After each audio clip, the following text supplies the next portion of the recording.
Amish Love Blooms, Book 3, Amish Daisy, written by Samantha Price, narrated by Cecily White. Chapter 1. Daisy May Yoder! Daisy cringed when she heard her mother's shrill voice calling to her from the kitchen. It was never good when Ma'am used her full name. "I'll be right there, ma'am." That's what you said 5 minutes ago. I need you here now. Knowing her mother wasn't going to give up, she stomped down the stairs. It was Tuesday, and every Tuesday her mother sent her and her twin sister Lily around the community with food for anyone who was ill, elderly, or for some reason couldn't get food for themselves. Lily had already left the house earlier to take a chicken meal to old Mary Stoltzfus, and now the second buggy was hitched and waiting outside for Daisy to take some food to recently widowed Valerie Miller. It wasn't that she didn't want to take the food to Valerie. It was just that, what could she possibly say to her? Dirk Miller's funeral was only a week ago. He'd drowned in a nearby river, and Daisy had heard talk that Dirk had taken his own life. In Daisy's opinion, he'd never looked a happy man. There you are, Her mother said when Daisy entered the kitchen. Nancy Yoder looked her daughter up and down. You look tidy enough, but you've got to put a smile on that face of yours. "I can't smile when I see Valerie. Her husband's just died, and she's all alone. She's probably wishing she died too. What's she got to live for now? She's so old, and she wouldn't have anything to look forward to. She's got no kinner, so obviously she'll never have any grosskin." Nonsense. She's younger than me, and she would have adjusted a long time ago when she knew she wasn't able to have kinner. Old people have a right to live too. Life isn't just for the young, even though you young people tend to think that way. "Well, you don't seem as old as she is." I am, every bit. "What am I supposed to say to her?" Daisy whined, hoping her mother would roll her eyes at her and say she'd go instead. Just say that I sent you over with food. You don't have to stay long. In fact, with your attitude, it's probably better that you don't. She's already upset, and we don't want her to get worse. "Okay." Daisy blew out a deep breath. It was clear her mother was intent on staying put and not going anywhere. "I won't stay long." It's in that basket over there. And if you're not going to stay and talk to her, come right back. Don't dilly-dally along the way. "What time will Lily be back?" Her mother had recently started giving the twins things to do separately, and Daisy and Lily knew that she was doing it because one day they'd get married and have to live separately. Their mother had never told them that she was doing that, but they knew exactly how she thought. What their mother didn't know was that they were going to marry twins and live in one large house with all of their children, who would also be several sets of twins. Lily will be back when she gets here and not a minute before. Off you go. I can't stand around talking all day. I've got things to do. "Okay, but what if Valerie cries or something?" She won't cry. Her husband's been dead a week already. If she does, just give her a hug. Daisy frowned at her mother. "Oh, is that all the time you'd take to get over dat dying? Just a week?" Her mother frowned back at her, and her mouth turned down at the corners. Don't say things like that. "I wasn't saying anything mean. I don't know. I've never been in love, but I would have thought Valerie would maybe take years to get over it. I thought she'd be crying every day for ages." Yeah, but she won't cry when she sees a pretty young woman at her door with food. Now go. Recognizing her mother's angry tone, Daisy grabbed the handle of the food basket and wasted no time in getting out of the house. Nancy Yoder grabbed a handkerchief from up her sleeve and dabbed at her eyes. With her husband's recent heart problems, she was scared that one day she'd be alone just like her good friend Valerie Miller. It was her biggest fear. At least her husband, Hezekiah, was now well enough to go back to work on his brother's farm, but only if he did light work. The next thing she had to do was find husbands for the twins, like she'd done for Rose and Tulip, her older daughters. Nancy shook her head, almost feeling sorry for the men who'd end up with Daisy and Lily as wives. What kinds of men would find the twins appealing? They were pretty enough, but at the same time they were immature and silly and showed no signs of growing up. When Nancy heard the horse trotting rather than walking away from the house, she ran to the front door, looked down the driveway, and yelled, "Not too fast, Daisy!" When the horse didn't slow down, Nancy knew Daisy was pretending she couldn't hear her.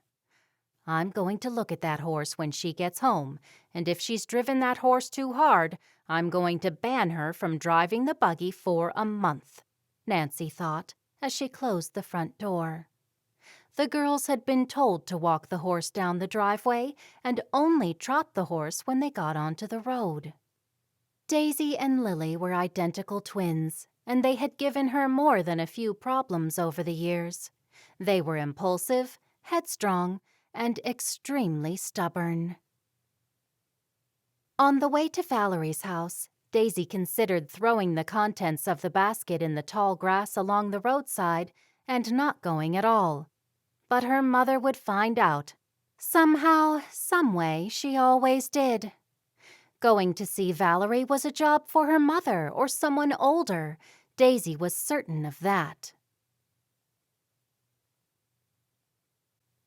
Chapter 2. Daisy pulled up her horse outside the home of their newly widowed neighbor, Valerie Miller. Still not knowing exactly what she'd say, she jumped out of the buggy and pulled the basket along with her, settling the handle over her arm. She rolled the small pebbles of the driveway under her feet as she trudged to the front door. Just when she thought that Valerie might not be home, she heard voices coming from inside the house. If Valerie had visitors, she wouldn't have to stay too long. Daisy knocked on the door, and when it opened, she found she was looking at a man's chest. Slowly, she worked her way up to see a pair of unusual amber-colored eyes looking back at her. "Is Valerie in?" Daisy finally asked. "She is. Come inside. I'm Bruno Weber."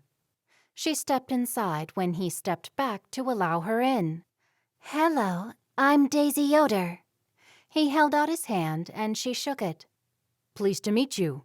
"And you as well." His hand was warm and large, and it unnerved her slightly the way the man kept his eyes locked onto hers. "Valerie's in here." He led the way into the living room. Valerie stood up when she saw Daisy. "It's nice to see you." "Hello, Mrs. Miller. My mother sent me over. I think it's chicken casserole." She held up the basket. "That's lovely of her. Bruno, can you take that from Daisy and put it in the kitchen?"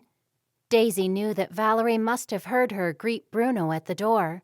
Otherwise, she wouldn't have been able to tell if she was Daisy or Lily. Only their close family members knew which twin was which. Bruno nodded, took the basket from her, and left the room.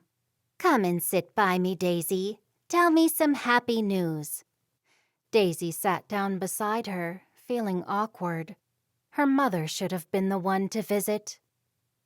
"I'm sorry about what happened. You know." "Danky, you're a sweet girl to visit an old lady." "You're not old," Daisy said, completely contradicting her comments in the earlier conversation she'd had with her mother. "That's what I keep telling her," Bruno said when he came back into the room. "Daisy, this is my youngest brooder." "Oh, hello. I didn't realize." "I tried to get back here for the funeral, but one thing after another kept me in Ohio." "You're from Ohio?" He nodded as he sat on the couch opposite. "I'm visiting Valerie for a few weeks. I'm trying to talk her into coming back with me to live permanently. And I'm trying to talk him into moving here. Daisy nodded. It was awkward talking to people without her twin sister there beside her. They'd always been together. Lily and she had separate bedrooms, but apart from that, they were with each other all day, every day, until recently when their mother thought she was being smart by giving them separate errands. Daisy's father is the deacon. Is he? Bruno asked. Daisy nodded and wondered what she should say.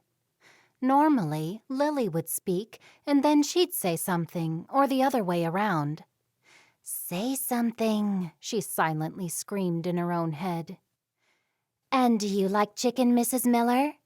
I do. Be sure to thank your mother for me. Did you help her cook it? Daisy nodded.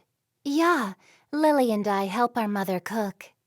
She glanced at the good-looking man staring at her. Why couldn't she think of something interesting to talk about? Do you live close by, Daisy? He asked. Yeah, not too far away. What kind of work do you do, Bruno? She asked, not really caring about the answer, but knowing that was one of the usual questions people ask when they meet someone for the first time. I'm a horse trader. I run auctions, too. That sounds like fun. He laughed. It can be sometimes. Mainly, it's a lot of hard work. And what do you do? I haven't got a job or anything like that. I stay at home and do work there. Daisy's mother is very busy. She's the main woman in the community, the one who does everything. Yeah, she's very good at arranging everything. She's always doing the organizing at all the weddings and charity events. And do you take after her? Daisy recoiled. Nay, not at all. Bruno laughed again. The man was so handsome and so lovely that Daisy knew that if God had been listening to her prayers, the man would have a twin for Lily. She would marry him, and Lily could marry his twin brother. She'd never felt an attraction to a man like this before. Do you have a twin? She asked, staring at him. He drew his dark eyebrows together.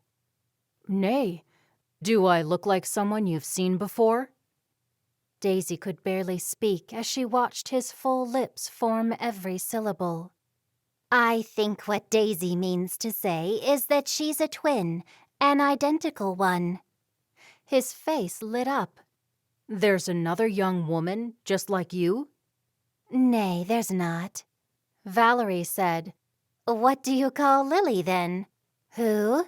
Daisy asked, a little annoyed that Valerie was interrupting when she was getting along so well with Bruno. Lily, your twin Schwester. Lily, is she here? Daisy frowned. She hadn't heard a buggy pull up. Valerie smiled at her. Nay, I think you came alone, didn't you? Ach, ja. Daisy noticed Bruno put his hand over his mouth to stifle a laugh, but she didn't care. She was lost in a world where it wouldn't matter if nothing existed except Bruno. If only they could be alone so she could find out all about him. Daisy, does your mother need the basket back today? Huh? Daisy thought hard. Basket? What basket was Valerie talking about? Oh, the basket. Nay, she doesn't need it back. I could come and collect it tomorrow. Yeah, do that. Bruno was now staring at her just as much as she'd been staring at him. What time might you come back here? He asked. 10 in the morning. Valerie interrupted again. Daisy, would you like to come back for dinner tonight? This time, Valerie wasn't being so annoying. If that's not too much trouble, I'd love to. It's no trouble at all. What's one more for dinner? We'd enjoy the company. I'll bring dessert, Daisy said. Bring Lily, too, Valerie said. She was back to being annoying.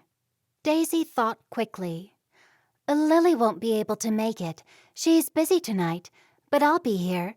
I could even come back early to help you, Mrs. Miller." Bruno nodded. "Ja, my Schwester would like that." Daisy rose to her feet. "I should go." If she was coming back there tonight, she didn't want to outstay her welcome. "I'll walk you out," Bruno said, bounding to his feet. "I'll see you tonight, Daisy," Valerie said. Daisy offered her a bright smile and then stepped outside with Bruno. "How is she coping?" she asked Bruno. "She's doing okay. It was a shock for everyone that he died so unexpectedly." "I wouldn't like Valerie to move away. She has a lot of friends here. There are a lot of women her age." "Yeah, but they're probably married with families to look after. Valerie's got no kinner and no relatives." "She'll be taken care of, and my mother is close to her age, and there are so many people who'd miss her if she left. Everyone likes her. She's so kind and lovely." He nodded as they continued walking to her buggy. "That's nice of you to say so." "It's true." When they reached the buggy, he said, "I'll see you later this evening." "Yeah, I'll be back in plenty of time to help Valerie cook, or to cook for her." He chuckled. "I'll look forward to it." Daisy climbed into the buggy and then looked back and gave him a big smile. He grabbed the lower section of the reins and turned the horse until he was faced back down the driveway. Chapter 3. Daisy arrived home and couldn't remember how she'd gotten there. She was too busy thinking about the man she had just met. He was different from the men in her community, and she was sure that he liked her too, because he kept smiling at her. She jumped out of the buggy and unhitched the horse just the way her father had shown her. "What took you so long?" Daisy glanced up at her mother, who was walking through the barn toward her. "Was I a long time?" "Considering you said you weren't staying, you were." "That's because Valerie had a visitor, and she asked me to stay. I couldn't be rude." Daisy continued talking as she gave Damon, the black horse, a rub-down. "Anyway, you didn't say you were in a hurry for me to come back." "I was, but you're right. I didn't tell you because I didn't need you to come back, but because of what you said, I expected you earlier." Nancy looked over the horse carefully. "At least you didn't drive the horse too hard this time." When Nancy had finished running her hands over the horse's legs, she straightened up. "Valerie asked you to stay. Who were her visitors?" "There was only one, her brooder from Ohio."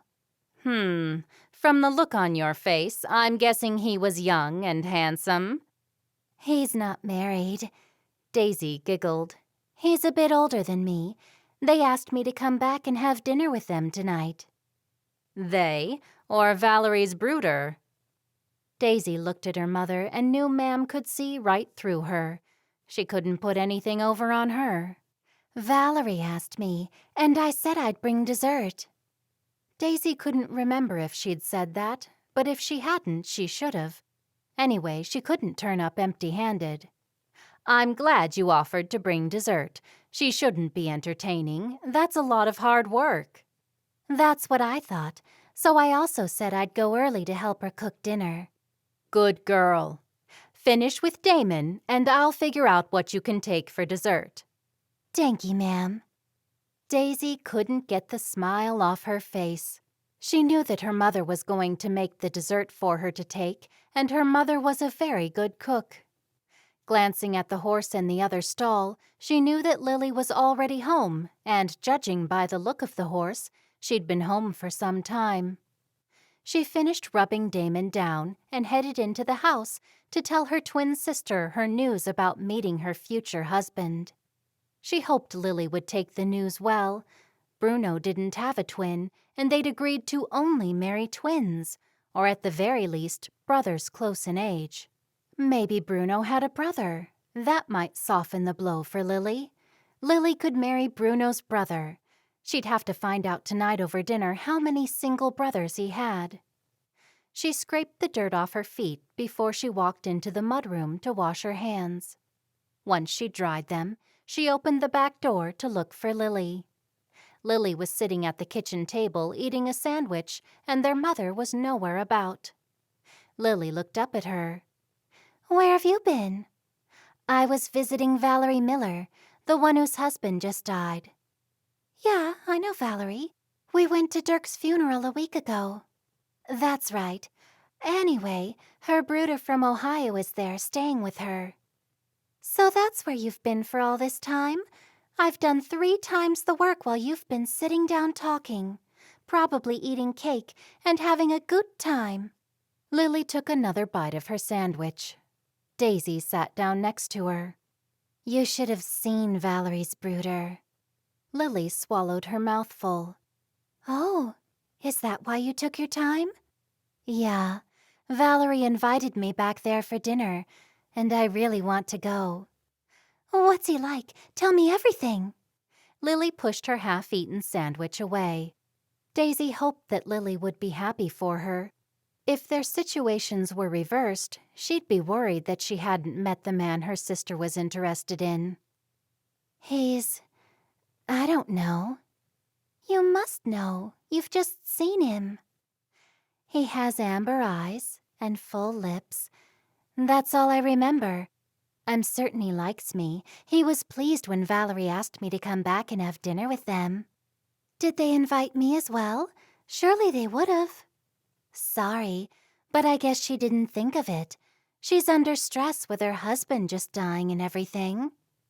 "First Ma'am gives us separate things to do, and now you're getting invitations that don't include me. Now you've met a man and I haven't.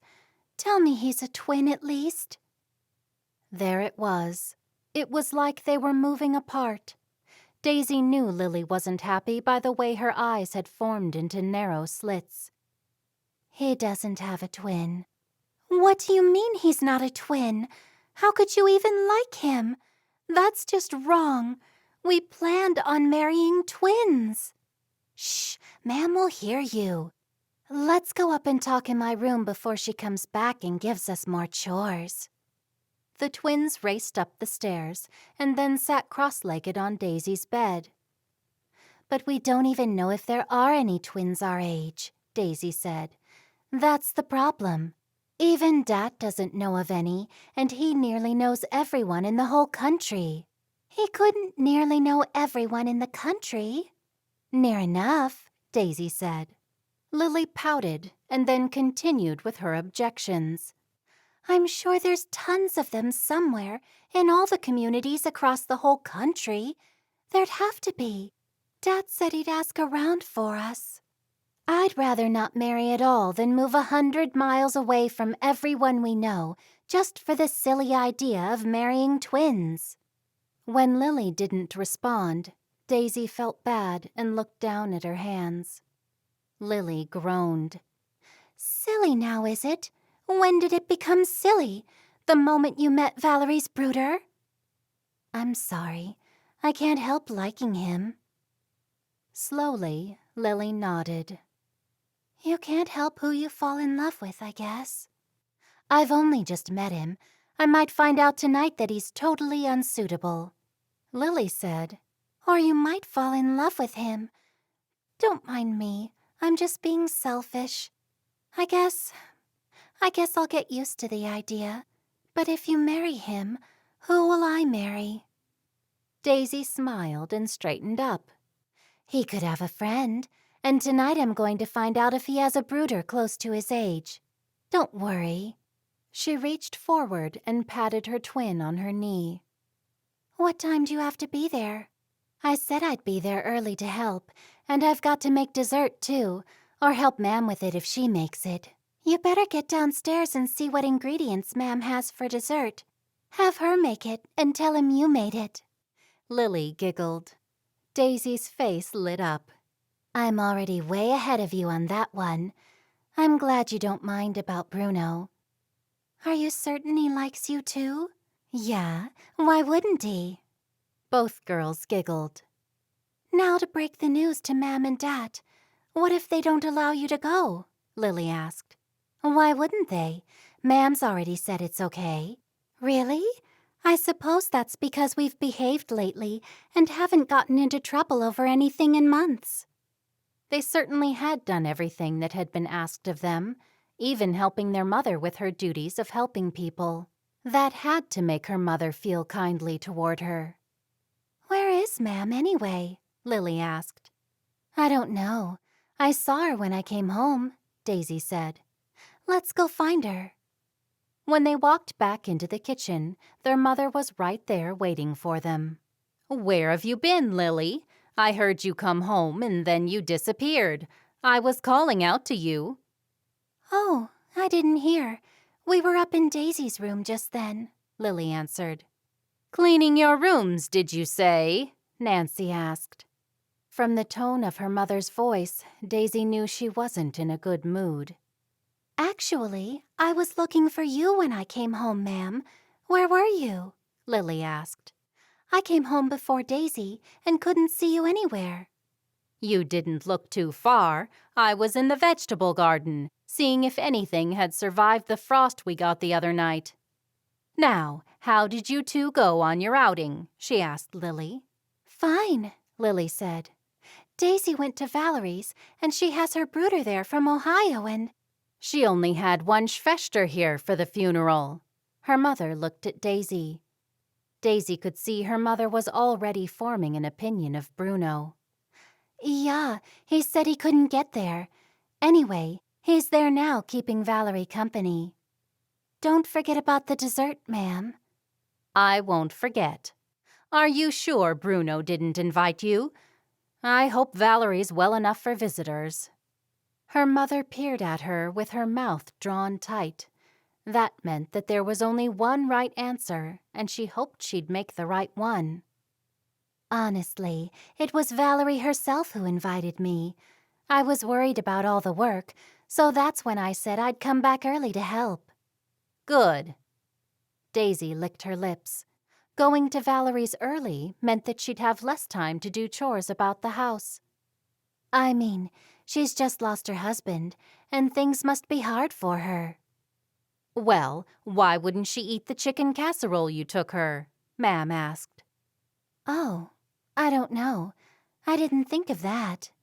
Her mother breathed out heavily and looked up at the ceiling. That would make sense to me, unless she intends to freeze it and eat it another time. She glanced at Lily and then set her eyes back onto Daisy.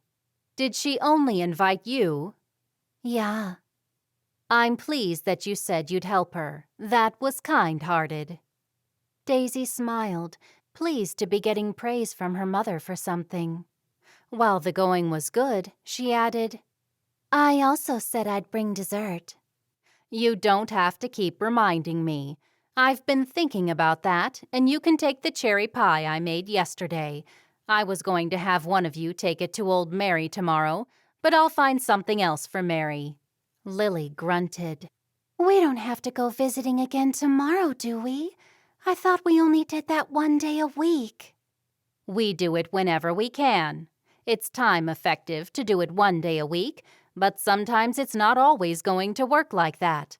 I just found out that Mary's not well. That's bad news about Mary. You really don't mind if I go tonight? I already said you could. It's strange that she didn't invite your Schwester. Lily piped up. That's what I thought. We're two separate people. You're giving us things to do separately. Lily wasn't there, so Valerie just didn't think about her. I think it had more to do with Bruno, Lily said with a pout. Daisy glared at her sister. She had casually mentioned to her mother that Valerie had her brother staying with her, but she didn't want her mother's overactive mind too focused on Bruno. Bruno? Her mother glared at Daisy. Yeah, Valerie's brooder. From Ohio, Lily added. Daisy frowned at Lily, causing Lily to pull a face back at her, all without their mother noticing. What's he like, this brooder of Valerie's? Their mother sat down at the kitchen table, and the girls sat down too. Full lips and amber eyes is what she told me. Lily cackled an evil laugh. She asked me, not you, Daisy said, annoyed with her sister for a third time in less than 2 minutes. She could only figure that Lily was jealous, but why ruin things for her? Lily had made her sound foolish as well. Interesting. And the age of this young, full-lipped, amber-eyed man? I didn't ask. Daisy was only thankful she didn't tell Lily too much else. Their mother leaned forward as though she was only just getting started. Single? Yeah, he had no Fra with him, and he's got no Bart. Lily giggled again. Their mother ignored Lily, still focused on Daisy and finding out more about the young man and his marriage worthiness. What job does he have? He said something about horse auctions. I wasn't really listening. He's an auctioneer. From her mother's tone, she seemed impressed that he was an auctioneer. Daisy shook her head. I don't know if that's what he said exactly, but he said something about horse auctions. He probably goes around with a scoop and cleans up all the horse manure at the auctions, Lily suggested. That's working at horse auctions. That's not nice, Lily, Daisy said. Well, for all you know, that's what he could do. There are dozens of jobs at horse auctions. Clean out your ears next time, Daisy, Lily said. Do that before you go there tonight so you can answer all Ma'am's questions. Lily, I'm trying to find out a few things and you're not helping. Sorry, ma'am. Just be quiet while I'm talking to Daisy for just 1 minute. I'll try. It won't be easy, but I'll try. Nancy turned her attention back to Daisy.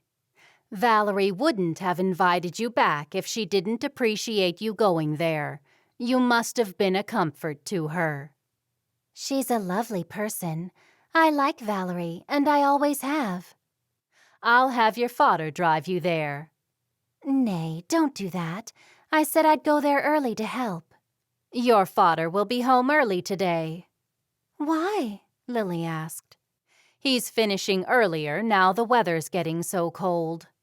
Daisy would feel awful if she arrived there driven by her father as though she were a child. Nay, ma'am, I can drive myself. It's not even that far. Well, we'll see what he says when he gets home. If he's too tired, he might let you go alone. There was no use saying anything further. If she protested too much, her mother would only dig her heels in further. She wanted Bruno to see her as an adult. Only a child would have their father drive them places. As Daisy had feared, her father insisted on driving her to Valerie's house.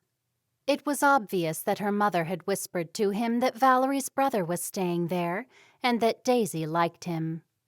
I'll come in for a minute and say hello, her father said when they pulled up outside Valerie's house. Of course you will, Daisy said under her breath. It was embarrassing that her father was dropping her off and then collecting her later. To make things worse, he was coming inside deliberately to meet Bruno. Furious at her mother's meddling, she buried her feelings and fixed a smile on her face so Bruno wouldn't think she was a grumpy person. She couldn't let Bruno see that small things angered her so much. He could find that out after they were married. Hezekiah Yoder knocked on the door of Valerie's house, and Bruno opened the door. Dad, this is Bruno, Valerie's brooder. They shook hands. I'm Hezekiah Yoder. Yeah, Daisy's father. I'm pleased to meet you. Will you be joining us for dinner too? Nay, Denki. I'm just bringing Daisy, and I thought I'd come in and see how Valerie's doing. Come right in, Bruno said, opening the door wide and stepping back to let them through. Her father walked in first, and Bruno gave Daisy a big smile. I'll take the dessert to the kitchen, Daisy said, walking past him. Hezekiah, it's nice to see you, Daisy heard Valerie say from the kitchen. She stayed there to see what else she would hear. Just as she stepped closer to listen in, Bruno walked into the kitchen, and she nearly bumped into him. I can take you home after dinner, Daisy. There's no need for your father to come back and collect you late at night. Valerie told me he hasn't been well. That's nice of you. Perhaps you can suggest that to him before he leaves? If I mention it, he'll reject the idea. I'll insist I take you home. He looked over at the basket and smiled. And what did you make for dessert? She took Lily's advice and carefully chose her words so he'd think she'd made it. We have cherry pie for dessert. That's one of my favorites, and barely anyone makes them nowadays. What a delight. He smiled at her, and her heart melted. I suppose we should join them, he said. Do we have to? He laughed. Yeah, come on. They sat down with Hezekiah and Valerie. 10 minutes later, Hezekiah stood up and announced he'd collect Daisy at 9:30. Bruno bounded to his feet. You shouldn't have to come out so late. I'll take Daisy back to your house. It's no trouble. I need to give Valerie's horse some exercise since Valerie hasn't been out for some days. Is that so, Valerie? Yeah, I was just asking Bruno today if he'd take the horse out soon. As long as it's no trouble for you, Bruno, Hezekiah said. You'd be doing me a favor, Hezekiah. Really, you would, Valerie said. Daisy held her breath. She could tell her father was weighing things up in his mind, like what Daisy's mother would say when she found out he wasn't going back to collect her. Hezekiah nodded. I'll see you when you get home, Daisy. He looked at Bruno and Valerie. Enjoy the cherry pie. It's a recipe that's been handed down, and my wife bakes the cherry pie so well. Daisy bounded to her feet and slipped her arm around her father's, walking him to the door. Yeah, and there's nothing I like more than trying out all those old familiar recipes, like that cherry pie. Good Nacht, Dad. Her father turned around at the door and stared at his daughter. Good Nacht, Hezekiah, Valerie called out. I won't bring her home late, Mr. Yoder. Hezekiah nodded, and with gentle pressure on his arm from Daisy, he was further out the door. Daisy closed the door behind him and walked back to Valerie. Now, how can I help you with the dinner? If it's all right with you, we're going to have that chicken casserole your mother was kind enough to send over with you earlier today. I don't mind at all. That's a good idea. Bruno said, I was at the markets early today and picked up plenty of fresh bread, too. Good. Can I help you with anything else, Valerie? Nay, all I have to do is heat up the food. I'm sorry to get you over here so early. Daisy smiled, thinking of all the chores at home she missed out on. Besides that, it gave her more time with Bruno. I don't mind at all. Do you have chores or housework I can do for you before dinner? That's a kind offer. There's nothing to do. I've been able to do things. Keeping busy has helped me keep my mind off other things. Bruno said, Valerie likes to keep busy. She hasn't been out because she's had visitors coming and going with people stopping by to pay their respects. Daisy wondered when dinner would be ready. It was awkward just sitting there trying to think of conversation. She could have talked to Bruno if they'd been alone, and she wasn't sure what to say to Valerie. Finally, she said, You must have something I can help with. I can't think of anything. Why don't you relax and talk with Bruno, and I'll make us a cup of tea. Valerie stood up, and Daisy sprang to her feet. I can do it. Nay, you sit and I'll get you tea. It's still too early for dinner, and tea won't ruin our appetites. Valerie left the room, and now Daisy smiled at Bruno, who was staring at her. Did you make the cherry pie? He asked. Daisy was taken aback. Could he read her mind? It was a strange thing to ask, and she didn't want to lie to him, just in case he might be her future husband. Nay, my mother made it. She's an excellent baker. I hope I'm as good as she is one day." He laughed. "What's funny?" Nothing at all. I'm just happy. Happy to have met someone my age. I'm glad Valerie invited you to dinner. I'm looking forward to finding out more about you. "There's not much to know." I think there's a lot more to you. You're intriguing. A giggle escaped her lips. She loved the attention he was giving her. "What would you like to know?" You said you live close by? "Yeah, you'll see tonight when you drive me home that it's not that far." What sort of things are you interested in? "Just the normal things. I like baking and sewing." Do you sew quilts? "We used to a few years back. When I was younger, we all worked on one together. That's my 2 older sisters, my twin, and Ma'am."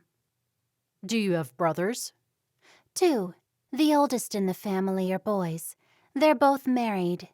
And the rest are married? "Nay, I'm not married, and neither is my twin Schwester." Ah, the lucky last in the family. "And the youngest." Daisy giggled. "If I said something about being lucky in front of my fada, I'd get a lecture that there's no such thing as luck." Bruno nodded. I was trying to be funny. Thanks for telling me. I'll watch what I say around him. That was the right answer as far as Daisy was concerned. He showed he had it in his mind that he'd be around her father, and that meant he was interested in her. She was certain of that. "And what do you like doing, Bruno?" I like my work, and that keeps me busy. "That's a good thing." If only she could remember what he said that he did for a living. Was it horse trading or something to do with horse auctions? She was sure he said something about horse auctions because that's what she told Lily. Or was it her mother she told? Since she'd met him just a few hours ago, she couldn't concentrate on anything. Did that mean she was in love? Valerie came back into the room. "Here we go." She placed a tray of tea items on the table near the couch. I could have helped you with that, Valerie, Bruno said. "Or I could have," Daisy said. "It's fine. It wasn't that heavy." She sat back down on the couch. "Milk or sugar, Daisy?" "Just black for me, danky." "And you, Bruno?" However it comes, as long as it's not too sweet. Valerie poured the tea from a teapot and handed them a cup of tea each before she settled back down on the couch with a cup for herself. After she had taken a sip, she said, "My late husband gave me that teapot." She looked downward.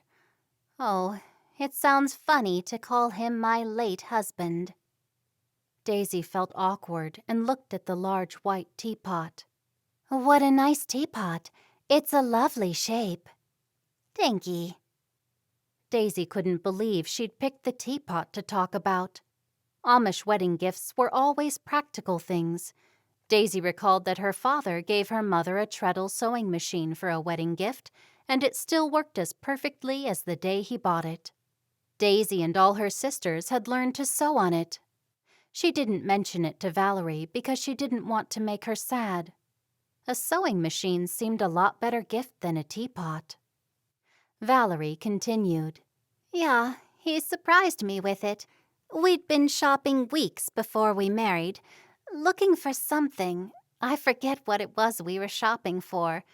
I admired the teapot, but it was too expensive, and I never thought another thing about it.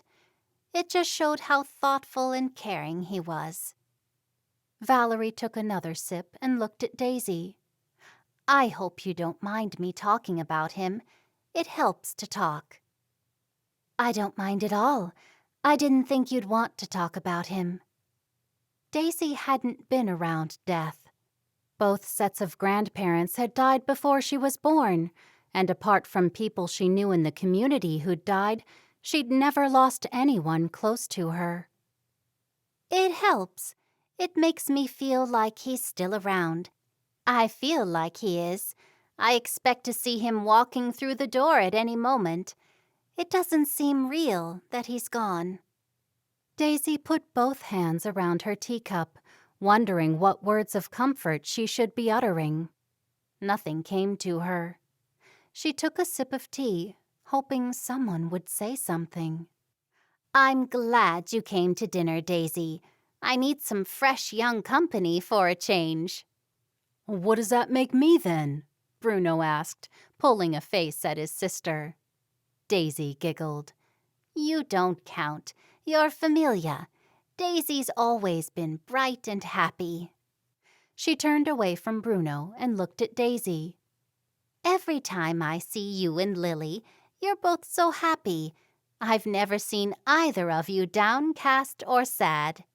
What's your secret, Daisy? Bruno asked as he leaned forward. Secret for what?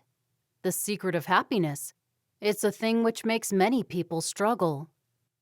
Daisy shrugged her shoulders. It's just the way I am. Also, Lily makes me laugh all the time. We have a lot of fun together. I guess I make her laugh too. The mention of Lily made her feel bad that she hadn't brought her tonight too. As well as that, she felt guilty for saying that Lily was busy tonight. She hoped God wouldn't punish her for her lies. They say a merry heart is like a medicine, Valerie said. You'll live to a very long age. I hope so. Daisy took a sip of tea, wondering what her life would be like at 90. I'm going to throw myself into volunteer work to keep me busy. That'll keep my mind off my own troubles. What sort of things will you do? Daisy asked Valerie. Just generally helping people, things like your mother does. She always needs help with things. I'll visit her and see what I can help out with. Your father seems to have fully recovered from the scare he had a while back. Landed in hospital, didn't he? Yeah, he has a problem with his heart, but he's okay now as long as he takes the tablets every day. She turned to Bruno and explained, We thought he was dead. He'd passed out in the living room after he had a fright. It must have been some fright, Bruno said. What was it? Quick, change the subject. Daisy didn't want to go down that track of dredging up the dark family secrets of inappropriate men that she and her sisters might have been involved with, albeit briefly. It might have happened anyway right at that moment. I don't think it was the fright. It must have been a fright for you, Valerie, because your husband wasn't even ill. Valerie nodded. That's right. I wasn't prepared. If he'd been sick or in the hospital, at least I would have known he wasn't well.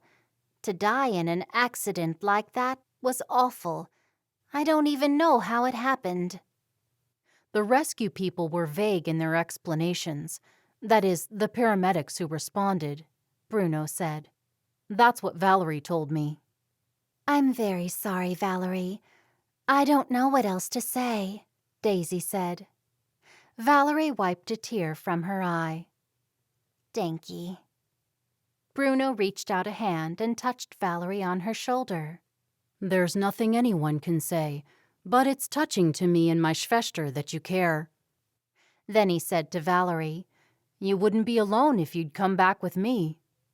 She shook her head. I've made a life for myself here. I don't want to start over at my age. He slowly nodded. The offer's always there. I know. She patted his hand, which was still on her shoulder. Daisy saw what a caring man Bruno was. A little later in the evening, Daisy helped Valerie prepare the meal while Bruno set the table. Since the meal only had to be heated, there wasn't much to do apart from set the table, slice the bread, and put some butter in a serving dish. Chapter 4. You what? Nancy shrieked at her husband when he got home and told her he'd given permission for Bruno to bring Daisy back home. He said he'd bring her home, he repeated, stroking his gray beard. Nancy took a moment to take a couple of deep, calming breaths. Her husband had heart problems, so screaming at him might not be a good idea. But couldn't he think for himself? Why did everything have to fall on her shoulders? That's how it felt. He wasn't strict enough with the girls and never had been. Girls like Lily and Daisy needed strict discipline. She tried the calm and reasonable approach, hoping her husband would see the error of his ways. Hezekiah, do you remember what happened the last time that Daisy was in a buggy with a man? And we kind of knew him, and this man we don't know at all. Hezekiah frowned. That was 2 years ago, Nancy. We can't be with the girl every moment. You want Daisy to get married someday, don't you? You know I do, and the sooner the better. We have to let her go sometime. We can't control her, not at her age. There comes a point that we have to let go and trust. Think of it like someone putting a sailboat in the water. There can either be a storm to endure, or a gentle breeze can well up and gently guide the boat to where it's supposed to be. There isn't any way we can control the weather. Nancy shook her head. He was never going to see things her way. Life wasn't always to be compared with sailboats and water. Think of it this way, Hezekiah. Would you put a sailboat in the water when there were black storm clouds in the sky? He rubbed the side of his face. Nay, I wouldn't. I'd wait until the storm clouds left. Exactly. I don't see the meaning of your story, Nancy. I never see the meaning of your stories. Nancy breathed slowly to calm herself. The twins aren't like Rose and Tulip.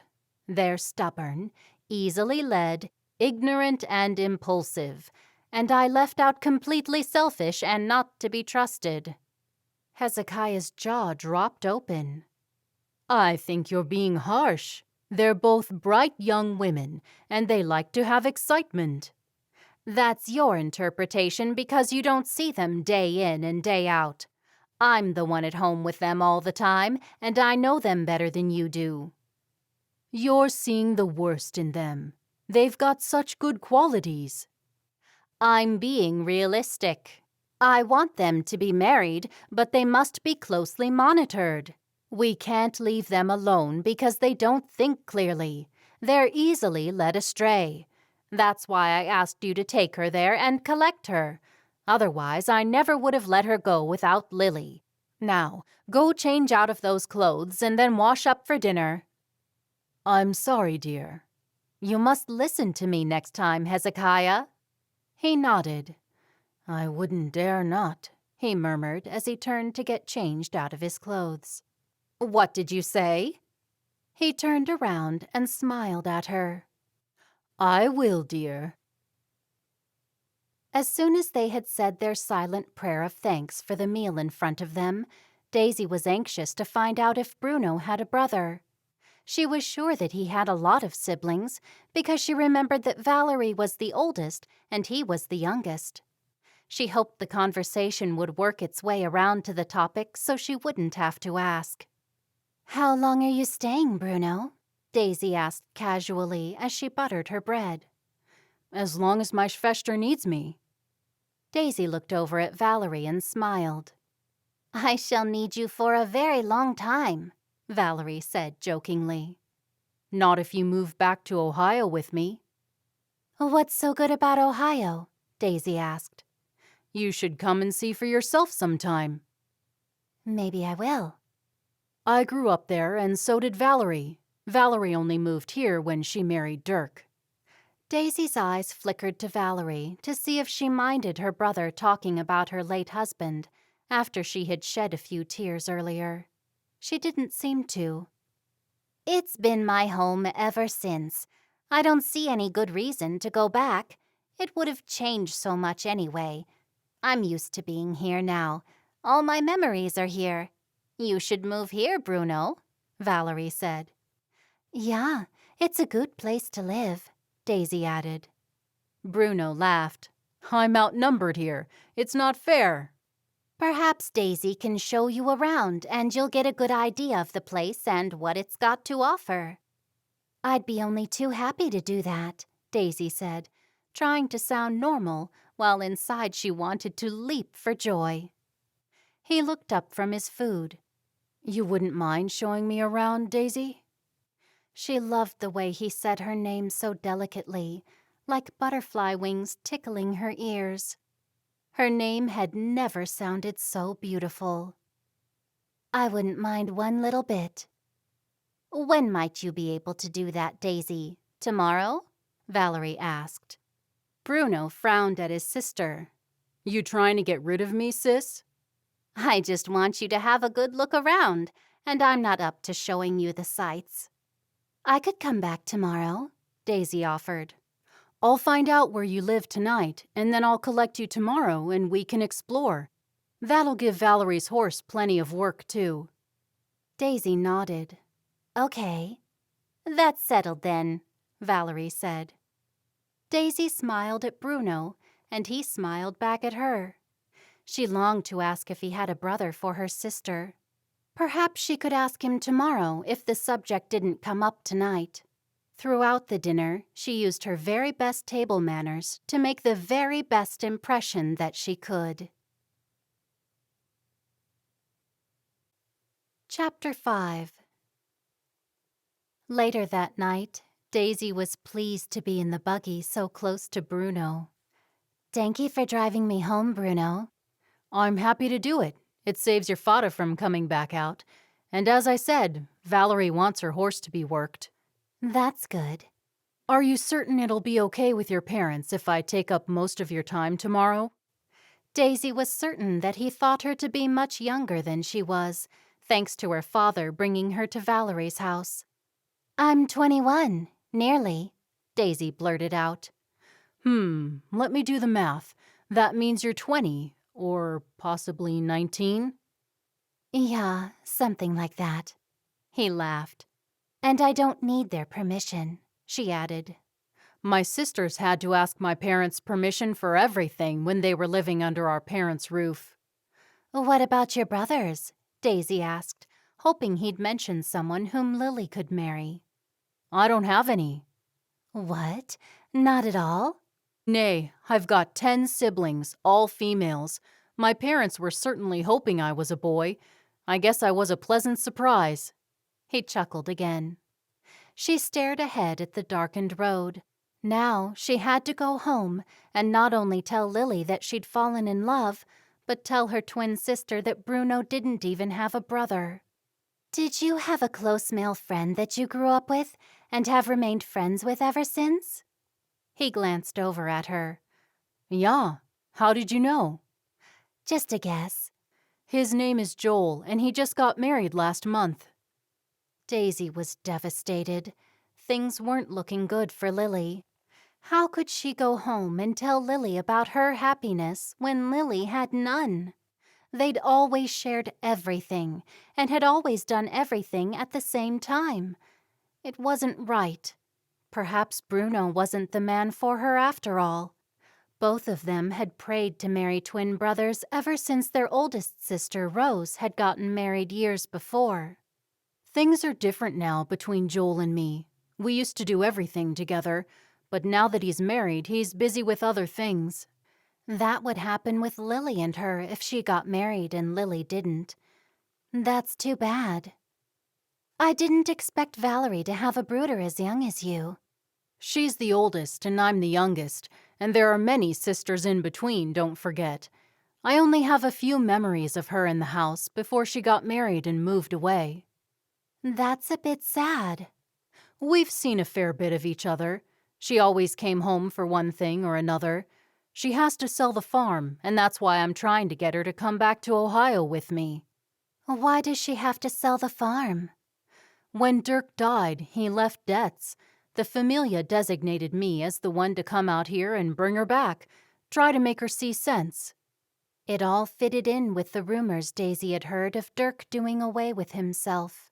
If there was truth in it, maybe he did it because he had huge debts and was about to lose the farm, but she never thought an Amish man would do such a thing. She kept her thoughts to herself. Sorry to hear that. I had no idea she was about to lose the farm. Does she know? Oh, I suppose that's a silly question. Of course she'd know. She does. She doesn't seem upset about it. I'd say it's too much for her to face at this time. Maybe the community can help. We could have a fundraiser. He glanced over at her in the semi-darkness. Possibly. Shall I talk to my father about it? He could work something out with the bishop. Maybe someone could lease her land or something. He nodded.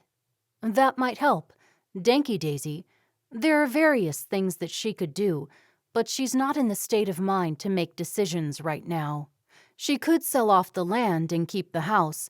That's the only thing I've thought of that could get her out of immediate trouble. That sounds like a good idea. I need to wait until I can ask her some things. Perhaps don't talk to your father just yet. Okay, I won't. Oh, it's this driveway just off to the left. When he stopped outside the house, he said, I'm looking forward to tomorrow, Daisy. Shall I collect you at 10 in the morning? She nodded. 10 would be perfect. She got out of the buggy and walked toward the house. By the time she'd reached the front door, he'd turned the buggy around. She gave a wave into the darkness, not knowing if he was looking, and walked inside. Daisy was surprised to see her mother sitting up in the chair. She'd obviously been waiting for her. Am I late, ma'am? Nay, I'm just glad you got home in one piece. She could tell her mother was angry, and she didn't know why. Bruno drove me. He's Valerie's brooder. Didn't Dad tell you Bruno was driving me home? Yeah, I've heard all about Bruno from your father. He thinks he's a nice young man. He is. That's what everyone thought about Nathaniel, and look what happened there. That was a long time ago, and anyway, you can't keep thinking about that. Why wouldn't I? He caused your father to have a heart attack. Dad didn't have a heart attack. He had some kind of a turn. It was a heart attack, and now he's on medication for heart disease. He doesn't need any more stress from you. Daisy sat down next to her mother. Do you think I caused Dad to have a heart attack? Is that why you've been so angry with me these past 2 years? Do you hate me? Of course I don't hate you. Nay, not you. It was Nathaniel. You hate Nathaniel? I don't hate anyone. You shouldn't even use that word. I suppose, to be fair, your father had underlying issues with his heart. It might have been just as well all that fuss happened so he could get on the medication. Nathaniel had taken her for a buggy ride nearly 2 years ago and had displayed bad behavior, causing Daisy to jump out of the buggy to escape from his advances.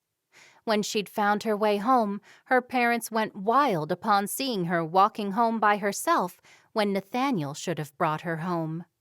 Her mother hadn't trusted Nathaniel from the beginning because he was Jacob's brother, and Jacob had treated her sister Rose in a cruel manner and ended up leaving her to marry someone else.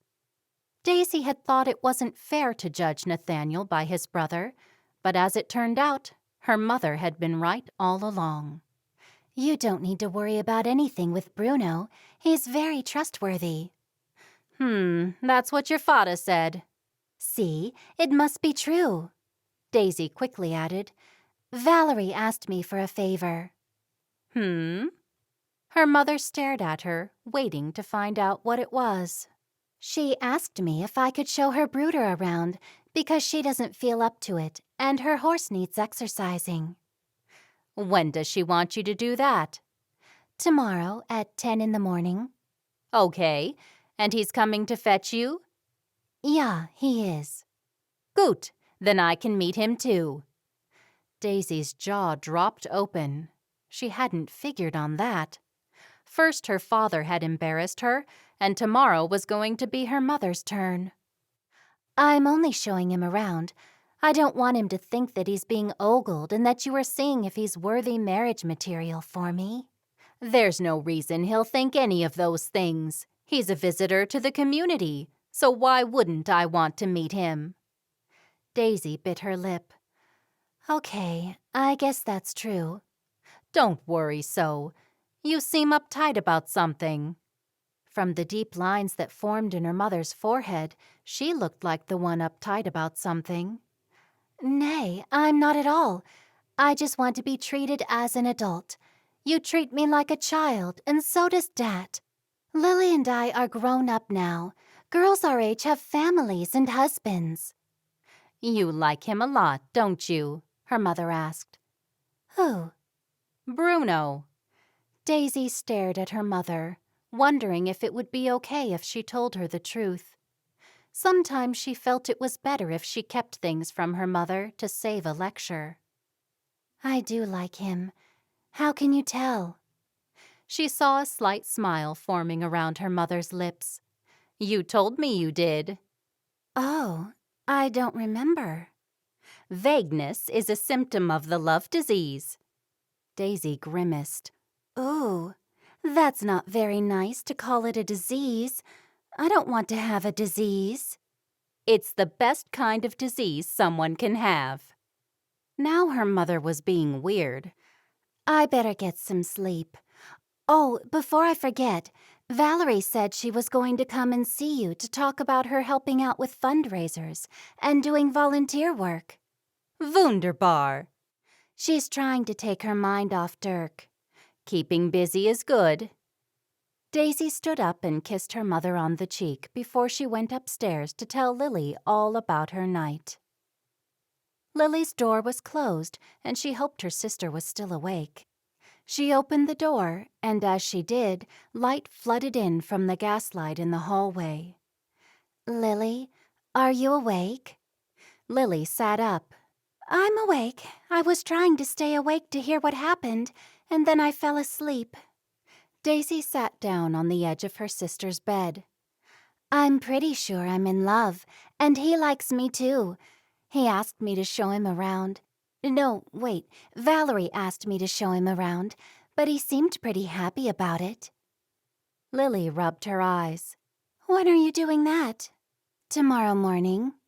Does Ma'am know? Yeah, she's okay with that. Good, you're paving the way for me. If she lets you do things, she might let me do things. Yeah, I already told her she treats us like we're younger than we are. Lily whispered. She was angry with Dad when he told her that Bruno was driving you home. I heard them talking. What did she say? I can't remember exactly, but I could tell she was angry. She was using that controlled tone, like she was stopping herself from shouting. The one where she gets really loud and then takes a few deep breaths and starts speaking quieter than she normally does? Lily giggled. That's right, that's the one. Daisy yawned. I had a nice night. Valerie is so lovely, and that's probably why Bruno is so nice. Where are you going with him tomorrow? I don't know. I don't even care. Daisy pulled off her prayer cap and began to unbraid her hair. He might care. We'll just drive around. He just wants to see what's around and give Valerie's horse some exercise. It's no big deal. Everyone was annoying her. I might go to bed.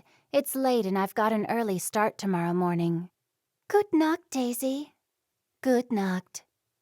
Daisy was pleased to get to the privacy of her own bedroom. This was the first thing that she could remember that she and Lily weren't sharing. She had a man she could fall in love with. It didn't seem right that her sister didn't have one too, so they could share their joy and talk about things together.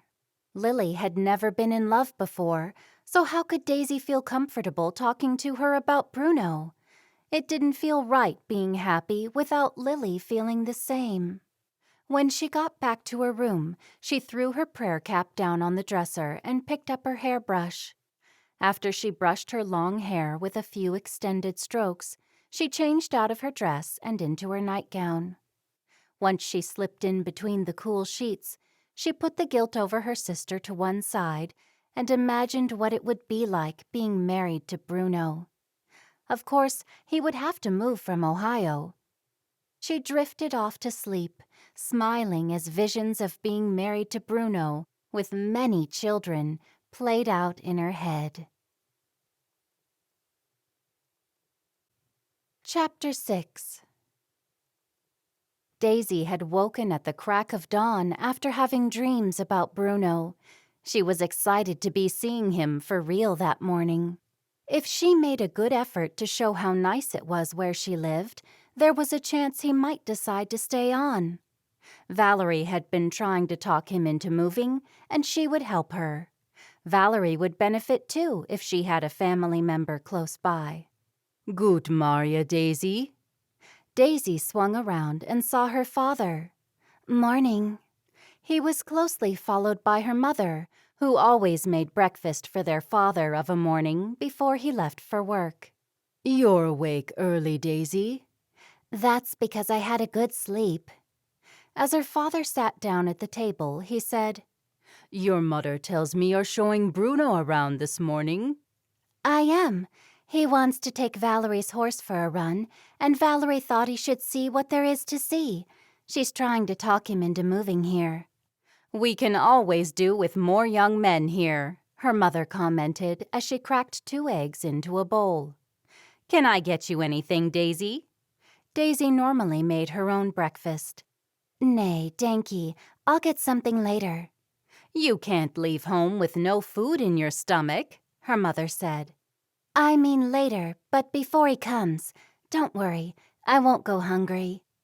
If she stayed in the kitchen, she would be inundated with questions about Bruno. I'll fetch the eggs. She grabbed the basket and headed outside to be faced with a cold blast of wind. Even though it was cold, she knew it would be warm in the chicken house, since it was protected on one side by the barn and the other by a wall of trees. It was nearly that time of year when they needed to move the chickens into the barn. After she took her time collecting the eggs and talking to the chickens, she headed back into the house. Her father had finished breakfast and was just about to go to work, and Lily was now awake and sitting at the kitchen table. I collected the eggs for you, Lily. I didn't top up the food or water, though. Dinky, I'll do that later. Daisy was a bundle of nerves and knew she'd be that way until Bruno got there.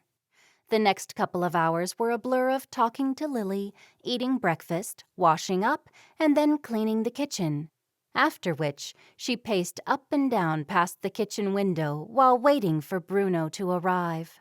From there, she had the best view of the driveway to see him as he approached. If she was fast enough, she could leave before her mother remembered she was going to talk with him. "He's coming," Daisy called out in excitement, totally forgetting her earlier plans of being discreet. Lily jumped up from the kitchen table where she'd been mending one of her dresses and stared at the approaching buggy. Her mother entered the kitchen, smiled at Daisy, and then headed out the door. At this rate, her mother would be talking with Bruno before she did. Daisy smoothed down her dress, straightened her cap, and hurried to catch her mother. Her mother walked out the front door just as Daisy reached it. Bruno jumped down from the buggy and walked toward them. "Good Maria, you must be Bruno," her mother said in a sweet voice, walking toward him. Yeah, I am, and good Maria to you. You're Mrs. Yoder? I am. They smiled at each other and each gave a polite nod. Oh, I've got your basket in the back. Bruno reached into the buggy and pulled out the basket, handing it to Nancy. "Thanky," Nancy said. Valerie said she'll drop the pie dish back soon, in a day or two. "There's no rush. I have plenty," Nancy said. Bruno's eyes traveled to Daisy, who was now standing beside her mother. Are you ready, Daisy? Yeah. Bye, ma'am. Daisy walked toward the buggy, knowing her sister would be watching from the kitchen window. She'd find out later what Lily thought of him, but she hoped that Lily thought he was as fine as she thought him to be. Bruno got into the seat beside her after saying a polite goodbye to her mother. It's nice to see you again, Daisy. And you. He turned the buggy to head back down the driveway. Where to? Go left. I'll show you the town center. I drove through it to get to Valerie's place when I arrived. Driving through is different from walking through. We'll start there, and then I'll take you somewhere else. That's if you don't mind going for a walk. I don't mind at all. As the buggy horse clip-clopped up the road, Daisy was pleased that she felt more relaxed than she had the night before. What was it like growing up with all girls? Daisy asked. He laughed. I had a lot of mutters, and I had a lot of people telling me what to do. That doesn't sound good. I might have turned out a little too spoiled for my own good. Anyway, that's what my mother keeps telling me. She says that's why. He stopped abruptly. Daisy guessed he was about to say, "That's why I'm not married." He continued, "That's why I'm the way I am." And what way is that? I'm not going to tell you. You'll have to find out for yourself. How long will that take? I'm not a patient person. He glanced at her. We have something in common then. I have no patience either. When I set my mind to something, it has to happen right away. Except I can't be like that with Valerie. I have to wait until she sees sense and realizes she should come back home with me. I don't want her to be sad. Maybe she'll never want to leave and go to Ohio. She likes it here. Anyway, changing the subject, didn't you say you have a twin? Yeah, she was busy in the kitchen this morning. She was baking bread, and it was just at that stage where she couldn't leave it, and that's why she couldn't come out and say hello. And what stage is that? What do you mean? At what stage can't the bread be left? Daisy scratched her neck. Just when it's being kneaded. She had flour up to her elbows. Daisy felt bad and decided never again to tell him even one little lie. She'd thought nothing of telling him something that wasn't exactly true, but then she had to tell a bigger lie to cover up the first one. I see. I'll meet her another time then. Perhaps at the Sunday meeting. Yeah. Soon they were driving by the river where there were local craft shops and fresh produce markets. Do you like pretzels? Daisy asked. I do. I bet you've never had pretzels like the ones they make here. I can't wait to try them. I hope they're as good as you say. Stop the buggy over there, Daisy directed as she pointed to another buggy that was parked nearby. Once they were out on the sidewalk, Daisy looked up at him and smiled. Follow me. She showed him the town, taking him from one store to another. Now I've seen the stores. What else can you show me? She frowned at him. We've still got a lot more of them to see. He sighed. Lead on.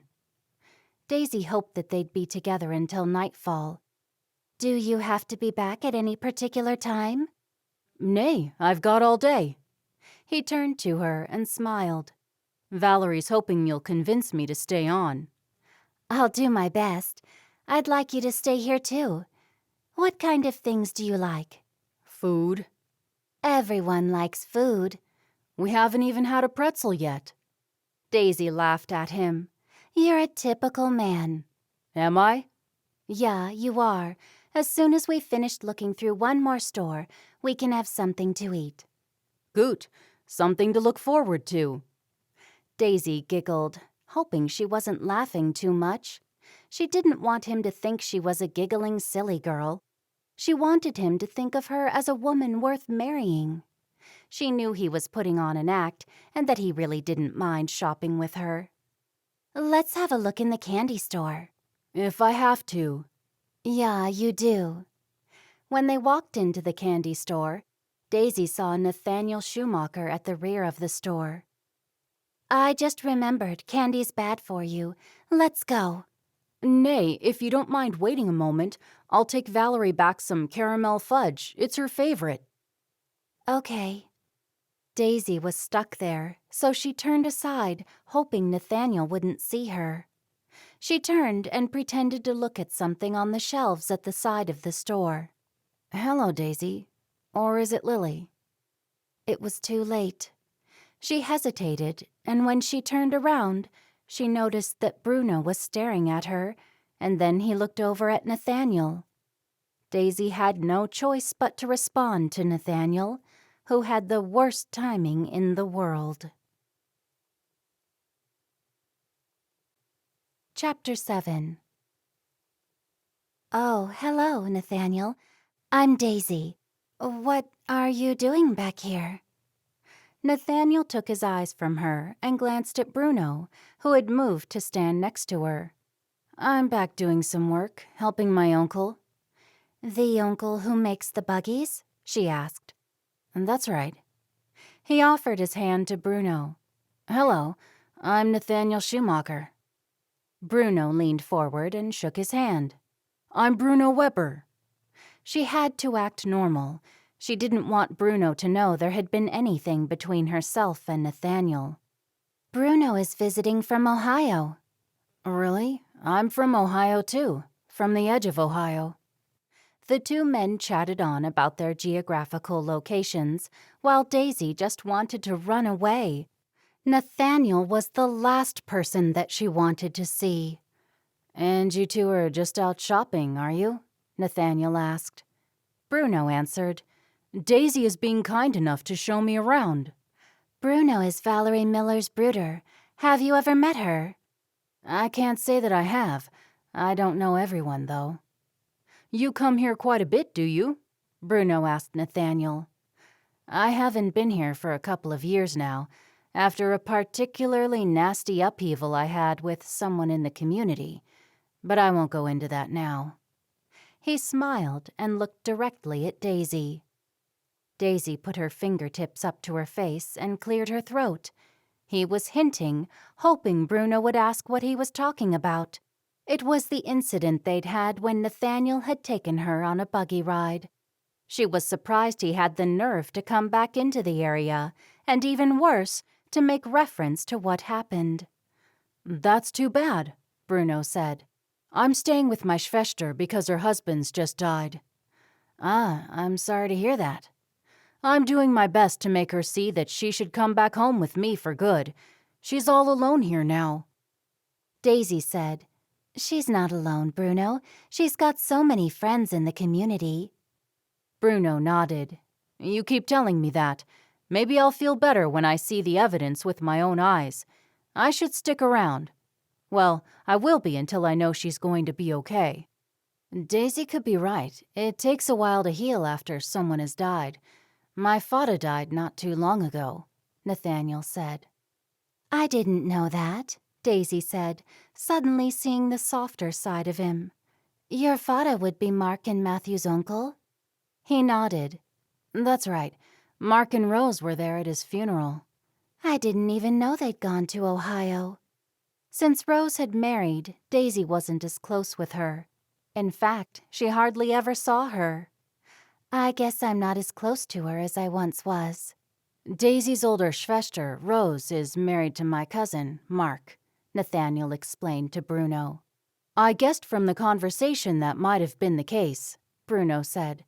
If you two will excuse me, I'll look for some caramel fudge for Valerie. I think I can see some over there. He pointed to the other side of the store. Daisy had no choice but to be alone with Nathaniel. What are you really doing here, Nathaniel? That's not a very nice way to speak to someone, especially for a deacon's doctor. Daisy shook her head, thinking that he should be pleased that she was speaking to him at all. He stepped closer and whispered, You've ruined my reputation and nearly ruined my life with the lies you told everyone about me. I didn't tell any lies. You attacked me. I didn't attack you. He turned to make sure no one could hear them. He stared back at her and whispered, I thought you wanted me to kiss you. I'd kissed girls before, and that's how it always started out. You wanted me to kiss you, and as soon as I tried, you jumped out of the buggy. Then you went around telling everyone I attacked you. Don't be ridiculous, she hissed in a low tone before she glanced over at Bruno, hoping he'd heard none of the conversation. Nathaniel continued. No one would believe me. There was no point trying to defend myself against your lies. One thing my father always said is that the truth always comes out eventually. I might act aggressively and say mean things, but I would never attack a woman. Never. Neither would I attack anyone, male or female. Don't try to make me believe you're in the right. It seems we have a different interpretation of what happened. I believe I'm right, and you believe you're right. If you see it like that, let's just leave it at that and not talk to each other again, she said. He smiled wickedly. That might make things a bit awkward, since I'm here for the next 6 months. Daisy tilted her chin high. It won't be awkward at all. If I see you coming, I'm just going to walk the other way. And what do you think your boyfriend would think about what you have to say? Out of the corner of her eye, she could see Bruno heading back toward them. Don't you dare say a thing, she whispered. I managed to find some, Bruno said when he joined them again with the fudge in his hands. Would you like any candy, Daisy, before I take this to the register? Daisy shook her head. Nay, Danky, I'm fine. She's sweet enough, it seems, Nathaniel said, which made Daisy sick to her stomach. Bruno just stared at Nathaniel as though he was trying to figure him out. Suddenly, Nathaniel said, Have you two had lunch? If you haven't, I'll take you both out for lunch. My treat. There's a place close by that I used to go to. I'm sorry, Nathaniel, Danky, but Daisy and I have already made plans. Daisy was relieved to hear Bruno's words, and they made her fall more in love with him. He'd saved her from embarrassment. She wasn't going to be pushed around by Nathaniel. Bruno was proving to be her perfect man. She looked at Nathaniel to see how he took the refusal. Nathaniel looked annoyed. Some other time, then. I'm sure I'll be seeing more of you, Bruno. I'd say so. He glanced over at Daisy. And there might be other reasons for me to stay longer, other than my Schwester's well-being. Daisy looked into Bruno's dark amber eyes and couldn't help but smile. She knew them looking at each other like that would enrage Nathaniel further, but she couldn't help it. She hadn't planned to upset him. Another time? Nathaniel asked. Bruno nodded. Another time. Are you ready to go, Daisy? Before they walked away, Bruno looked back at Nathaniel and said, It was nice to meet you, Nathaniel. I'll see you around. And you too, Daisy. Daisy gave him a polite nod before she headed to the counter with Bruno to pay for the candy. Once they were clear of the store, Daisy said, I'm so glad you didn't take up his offer to eat with him. I've got you all to myself today, and I'm not about to share you with another man. Besides that, I got the idea that something was wrong with him, like he didn't like seeing us together. Do you two have some kind of history? He seemed jealous to see me with you. Daisy shook her head. He was here a while back, and I think he liked my older sister, Tulip, but she married someone else. He could be still upset about that. Remembering she wanted to be more truthful, she added, He took me on one buggy ride, but I didn't like how he treated me. Ah, he nodded. It's obvious he still likes you. Are you sure he's not my competition to win your heart? Daisy giggled at him being so forthright. Nay, not at all.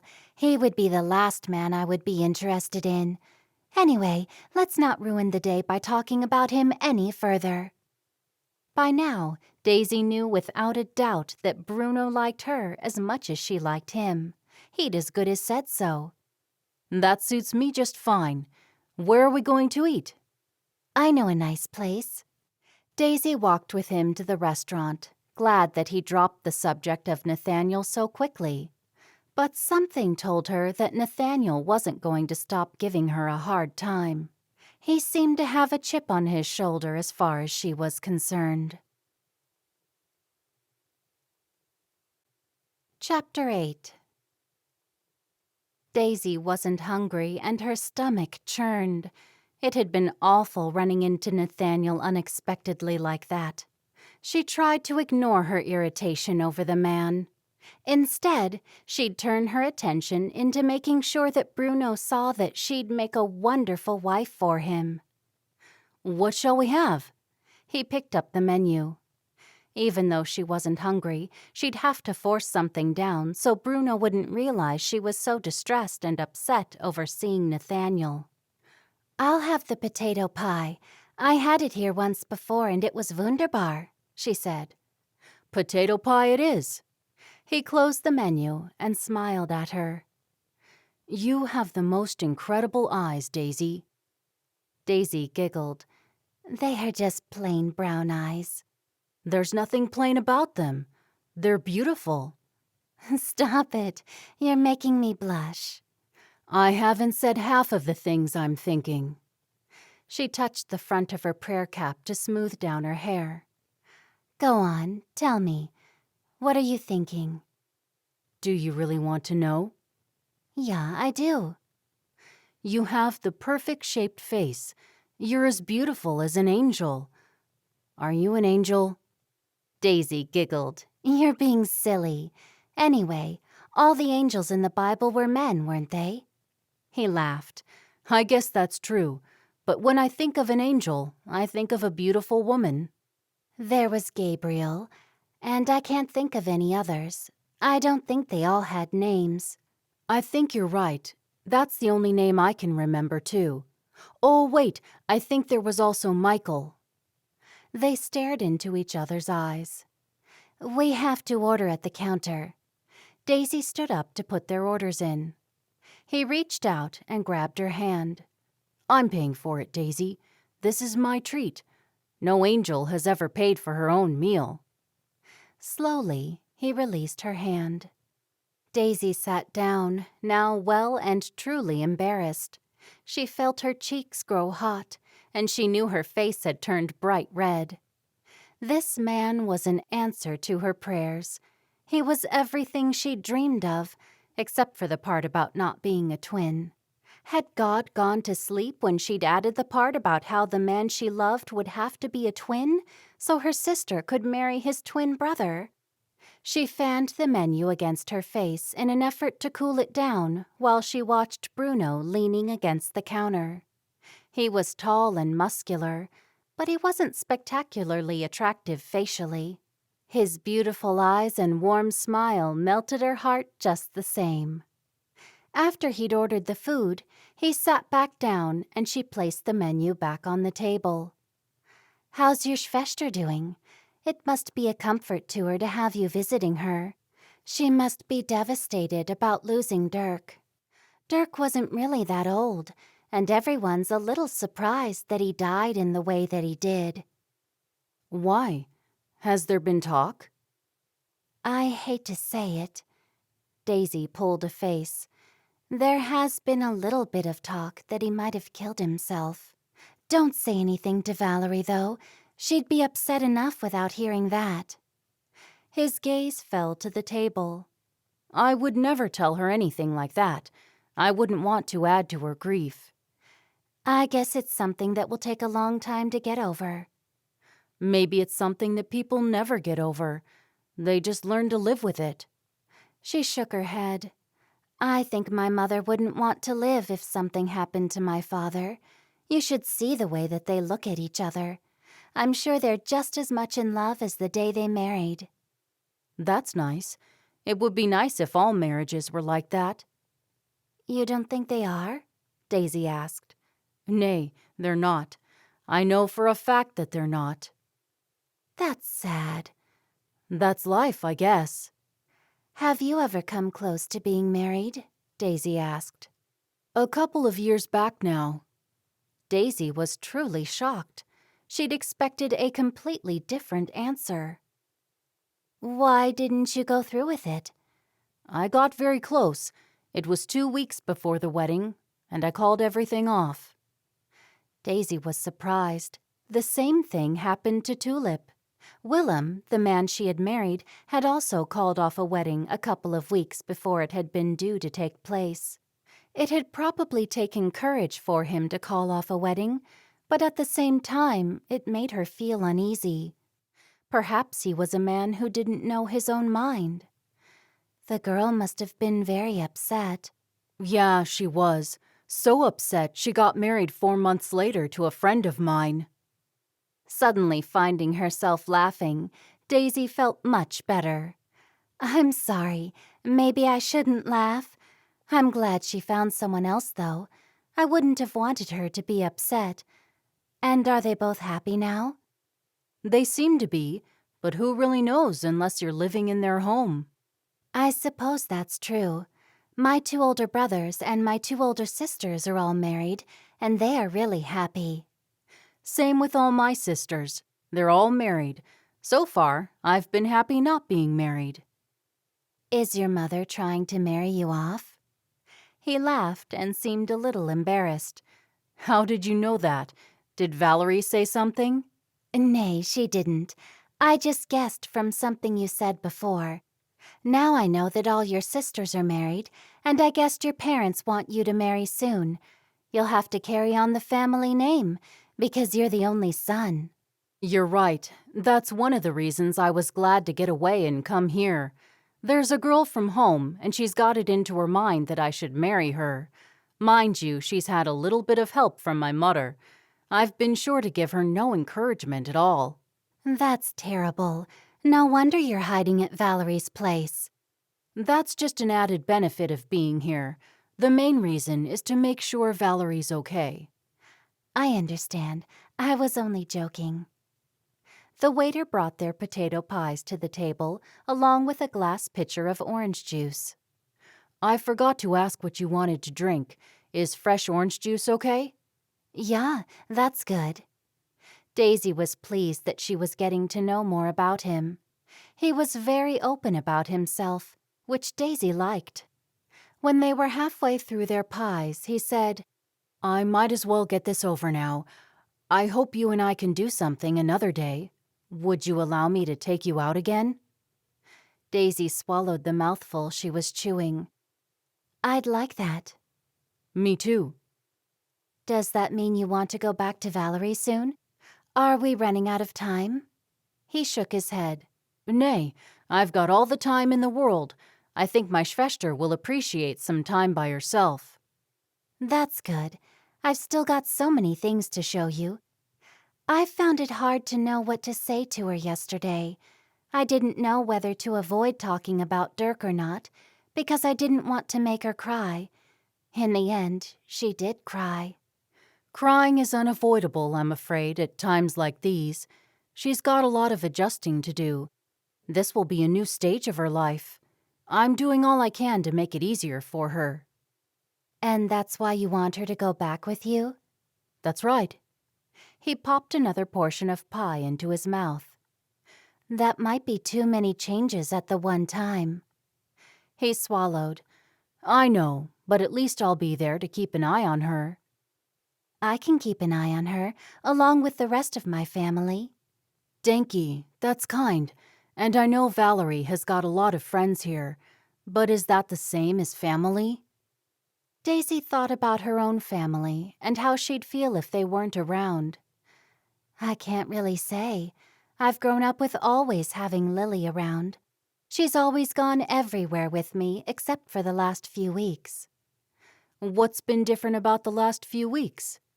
He leaned forward, placing his chin on his knuckles after placing his elbow on the table. Had she said too much? She moved what was left of her pie around her plate with her fork. As you know, I live at home and help my mother with her duties, as well as the household duties. She does a lot of things for the community, doesn't she?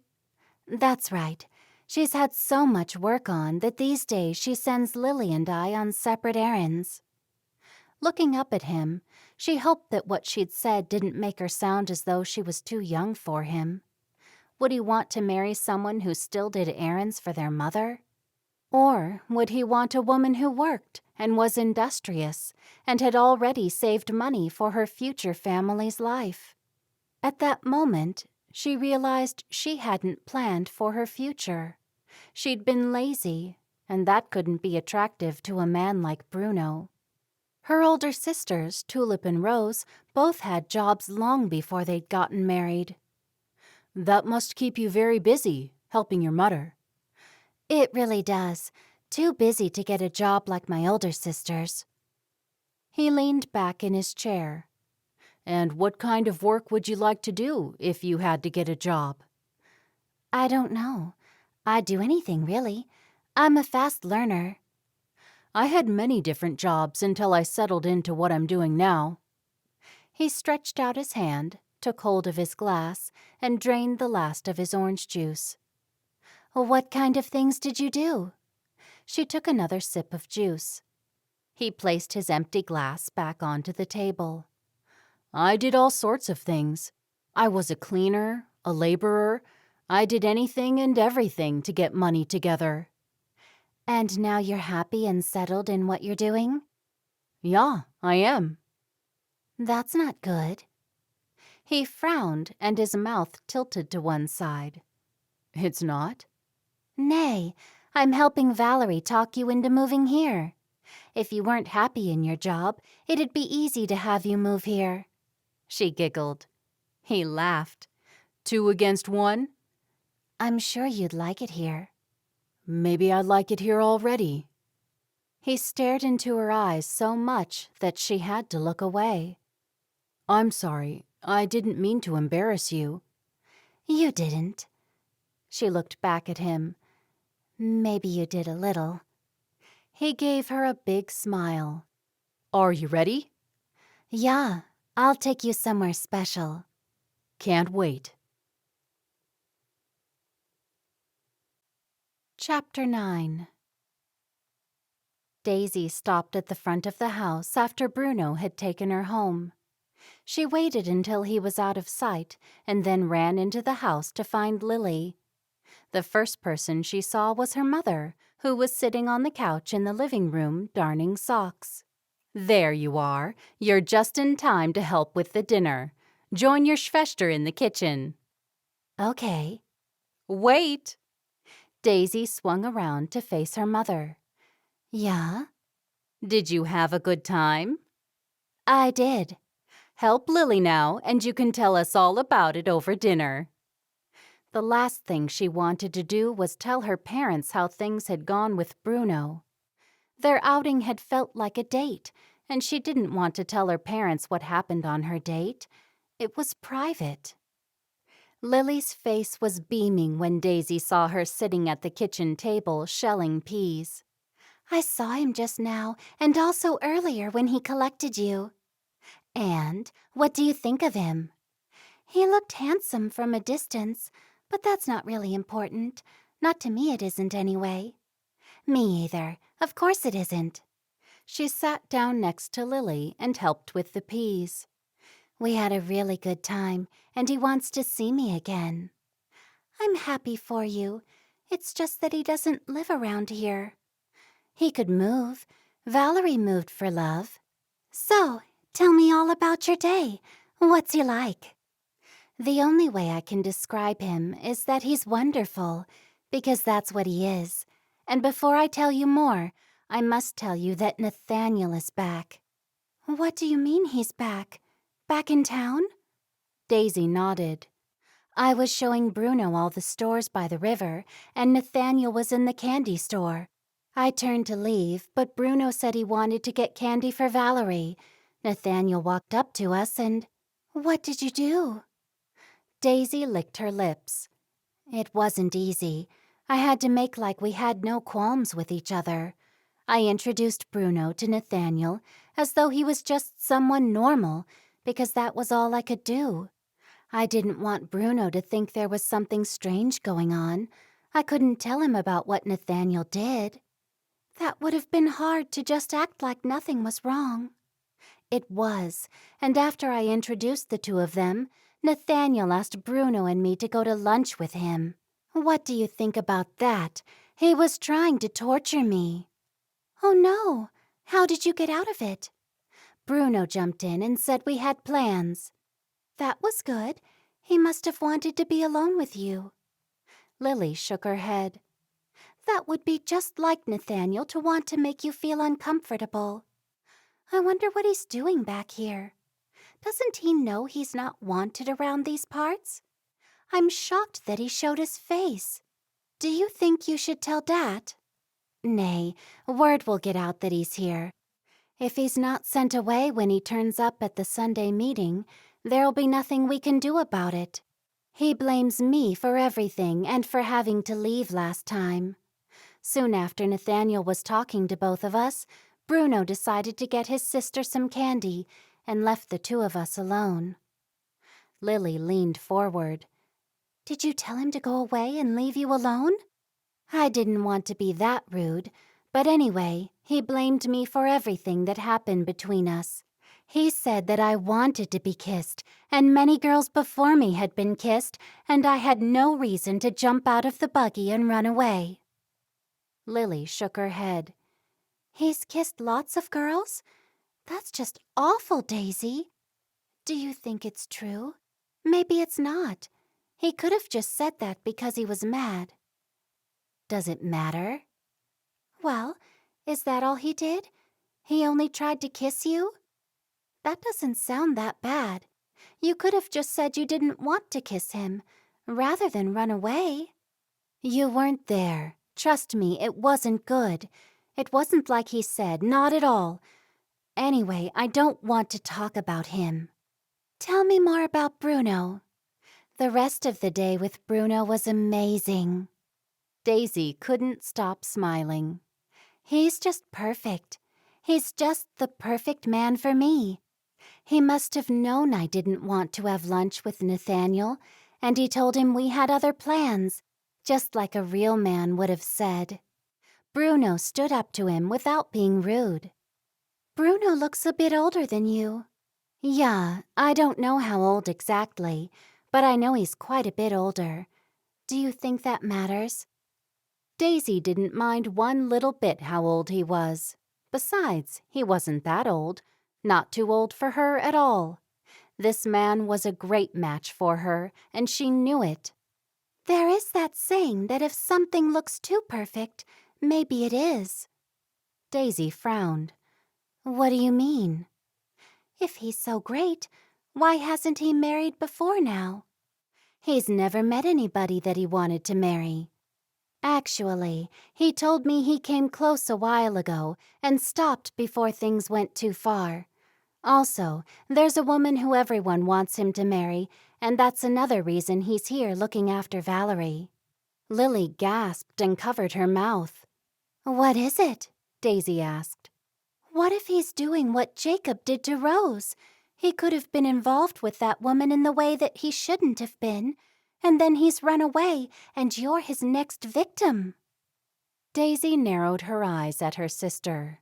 Why was she saying horrible things about Bruno? Didn't she want her to be happy?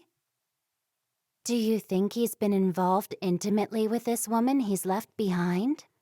I wouldn't say something like that, but if something seems too good to be true, maybe it is, and maybe he's not as perfect as he appears to be. Don't rush into anything. Marry in haste, repent at leisure.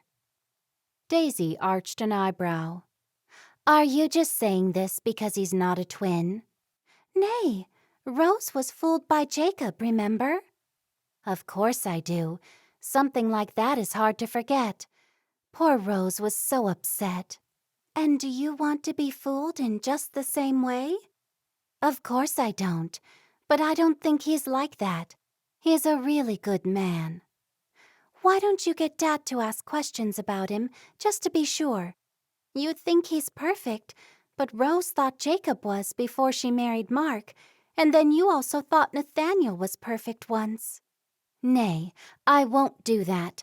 I won't have Dad thinking something is wrong with Bruno because I would know. I would know in my heart. If you think so, I'm only trying to help. I know you are. I'm just sad that he doesn't have any brothers. Lily giggled. That was just a childish thing for us to think, Daisy.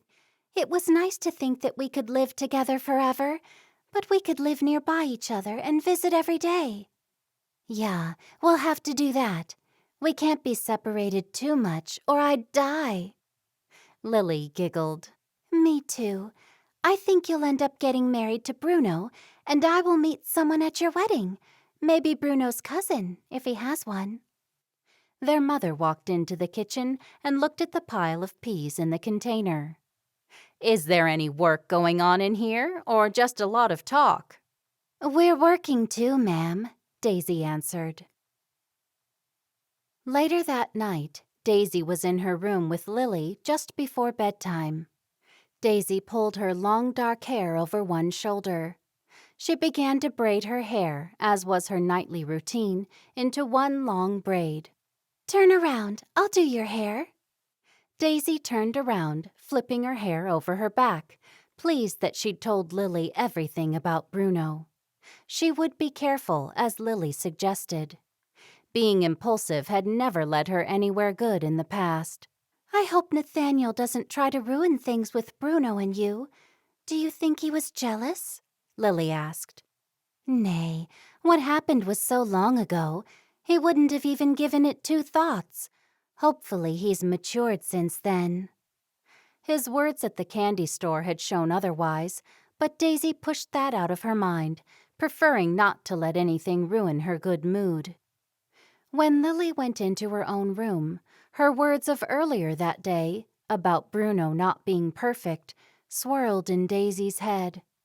She slipped between the covers of her bed and went over the day she'd had with Bruno. He seemed so perfect, but was she just setting herself up for a fall? She'd also liked Nathaniel before she'd gone on that disastrous buggy ride with him a long time ago. What if Bruno was simply putting on a good act? Daisy decided to be guarded just in case. She would not give her heart away too soon. He'd run from a woman in Ohio, so what if he was someone who ran when a relationship got serious? It was quite possible that it was so. Chapter 10. When Nancy and Hezekiah were getting ready for bed, Nancy asked, "What do you think of Valerie's brooder, Bruno?" "He seems a man of good reputation from what I've heard so far. Do you want me to ask further about him?" "Yeah, I think that would be a good idea. You know what the twins are like. They don't have much sense about men or anything else." "You don't trust them?" "Nay, I don't trust them to make good decisions. I think they've proven that they don't always know how to make decisions." "Valerie's familia is good. I know that, but I'll keep asking. I don't think we've got anything to worry about there." "Good. See what you can find out, would you?" "Of course I will. Daisy's already spent the day with him." "Still, I'd like you to ask about him. I can tell she likes him. Why don't I ask him over for dinner with Valerie?" "Okay. When?" "I'll ask them at the Sunday meeting if they'll come for dinner on the following Monday." "Fine by me," he said. "Okay. I meant to have Valerie over soon anyway. She wants to talk with me about doing volunteer work." "It works out good all around then." "Yeah." "Daisy seems quite serious about Bruno," he said. "She can't be too serious about him. She's only just met him." Hezekiah shrugged his shoulders.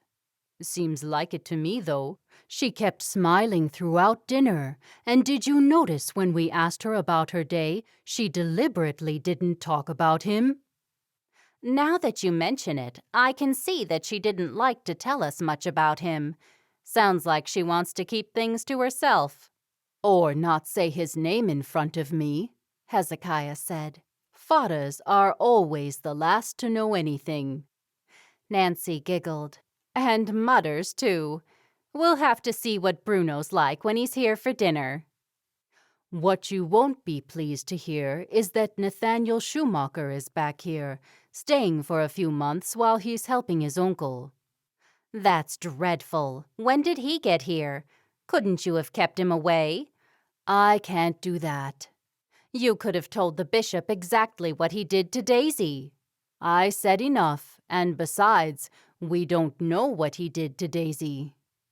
He scratched his neck. "I don't like to say it, but—" "You think she made the whole thing up?" Nay, I'm not saying that, but You think she might have exaggerated what happened? he grimaced.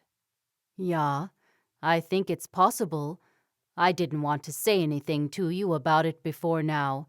At the time, I was enraged with Nathaniel, but when everything calmed down, I got to thinking what Daisy's like, and let's just say I have a question mark there. Part of her wanted to be upset with her husband for thinking such a thing, but she'd had the same thoughts cross her mind too. Then again, he was Jacob's brother. I think he's just like his older brooder, Jacob. They're bad seeds. You can't judge someone by their siblings. Every man has to stand on his own and be judged by his own works. God knows every man's heart, and he's the judge. But meanwhile, we have to keep our daughters safe and away from men like Nathaniel. We just can't take the risk.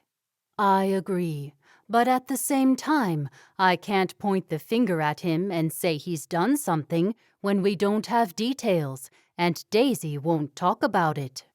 She's embarrassed. I know, but she won't even tell you the full account of what happened that night, so it's hard for me to say anything to the bishop when I don't know the full story. She's said enough.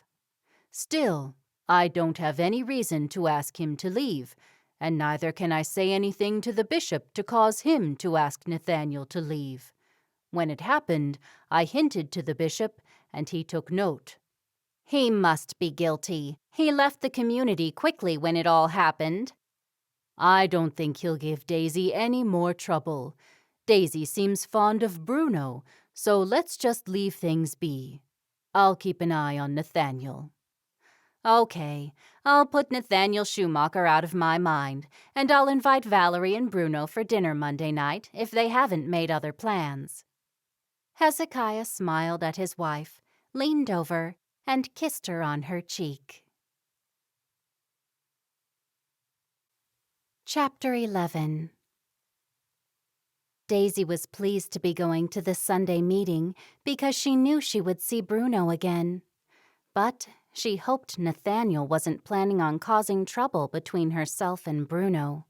It had been obvious that Bruno and she liked each other as more than just friends, and that had irritated Nathaniel. She could see it on his face. The meeting that Sunday was held at the Stoltzfuss' house, old Mary's eldest son's place. Daisy sat down at the back of the living room next to Lily. They had both walked past Nathaniel, and he had smiled at them, but Daisy had looked the other way as soon as he'd done so. She hadn't meant to be rude. She was nervous and didn't want to give him any encouragement. Just before the meeting began, Valerie and Bruno walked in and took their seats. Before Bruno sat down, Daisy noticed he quickly looked around the room and saw where she was. Lily leaned in close. "That's him, isn't it?" "Yeah. What do you think?" "He seems all right, but he's not my type." Daisy glared at her sister. They'd always had the same taste in everything, so why wouldn't they have the same taste in men? "Why isn't he your type?" "I don't know. He's kind of too old or something." "He's not that much older than us. Anyway, he mightn't be super handsome, but he doesn't need to be. He's perfect on the inside, and that suits me just fine." "That's all that matters," Lily said. It had surprised Daisy that Lily hadn't been very encouraging. "I hope Nathaniel is not going to stay around too long," Lily whispered, and then added, "Didn't you say he was working for his uncle for a few weeks?" "Yeah, but I was just hoping he would go sooner." "Don't let it bother you, Daisy." "I'll try not to." Their mother, who was sitting directly in front of them, turned around and shot them a heated glare for whispering. They kept quiet the rest of the meeting. When the meal was served after the meeting was over, it was the twins' time to socialize. All Daisy wanted to do was run over and talk to Bruno immediately, but she didn't want tongues to wag, so she restrained herself. Every now and again, when she was talking to people, she would see Bruno looking in her direction. Halfway through the meal, she saw her mother and father talking to Bruno. She dug her sister in the ribs. "Look, Lily, I don't like the look of that." "Why not? They're just being friendly with him since he's a visitor to the community." "Nay, there's more to it than that.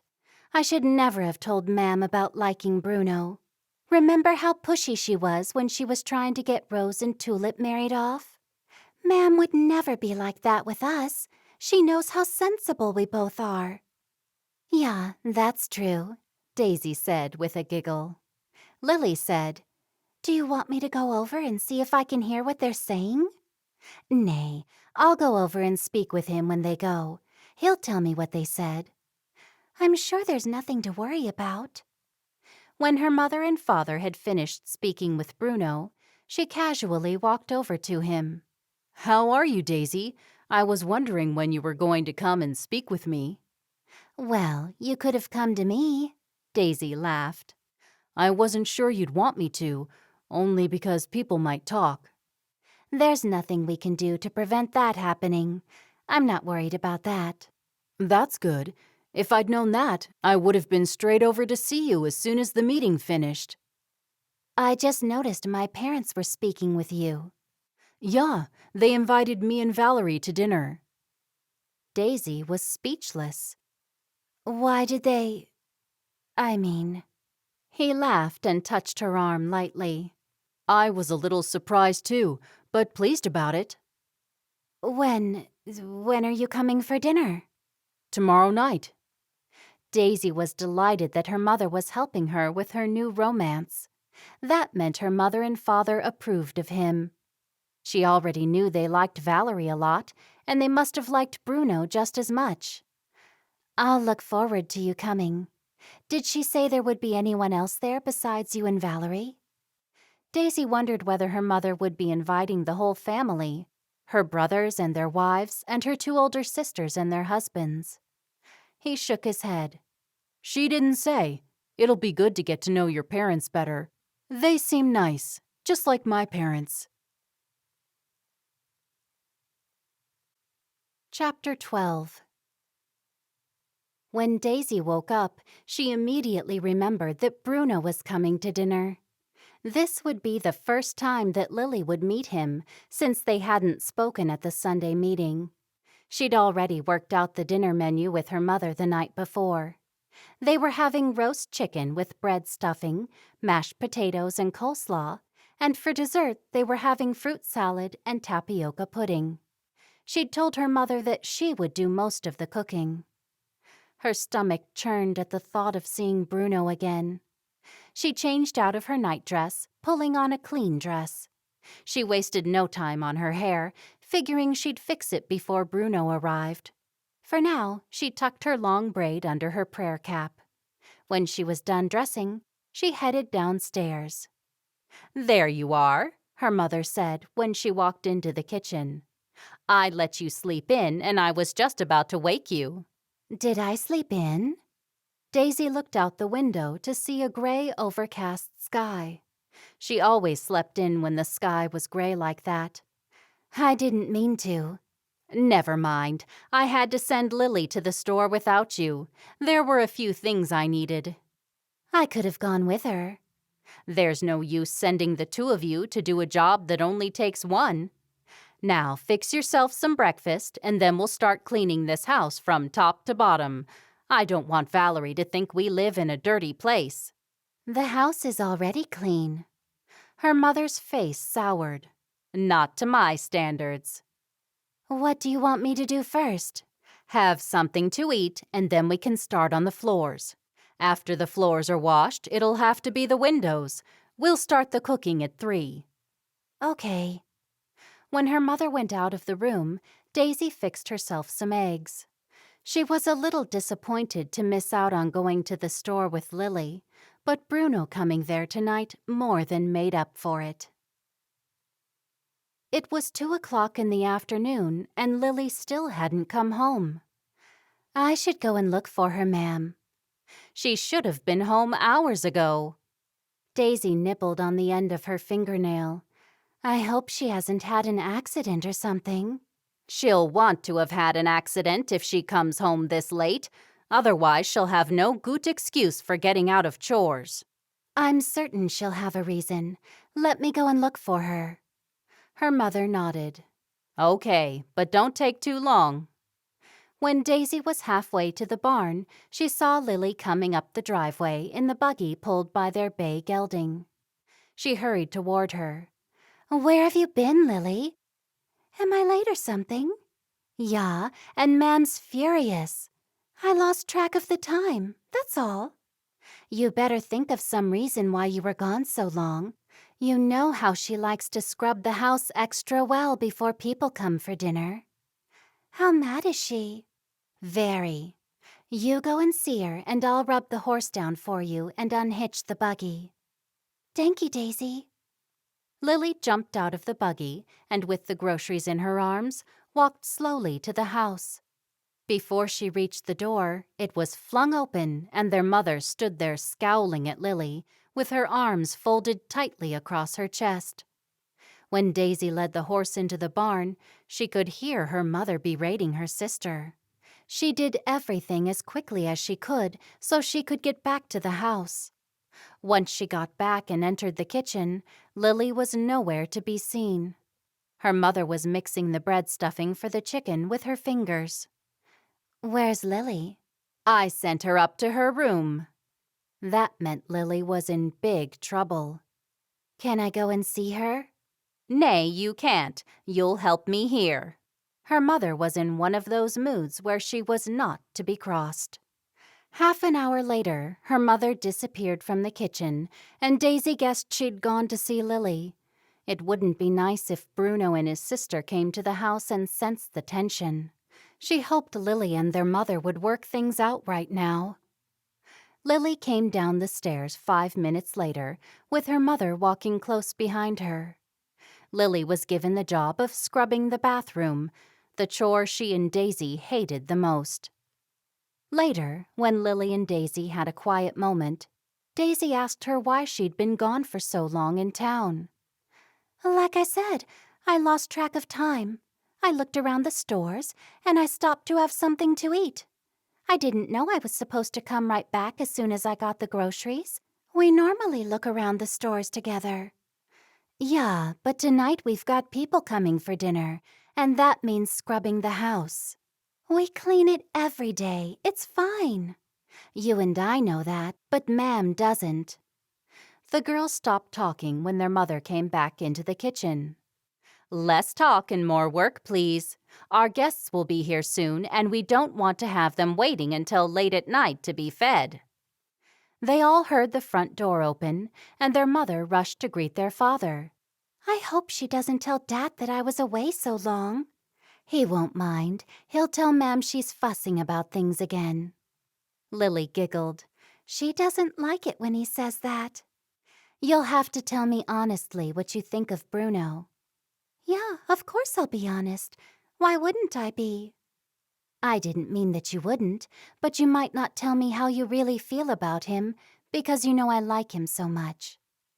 I'll be honest and tell you exactly what I think of him, Lily said as she picked up another pot of peas to shell.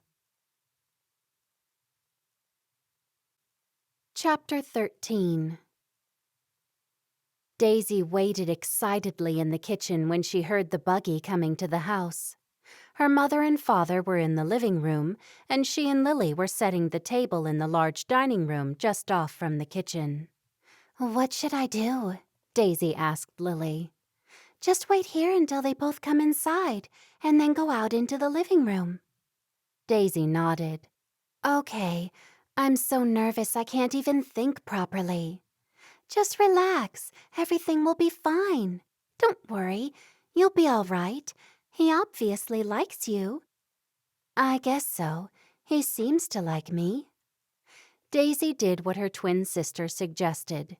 She stayed in the kitchen until she heard Bruno's voice in the living room, and then she walked out to greet Bruno and his sister Valerie. Bruno looked handsome in his billowing white shirt, paired with black pants held up by black suspenders. He'd made an effort to dress well, far different from the casual clothes he was wearing when she'd first met him at Valerie's house. Daisy, it's nice to see you again, he said, smiling. Hello, Bruno. Hi, Valerie. Hello, Daisy. I was just telling Bruno how alike you and Lily are. Yeah, they haven't met yet. I saw Lily yesterday at the meeting from across the yard, but I haven't spoken to her yet. It would be hard to tell the two of you apart. He turned to Mr. Yoder. I guess you can tell which one is which? He laughed. I can. I've had many years of practice. They are slightly different in the face, but even I can't tell who's who from a distance. Right on cue, Lily walked into the room. Daisy linked arms with Lily. This is Lily. It's nice to meet you, Bruno. Hello again, Valerie. Hello, Lily, Valerie said. Bruno smiled at her. Hello, Lily. The resemblance is amazing. Lily giggled. I'm wearing the green dress, and Daisy is wearing the purple dress. I'll remember that, he said. Dinner smells wunderbar, Nancy, Valerie said. Danky, I hope it tastes as good. Lily and Daisy sat on the couch next to Valerie, and Bruno sat on the couch opposite, next to the twins' parents. Why don't you go and make us some coffee, Daisy? Their mother suggested. It'll be a little while before dinner. Of course. Daisy bounded to her feet. Shall I help? Bruno said, standing up. Daisy thought quickly. Yeah, I might need help carrying everything out. The two of them hurried to the kitchen. Bruno sat down at the kitchen table and watched Daisy make the coffee. It was nice of your parents to invite us to dinner. They like Valerie, and it seems as though they might like you, too. How can you tell? I can just tell. Do you want me to help you with anything there? Nay, Dinky. You can help carry the tray in when everything's ready. I think I can manage that. When can we see each other again? She turned away from the stove where she'd just placed the pot to boil. She stared at him. When would you like to do that? Tomorrow? Daisy gave a quiet giggle. I'll see if I can get away. There are a few repairs I want to make to Valerie's house. I'll ask your father if you could come with me to show me the best places to buy the hardware. He might point out I don't know anything about hardware. Is that the best excuse you can come up with? Can you think of a better one? He smiled at her. She shook her head. Not quickly. That'll have to do then.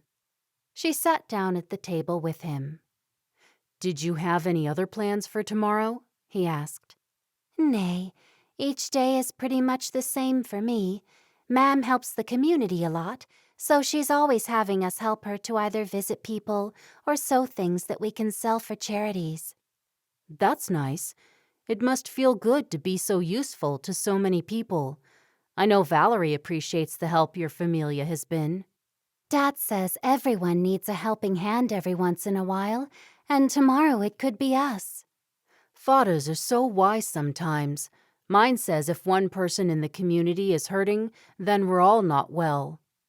Is he a part of the church oversight? Nay, he's not. He was very strict when we were growing up. He's relaxed a little in his old age. What about your mother? She's a very kind and gentle woman. She's quietly spoken. Lily walked into the kitchen. Can I help with anything? Are they getting thirsty? Daisy asked, surprised to see her sister. Lily said, Nay, but they were talking about things and I thought I should make myself scarce. What were they talking about? Bruno asked. They're talking about Valerie possibly selling the farm. Bruno nodded. That's something she's been wanting to talk over with someone like your father. Lily glanced at the bare table and then the pot on the stove. Without saying anything, she gathered the tray, cups, teaspoons, and everything else they'd need for their coffee. Danky, Lily, Daisy said, glad that one of them was thinking straight. All she could think about was Bruno and wanting to be alone with him. When the pot boiled, Daisy made the coffee and the girls followed Bruno back out to the living room.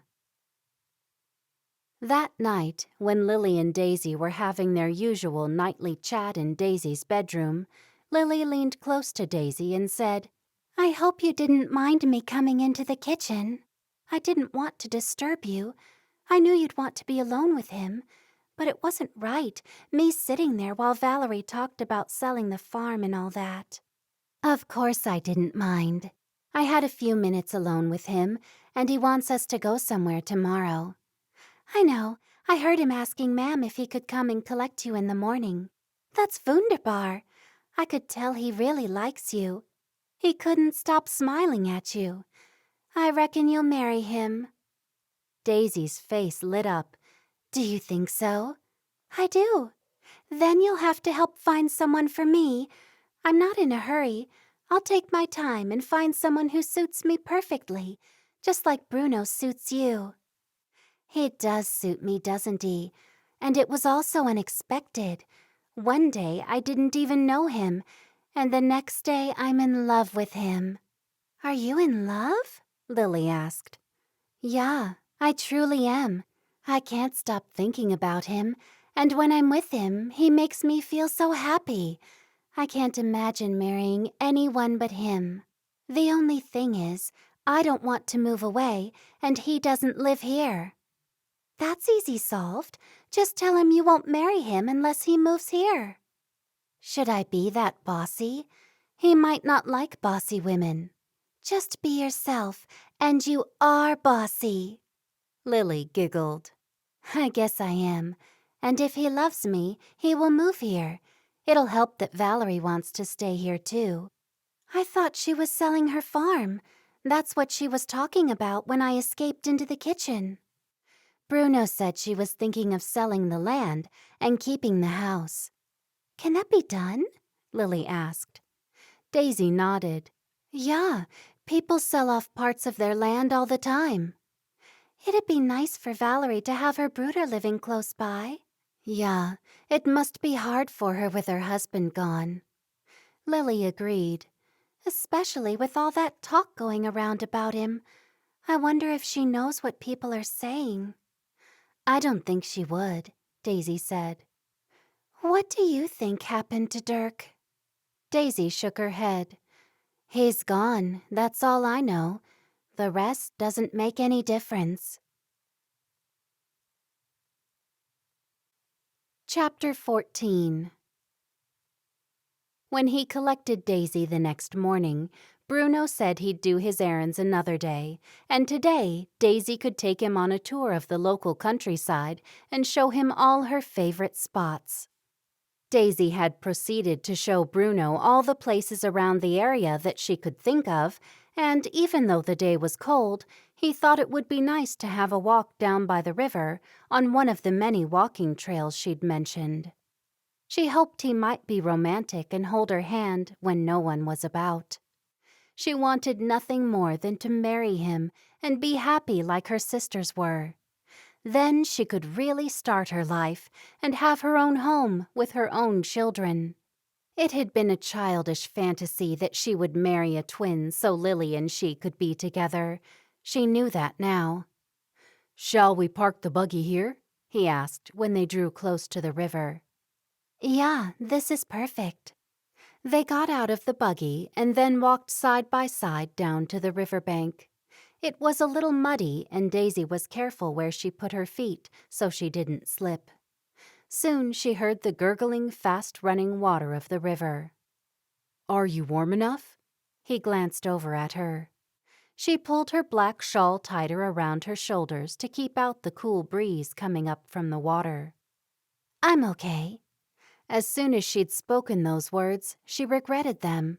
If she'd said she was cold, then perhaps he would have placed his coat around her shoulders, or he might have put his arm around her to keep her warm. She'd think quicker next time. When they were on the path parallel to the river, it was more level and solid underfoot. "It's beautiful here," he said, staring out at the river. "It's running fast today because we've had rain lately." He sniffed the air. I can smell wildflowers or something. It could be. There are a few around, but not for long. They walked on in silence for quite a while. Are you all right? You seem a little quieter today, Daisy said. I've got a lot on my mind. Like what? Remembering her manners, she added, Do you want to talk about it? My mother wants me to go home, and I've still got a lot of things to organize for Valerie. Why? Like what? Why does she want me home, or what do I have to do for Valerie? Both. Valerie has decided to go ahead with selling off most of her land. It's a bit of a nightmare, and I don't think she's in any state to do all that alone. She'll keep the house and a little land, enough to have a small garden and chickens. That's sad that she has to sell. It's the best outcome. It makes sense since she can't work the land. And do you want to go home, Bruno, like your mother wants? He stopped near the water and looked across it to the other side. Nay, I don't want to go home. I wouldn't be able to see you if I went home. He looked back at her.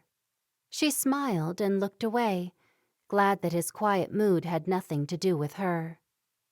Why does she want you to come home? It's all to do with that girl I told you about. I don't know why they're pushing her onto me. They did it once before and it ended badly. I just want to choose my own Fra. What's wrong with that? Nothing. That's how it should be. Parents can be too pushy sometimes. Anyway, how is Valerie today? She's doing okay. I'm sure she's grateful and pleased that you've come to help out with everything. I guess she is. Let's sit here and look at the river so I can take my mind off all my troubles. Daisy gave a little giggle as they sat down on a wooden seat. Why does your mother like this girl so much? I have no idea. Maybe it's because she's available and has all the attributes of a good Fra. I mean, there's nothing wrong with her. She's perfectly nice, but totally unsuited to me. There's just no spark between us. Do you know what I mean? Daisy smiled and nodded, and then looked over the water and wondered if he felt a spark with her. She felt it with him. They talked some more and found out more about each other, until Daisy remembered she had to be home at a reasonable hour to help her mother. My familia has a dinner every week where we all gather. It used to be about once a month, but my mother changed it to once a week. It's on tonight.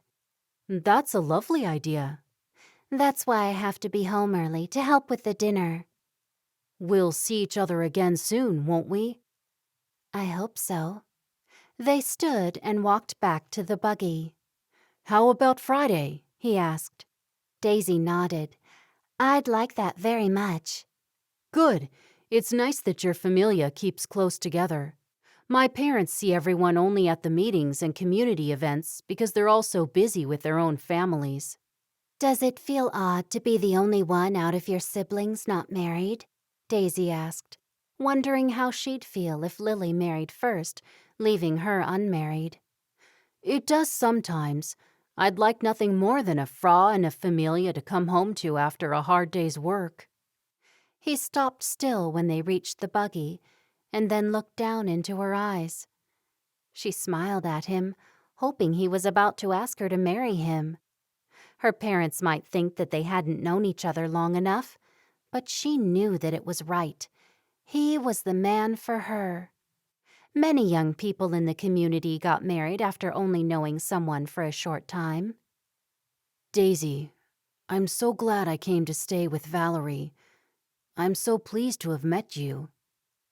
She waited for him to keep talking, but he didn't, so she said, I'm grateful you came because I'm happy to have met you too.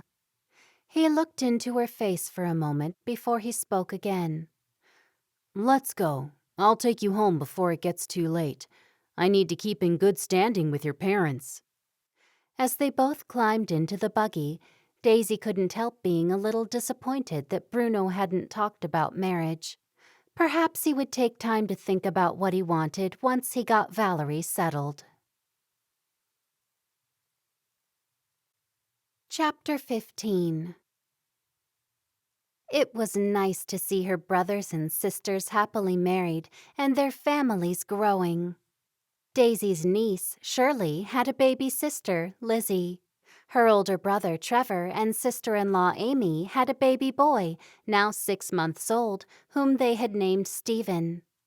Rose and Mark still didn't have any children because Rose had suffered 2 miscarriages in the past year, which she had become depressed about. "Rose and I have an announcement to make," Mark said, as he stood up at the table at their family dinner. Daisy hoped that he would say that Rose was finally expecting again. Hezekiah said, "The last time you said that, you were announcing that you and Rose were going to get married. What is it this time?"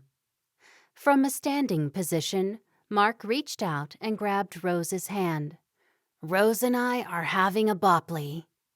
Everyone let out delighted gasps, and most people jumped out of their seats to congratulate and kiss the happy couple. "And it's past the danger point. I'm halfway along." Rose sat with her shoulders back and a huge grin on her face. Daisy couldn't speak because she was so pleased. She got up and kissed Rose quickly, and then kissed Mark before she sat down. Everything had come easy for Rose, except for having a baby. Hopefully, this baby would have no problems coming into the world. She'd lost the other 2 early in her pregnancies. Then there was Tulip, who hadn't gotten pregnant at all, and she'd been married long enough to have a baby by now. She appeared to be hiding her personal disappointment. Maybe all the Yoder girls would have problems having babies. Daisy had been right about Tulip being upset, because Tulip and Willem made their excuses and left right after dessert, not even waiting for coffee in the living room. Daisy whispered to Lily, "I think Tulip's upset that she's not had a baby, and she's been married long enough." "I thought that too, and she left early. We had best not say anything to Rose, because she would get upset about Tulip being sad. Rose should be feeling happy at this time." "Agreed," Daisy whispered back. "Anyway, I've got something to tell you later." "About Bruno?" Lily asked. "Yeah." After their guests had gone home that night, Hezekiah and Nancy went up to their bedroom, leaving the twins to do the washing up and the cleaning of the kitchen. Rose will have our 4th grosskin. Isn't it wonderful news? I thought she was getting big, but I didn't say anything because I didn't want to upset her in case she wasn't expecting. "It certainly is good news, but I couldn't help feeling a little sorry for Tulip. Did you notice how they left early?" Yeah, I did, but there's nothing we can do about that. She'll have her bopley soon. It took Rose some time, so it'll probably take Tulip a while too. Nancy took off her prayer cap and unpinned her hair. She ran a brush through her long hair, which ended past her thighs. Her hair had only been cut once, when she was a teenager, because the weight of it had given her headaches. It took a good 20 minutes a night to brush her hair. When Hezekiah was changed into his pajamas, he got into bed and propped himself up with the pillows. "There's something I have to tell you, Nancy, but I don't want you to get angry or upset." The brush slipped out of Nancy's hand and bounced across the wooden floorboards. It was not a good way for her husband to start a conversation. Her eyes fixed on to Hezekiah, wondering what was wrong. Whatever he was about to say was not going to be good.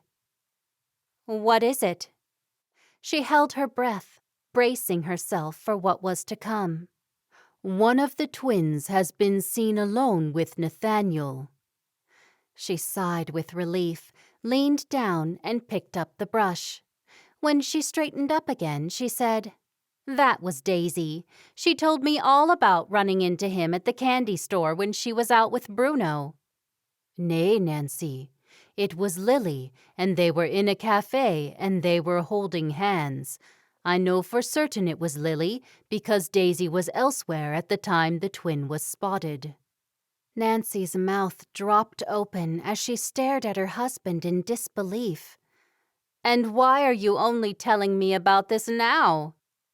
I didn't want to ruin dinner. Better ruining my dinner than ruining Lily's life. He caused you to have a heart attack and did goodness knows what to Daisy, and now he's paying everybody back by going after Lily. We don't know for certain. Nancy placed her brush back on the dresser and walked towards the door. Hezekiah threw back the covers and got out of bed, getting to the door ahead of her and resting his hand on Nancy's. Don't act in haste. No good will come of you being cross with Lily about this. This is something we have to think about more deeply. He led Nancy back to the bed, and they both sat. Nancy put her hand to her head. I'm upset about it. I know, but we have to be smart about this, Nancy.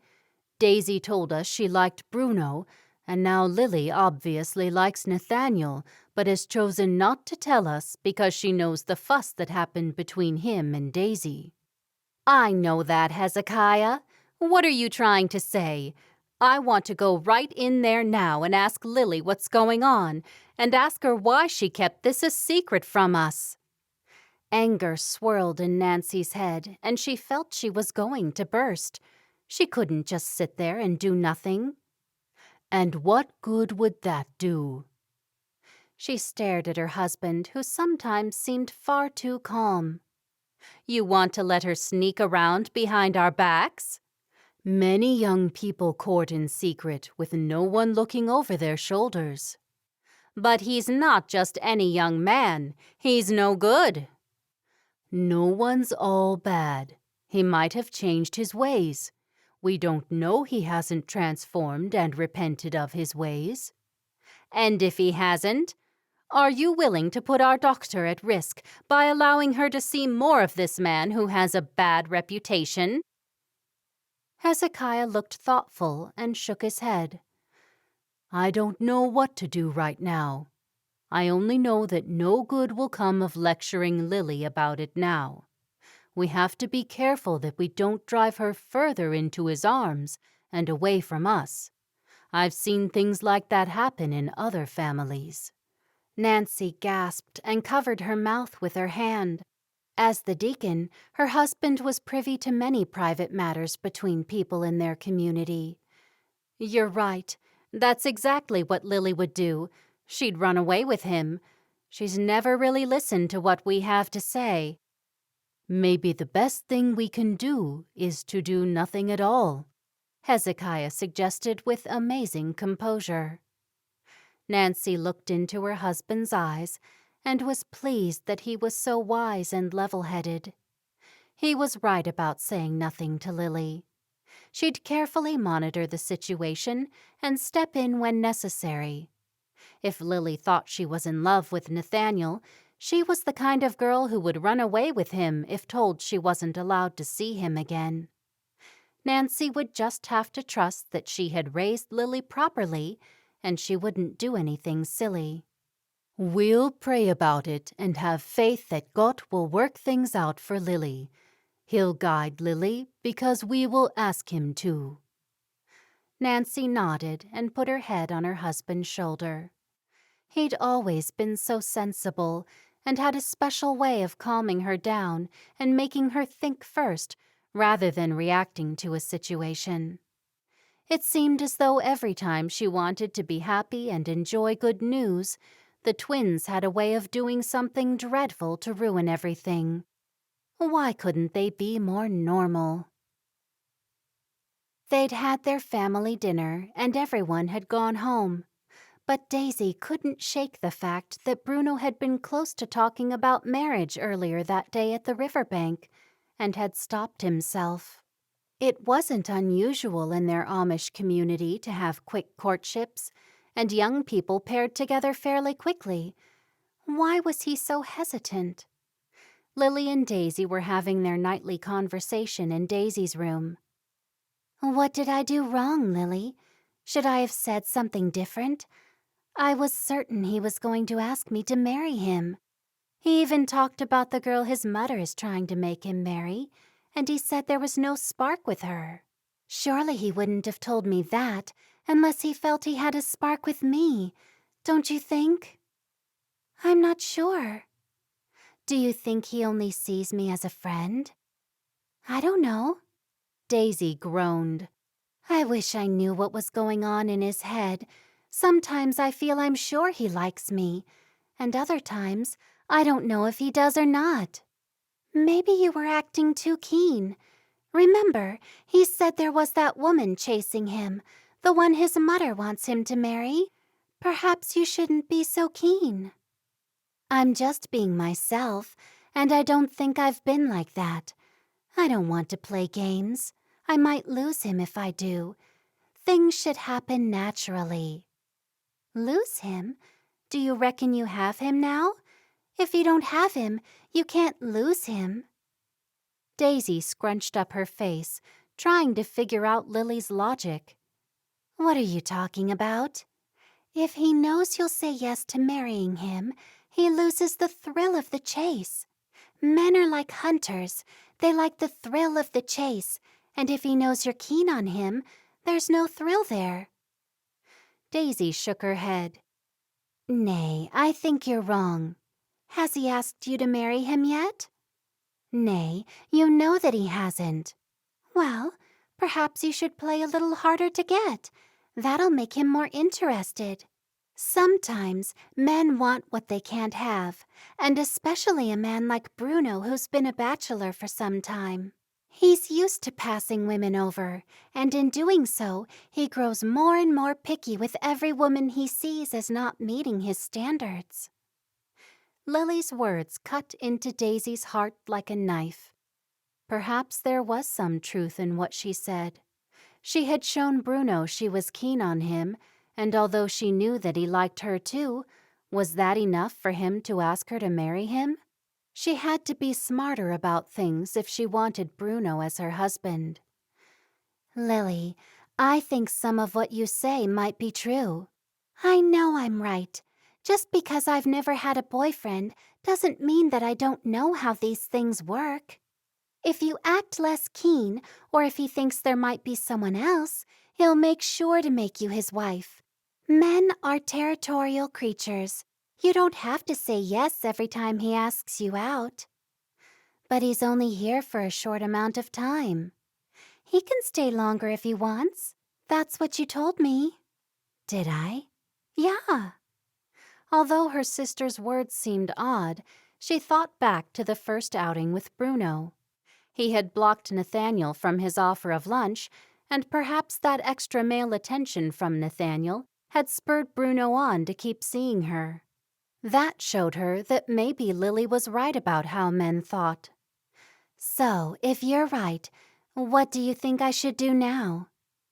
Daisy had no one else to ask, and Lily seemed so confident in what she said. Don't act so keen on him. He won't want you as bad if he knows he can have you. Daisy nodded. She wanted Bruno as her husband so badly, she was willing to do what her sister suggested. If it didn't work, she could always go back to the way things were. Thank you, Lily. I'll think about it. Okay, good night. Lily bounced out of her room without waiting for her to say goodnight back. Daisy slipped further underneath her bed covers, hoping her new plan was the right way to go. Chapter 16. After breakfast, Hezekiah left for work at his brother's farm, and Nancy sat at the table having a second cup of coffee. Lily was the first of the twins to come down for breakfast. Good morning, ma'am. Morning, Lily. It seems Daisy has taken to sleeping in. Lily giggled. Probably dreaming about Bruno. Nancy smiled. I think you could be right. Lily poured herself a cup of coffee and sat down at the table with her mother. After Lily had taken a sip, Nancy said to her, "And what about you? Have you found a boy that you like?" Nay, I haven't. Nancy hesitated a moment. Nay? Lily's brown eyes flickered as she stared at her mother. Nay. Against Hezekiah's better judgment, she asked her straight out, "What about Nathaniel Schumacher?" She wished she could be calm and patient like her husband had suggested, but she couldn't. He'd be the last person I would want as my boyfriend, especially after what he did to Daisy. That's funny, because someone said they saw you in town with him the other day. Lily smiled and then said, That was the other day when I was out by myself getting things from the store. I ran into him. He talked to me, and I had to say something to be polite. And was that all it was? Yeah, that's all it was. Why do you ask? Nancy shook her head. She knew Lily was lying, but if she pushed her or told her what she knew, that they'd been seen holding hands, she could very well drive her daughter away and into Nathaniel's arms, just like Hezekiah had warned. "It's nothing. You know how people like to talk." She reached out and patted her daughter gently on the hand. "Forget I said anything." Okay. Lily drank her coffee and then fixed herself some breakfast. All the while, Nancy sat in the kitchen, restraining herself from berating her daughter for having anything to do with Nathaniel Schumacher. He was trouble, just like his brother Jacob had been trouble. The awful thing was that the twins were very attractive, probably the most attractive girls in the community, and they were prey for men like Nathaniel. She was pleased that Daisy had found a lovely man like Bruno. If only Bruno lived locally. As much as she wanted Daisy to stay close by, if it was in God's plan that she go to Ohio, she'd have to accept it. Daisy walked into the kitchen, rubbing her eyes. That was exciting news last night, ma'am. You're about to have your 4th grosskin. I couldn't be more happy. Daisy sat down next to her mother.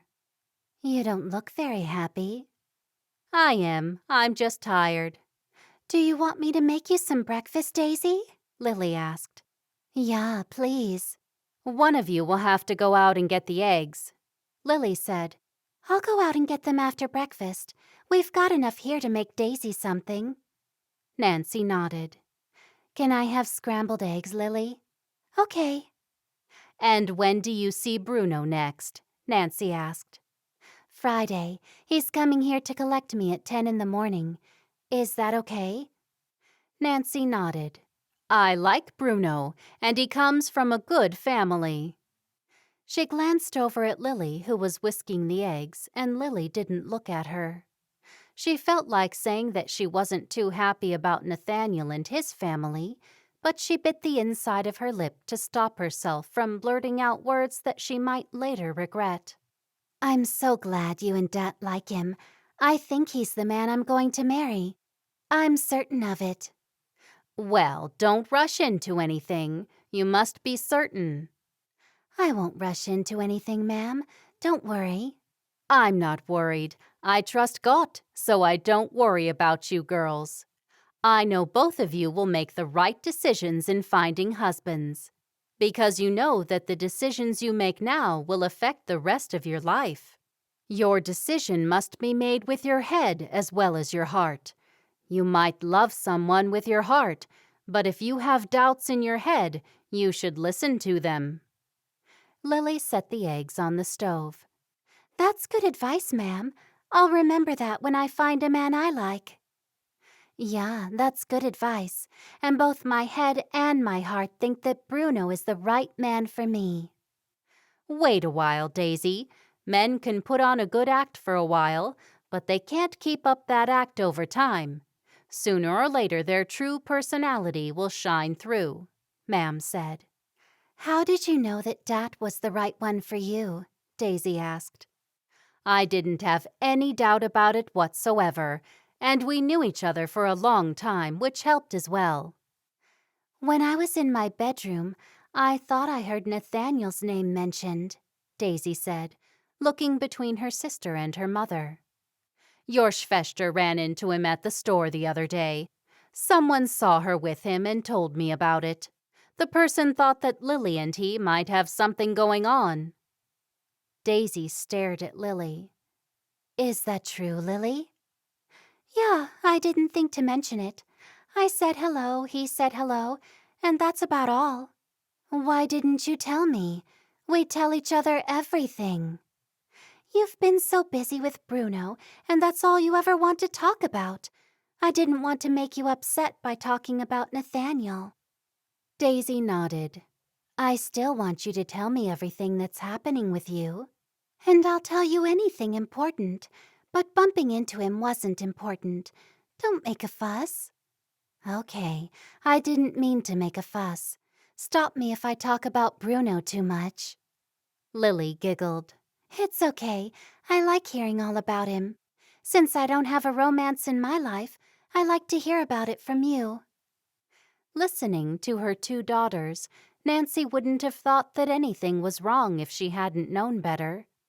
She knew now that Lily was very good at lying, and it disturbed Nancy to learn that. There was a chance that Hezekiah's source might have been mistaken, but Hezekiah wouldn't have told her about it unless he'd been quite certain. It had to be true, and many things about the scenario scared Nancy. Chapter 17. Going against Lily's advice, Daisy asked Bruno to the volleyball game on Saturday afternoon.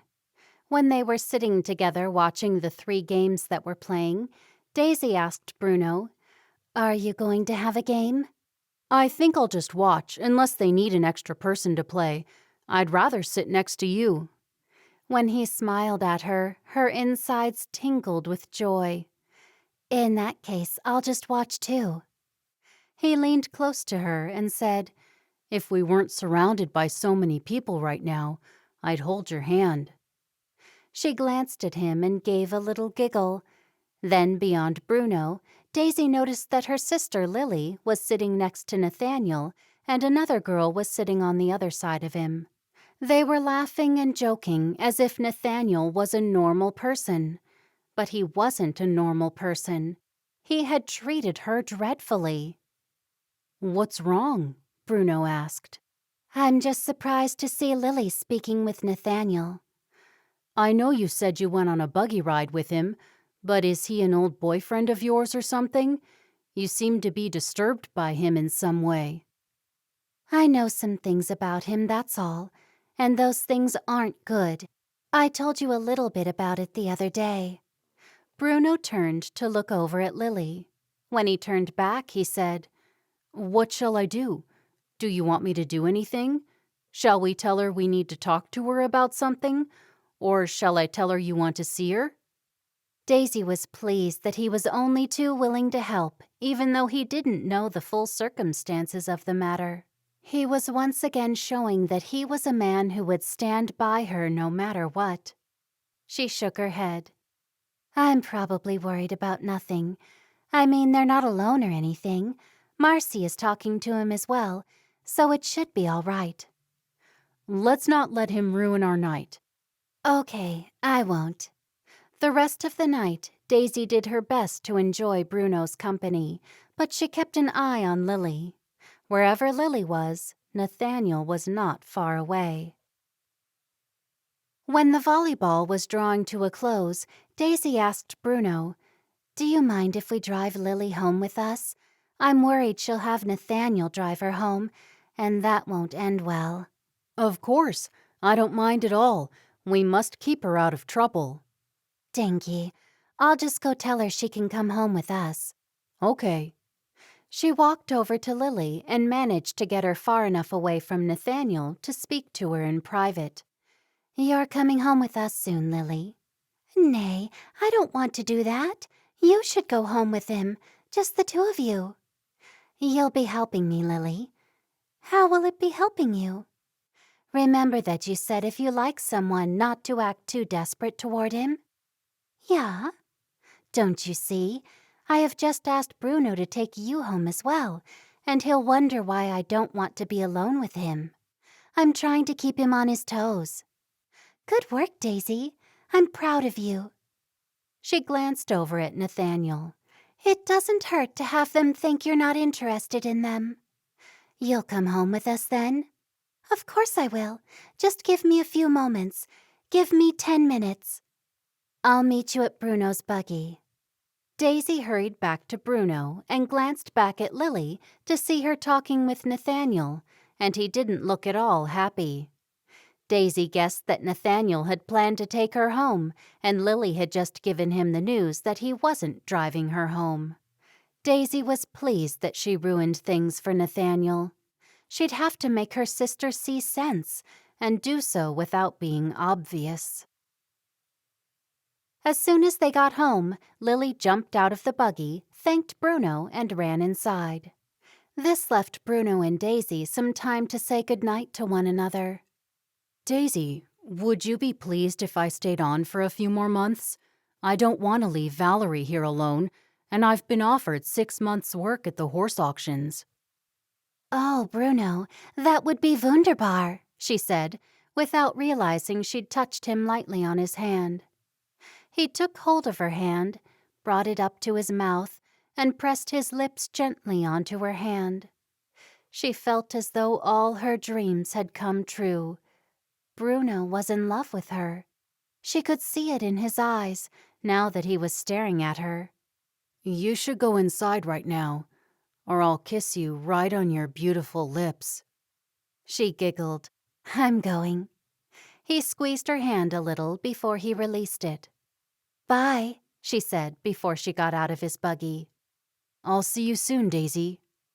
She walked inside and closed the door behind her.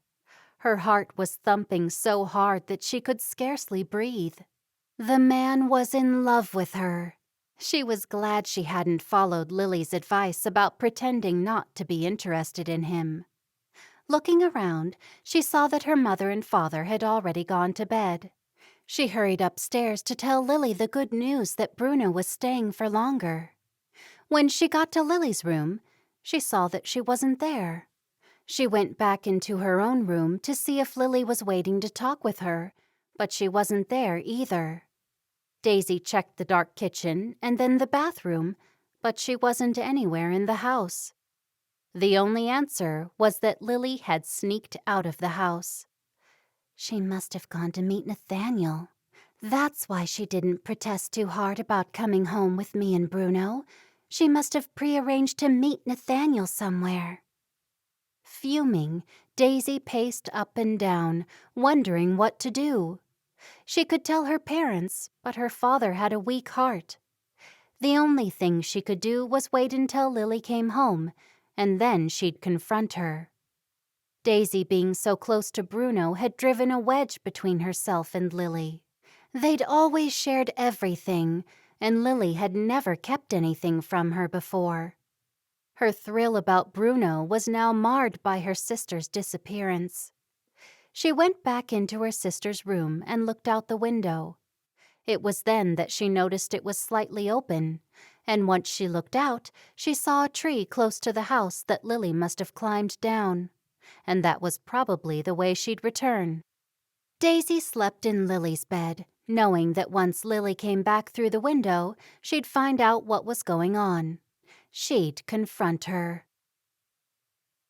Lily had to take the chance that Daisy would be so tired tonight she wouldn't notice they wouldn't be having their nightly talk. She felt bad for deceiving Daisy and her parents, but she knew they didn't like Nathaniel, so she felt like she was trapped. In the end, she was an adult and old enough to make her own decisions. She'd had several long talks with Nathaniel, and she knew they had the wrong idea about him altogether. She opened the window, grabbed the tree branch, and swung her body onto the trunk of the tree. Stepping down each branch, she got close enough to the bottom that she could let go of the branch.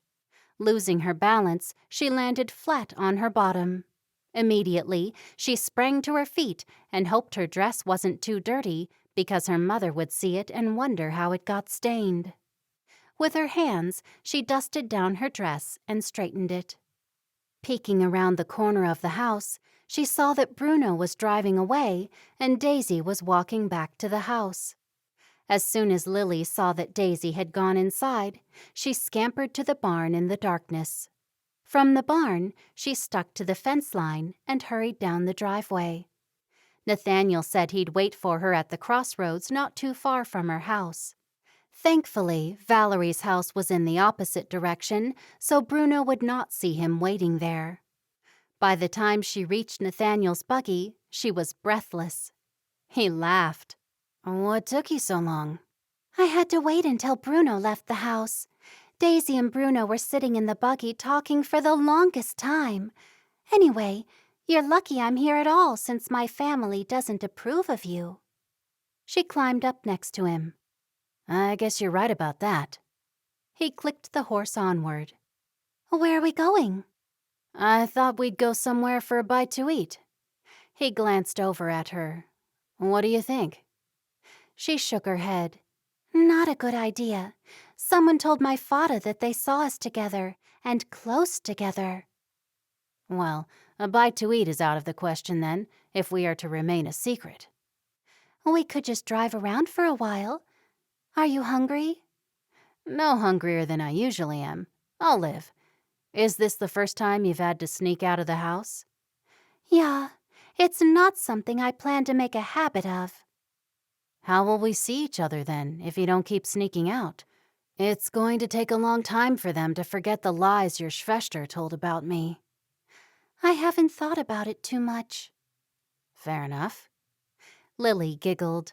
It felt good to be out, away from her parents' control, and to be able to make some decisions for herself. He glanced over at her again. "What's funny?" "I feel free. Free to be me." "Shouldn't you feel like that all the time?" "I'd like to," Lily said. "But I don't see how that's going to happen as long as I'm living under my parents' roof." "Get a job and move out." "I couldn't get a job. I don't know how to do anything." "Start by doing anything you can find, any job you can get, and then you work your way up." Lily had always thought the only way out of home was to marry and get away that way. It had never occurred to her to get a job and have her own place. "If I got a job, would that give me enough money to rent a house?" "Well, if you have no skills, you probably won't get much pay at first. Not in your first job, but you could share a place with someone. That's the best way to start." "Like who?" He chuckled. "Look on the internet or on notice boards. People are looking for housemates all the time." "That sounds like a good idea. Maybe I will get a job." "It puzzles me why you haven't had one before now." "Ma'am keeps Daisy and me busy, that's why. Our days are full of things to do around the house, and then she's got us visiting people now." "She's teaching you to be just like her. Is that what you want, Lily?" he asked. "Yeah, she's got a good life, and I'd like to be just like her, just not as short-tempered and cranky." At that moment, gentle rain began to fall. "It's raining," Nathaniel said. "I just hope it doesn't get any heavier."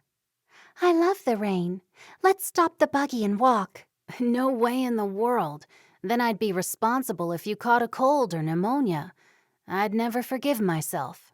"You could visit me and bring me hot chicken soup." He laughed as the rain started falling more heavily. "There's no way your parents would allow me to even see you, let alone bring you anything." "I guess that's true. I can't believe that Daisy made the whole thing up. She obviously didn't think how it would affect you." "She was trying to get back at me. That's what I reckon."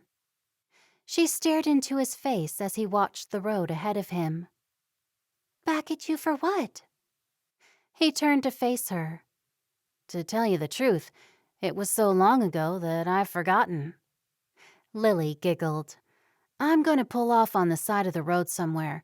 I can't watch the road and see your pretty face at the same time." "Just let the horse go where he wants." "Yeah, and we'll end up in a ditch. And don't forget, when it's raining, branches have a habit of falling off trees." "You can't have a very good horse then if he'll pull the buggy into a ditch." "There's nothing wrong with Jasper. I just bought him from one of my cousins." Lily screwed up her nose. He looks a bit old. Is he just about to be retired?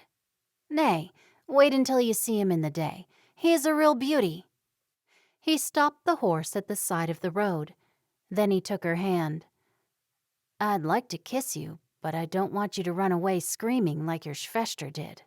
Lily laughed. I'm not my Schwester. Are you sure? Lily nodded. Quite sure. How do I know you're not Daisy out to get me into more trouble? Because Daisy wouldn't sneak out at night. That's how you can know. Ah, so you're the bad twin. The evil twin. He chuckled. I wouldn't say that. I just want different things out of life, and I'm just beginning to find that out. I want excitement. I want to do things other people don't normally do. Like run in the rain? Yeah, I'd like to run in the rain without a care in the world, and if I get sick, I will worry about that when and if it happens. I like the sound of that. You want to live for today, and tomorrow can take care of itself. Lily laughed, and then Nathaniel joined in with her laughter. If I lived on my own, I would run in the rain right now. What's stopping you? He asked. Apart from me not wanting you to get sick. Oh, that's sweet. Not really.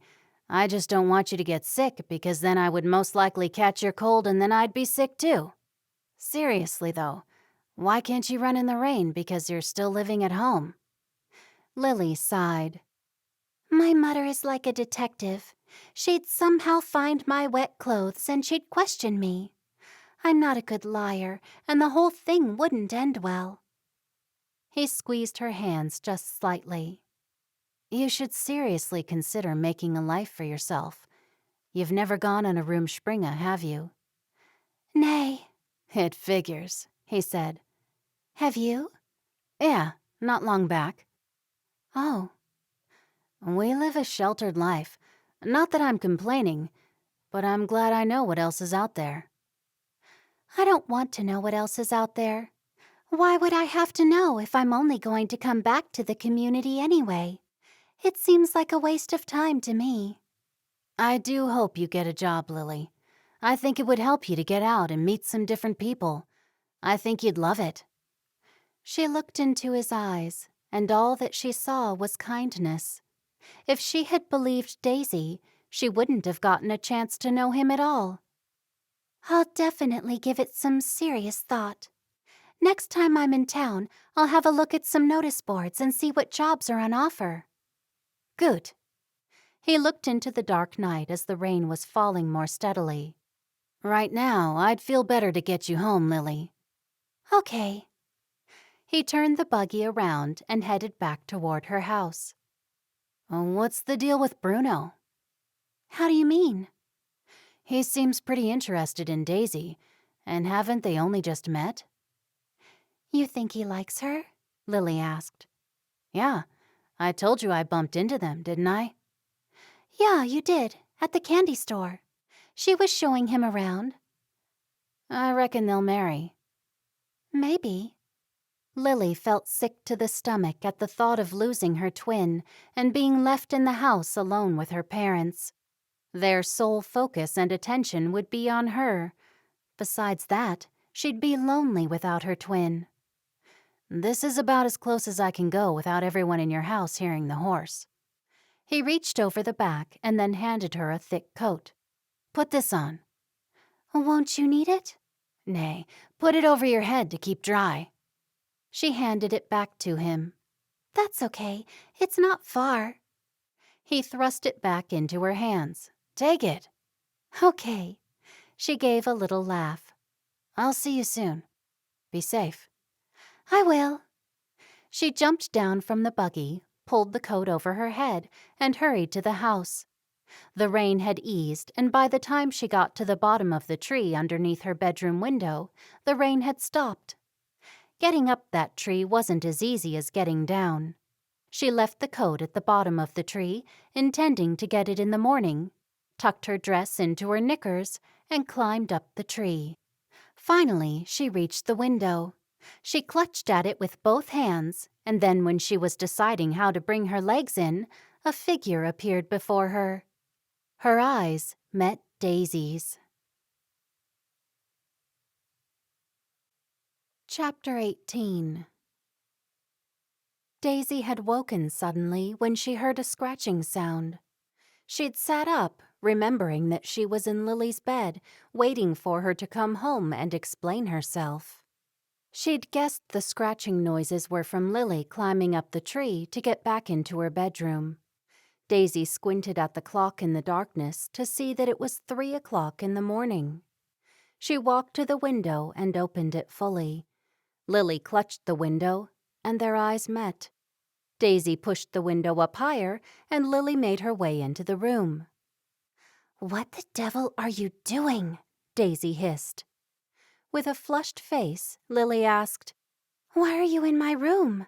"You went to meet Nathaniel, didn't you?" "Keep your voice down, or Mom and Dad will hear you." "What were you doing sneaking out to meet him?" "He wanted to drive me home and he couldn't, so that's why I met with him. I was trying to help you out so you wouldn't appear too keen with Bruno." "Well, isn't that making you seem too keen on Nathaniel, since you were sneaking out to meet him in the middle of the night?" "You've all made up your mind that you don't like him, and you don't even know him."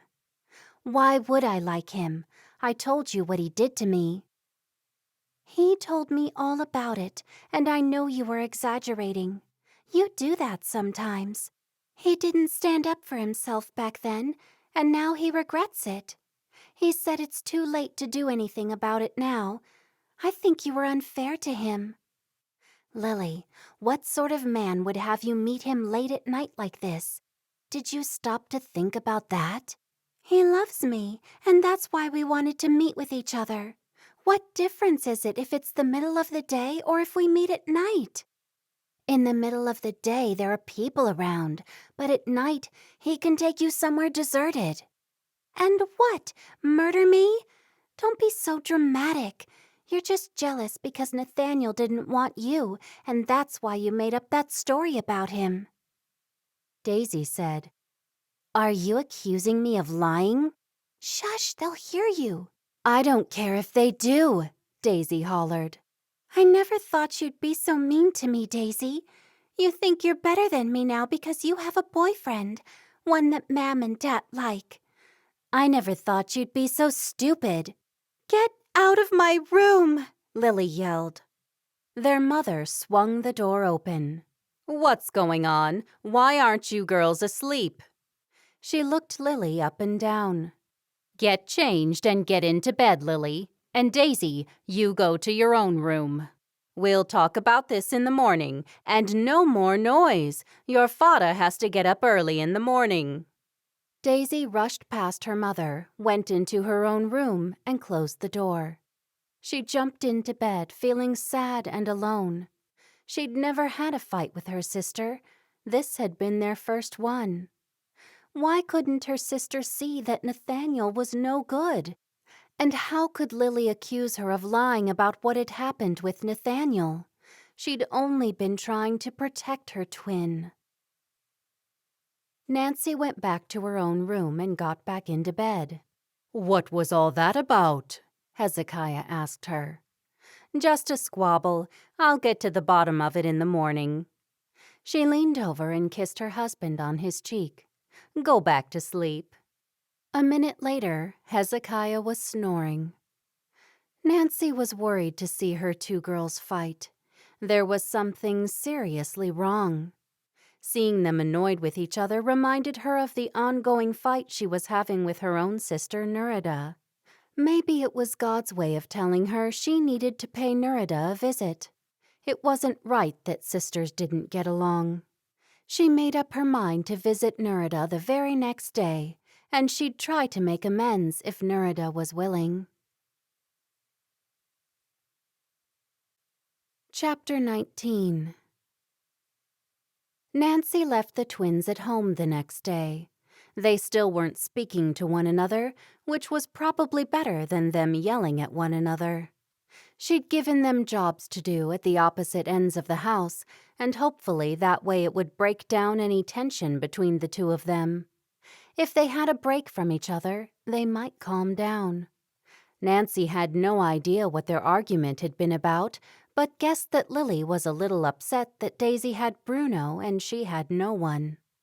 Things couldn't have been easy for Lily, because over the last few years they had grown used to the idea that they would marry twin brothers and they'd be together forever. Now that Daisy liked a man, it was tearing the girls apart. Nancy didn't like to see them at odds with one another, but neither could she offer a solution. It was bound to happen that one of the twins would find a man before the other. She'd had no idea that it would cause this big a problem between them. Trying to relax, Nancy breathed in the fresh morning air. It had been raining the night before, and the sweet scent of rain still filled the air. The colors of the landscape she passed looked so much brighter after a heavy downpour. The greens of the pastures were so much more vibrant, the roads darker, and her neighbors' red barns were now standing out in stark contrast to the trees behind them. Her horse's hoofs swished through the puddles, and Nancy skillfully navigated around some potholes made a little worse by the recent weather. As she got closer to Nurida's, she hoped the right words would come into her head when she was in front of her sister. She stopped the buggy close to Nurida's house, and when she'd tied the horse to the fence post, she walked right up to the front door and knocked on it quickly before she could change her mind. The door opened, and Willow, her young niece, answered the door. "It's nice to see you, Aunt Nancy. Come in." Are you sure it's okay? "Yeah, Ma'am saw you coming from the kitchen window. She's waiting in the kitchen for you." Okay. Where's Violet? "She's upstairs writing a letter. I'll go and tell her you're here, but I think Ma'am wants to talk to you by herself first." Willow wrapped her arms around Nancy. "I'm glad you're here." Me too, Willow. It's been too long. Nancy closed the front door behind her and headed into the kitchen. Nurida was sitting at the table with her hands firmly clasped in front of her. "Hello, Nancy. What brings you here today?" Nancy walked forward.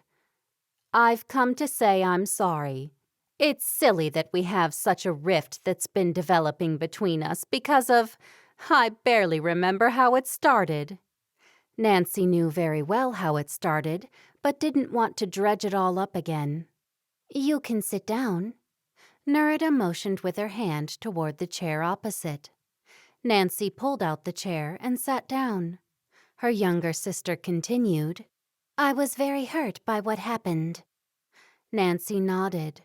I was irritated by you, and I won't say that I wasn't, but I shouldn't have let that come between the two of us. It doesn't really matter that you gave your girls similar names to my girls. Nurida shook her head. "Are we going to start this whole thing over again? My doctor's names are nothing like your girls' names." But don't you see that they are? My girls have flower names, and then you called your daughters Violet and Willow. Nurida rolled her eyes and sighed. "I don't have to explain myself, but I will. I'd always liked the name Violet, and while I realize it is a flower, it's also a color. I have always liked the name Willow, which is a tree and not a flower. When I named them, I didn't name them purposely to copy your flower idea." I told you how I felt when you were considering calling your Bopley Violet, and yet you went ahead with the name. You were always copying me when we were children, and I thought you'd stop when we became adults. "I didn't think you would be that upset about it. Anyway, I copied you when we were younger because I looked up to you. You're my only Schwester. I wasn't going to copy my brothers, was I?" Nurida raised her eyebrows and her mouth lifted upward into a kind smile. Nancy gave a little laugh. I suppose not. "Was I that annoying?" Tears came to Nancy's eyes as she remembered the good times they'd had growing up together. You weren't annoying at all. We had fun. It was only when you got older that you became annoying. "I didn't copy you or imitate you deliberately. I guess I thought the things that you did were good ideas. I can't even remember how I copied you back then, but I must have because I can remember you complaining about it when we were teenagers." It doesn't matter anymore. Nancy wiped a tear from her eye. I was silly to get annoyed with you and let this huge rift develop. Nerida smiled. "Yeah, you were. We should have been close, and our kinner would now be closer than they are." In her heart, Nancy still believed that her sister had copied her idea, and nothing Nerida could say or do would persuade her into believing otherwise. All the same, as much as she was irritated by what her sister had done, they were sisters, and she was prepared to put the past aside, to have Nerida and Nerida's husband John and their 2 girls, Violet and Willow, back in her life and the life of her family. Chapter 20. While their mother was out trying to make things right with Nerida, Daisy didn't want a similar rift to develop between herself and Lily. She walked over to Lily, who'd been given the job of washing the windows outside the house. "What do you want?" Lily asked when she saw Daisy approaching. "You don't have to speak like that." "Well, I think I do. You've shown that you don't care about me now that you're seeing a lot of Bruno." "Is that what this is about?" Lily threw the wet sponge on the ground. "You tell me." "You know what Nathaniel is like." "I don't, and I can do anything I want. No one cares about me anyway." "You're only saying that to be dramatic, or do you think Mam and Dad don't care about you now?" "You'll get married soon, and then everyone will be married except me. It didn't turn out like we always said it would. We were supposed to be married at the same time." "And if I could have kept my word, I would have. But Bruno doesn't have a twin." "Did you ever stop and think that he might not be the right person for you? We haven't traveled to all the different communities yet like we said we would. If we do that, we could find twins." "Nay." Daisy shook her head. "I can't, now that I have met Bruno." "Bruno, Bruno, Bruno. That's all I ever hear about anymore. That's all you ever speak about all the time. I'm sick of it." She picked up the metal bucket full of water and threw it down on the ground. Once the water drained, Lily picked up the bucket and hurled it at the window in anger. The window shattered and glass went everywhere. Daisy looked on in horror as the scene unfolded. "I'll go away and then you'll be happy." Lily pulled a sour face at Daisy before stomping down the driveway with her hands curled into fists. Daisy carefully picked up the larger pieces of glass and laid them down together so she could cover them in newspaper later. Instead of running after Lily, she figured she would give her time to cool down. It was clear that nothing she could say at this point would make any difference. Once she was back in the house, Daisy found some brown paper that they used for making dress patterns, and then she found some tape. She taped up the glass in the paper and then threw it in the trash. Once she'd cleaned up as best she could, she looked around the yard and down along the driveway, but she couldn't see Lily anywhere. Lily was down the driveway and just about to turn onto the road when she remembered Nathaniel's coat at the bottom of her bedroom window. How would she explain that if anyone found it? That was a disaster waiting to happen. She turned around and headed back to the house, hoping Daisy wouldn't see her. It was unfortunate that the window broke because she hadn't thrown the bucket very hard. It must have been a weak or faulty window. Maybe the bucket hit the window in the wrong place. When she got back to the house, she couldn't see Daisy anywhere. Directly under her bedroom window at the back of the house, she found Nathaniel's coat from the night before, just where she'd left it underneath the tree. After she had looked around about her to make sure no one was watching, she grabbed it and curled it into a tight ball. She headed into the barn where she'd hide the coat until she went somewhere to meet Nathaniel again. She tucked the coat behind the drum of chicken feed and then sat down on a bale of hay and cried. It felt like Daisy had left her already, and the only person who understood her was Nathaniel, and her parents didn't approve of him. How was her life ever going to get any better? It seemed as though Daisy would definitely marry Bruno, and what would become of her? Nathaniel was right. She'd have to get a job and make a life on her own. It was a hard thing to do, since she'd always had her twin with her every day of her life. Lily stretched her hands above her head and yawned. It had been a tough couple of days. She arranged some hay bales together, lay down on them, and slowly closed her eyes. Then she sat up quickly. All she wanted to do was see Nathaniel, the only person who understood her. He'd understand why she broke that window. She grabbed his coat, spread it out, and then she wrapped it around her to keep herself warm. Being in his warm coat comforted her. Nancy's buggy horse clip-clopped steadily up the driveway. Nancy immediately noticed the brown paper covering the window at the front of the house. Before she unhitched the buggy, she rushed into the house to see what was going on. "What on earth happened to the window?" she asked Daisy when she found her in the kitchen. Daisy swung around, looking incredibly guilty. Lily and I had an argument, and then there was an accident with the window, and it's broken. "I can see that it's broken, but how could that possibly have come about?" Daisy shrugged her shoulders, and her perfectly shaped mouth kept tightly closed. Nancy had never been able to figure out which twin did what. They'd always covered for one another, and clearly that wasn't about to change, even though they were at odds with one another. "Where's Lily now?" Nancy demanded. She was upset and went for a walk. I'm sure she'll be back soon.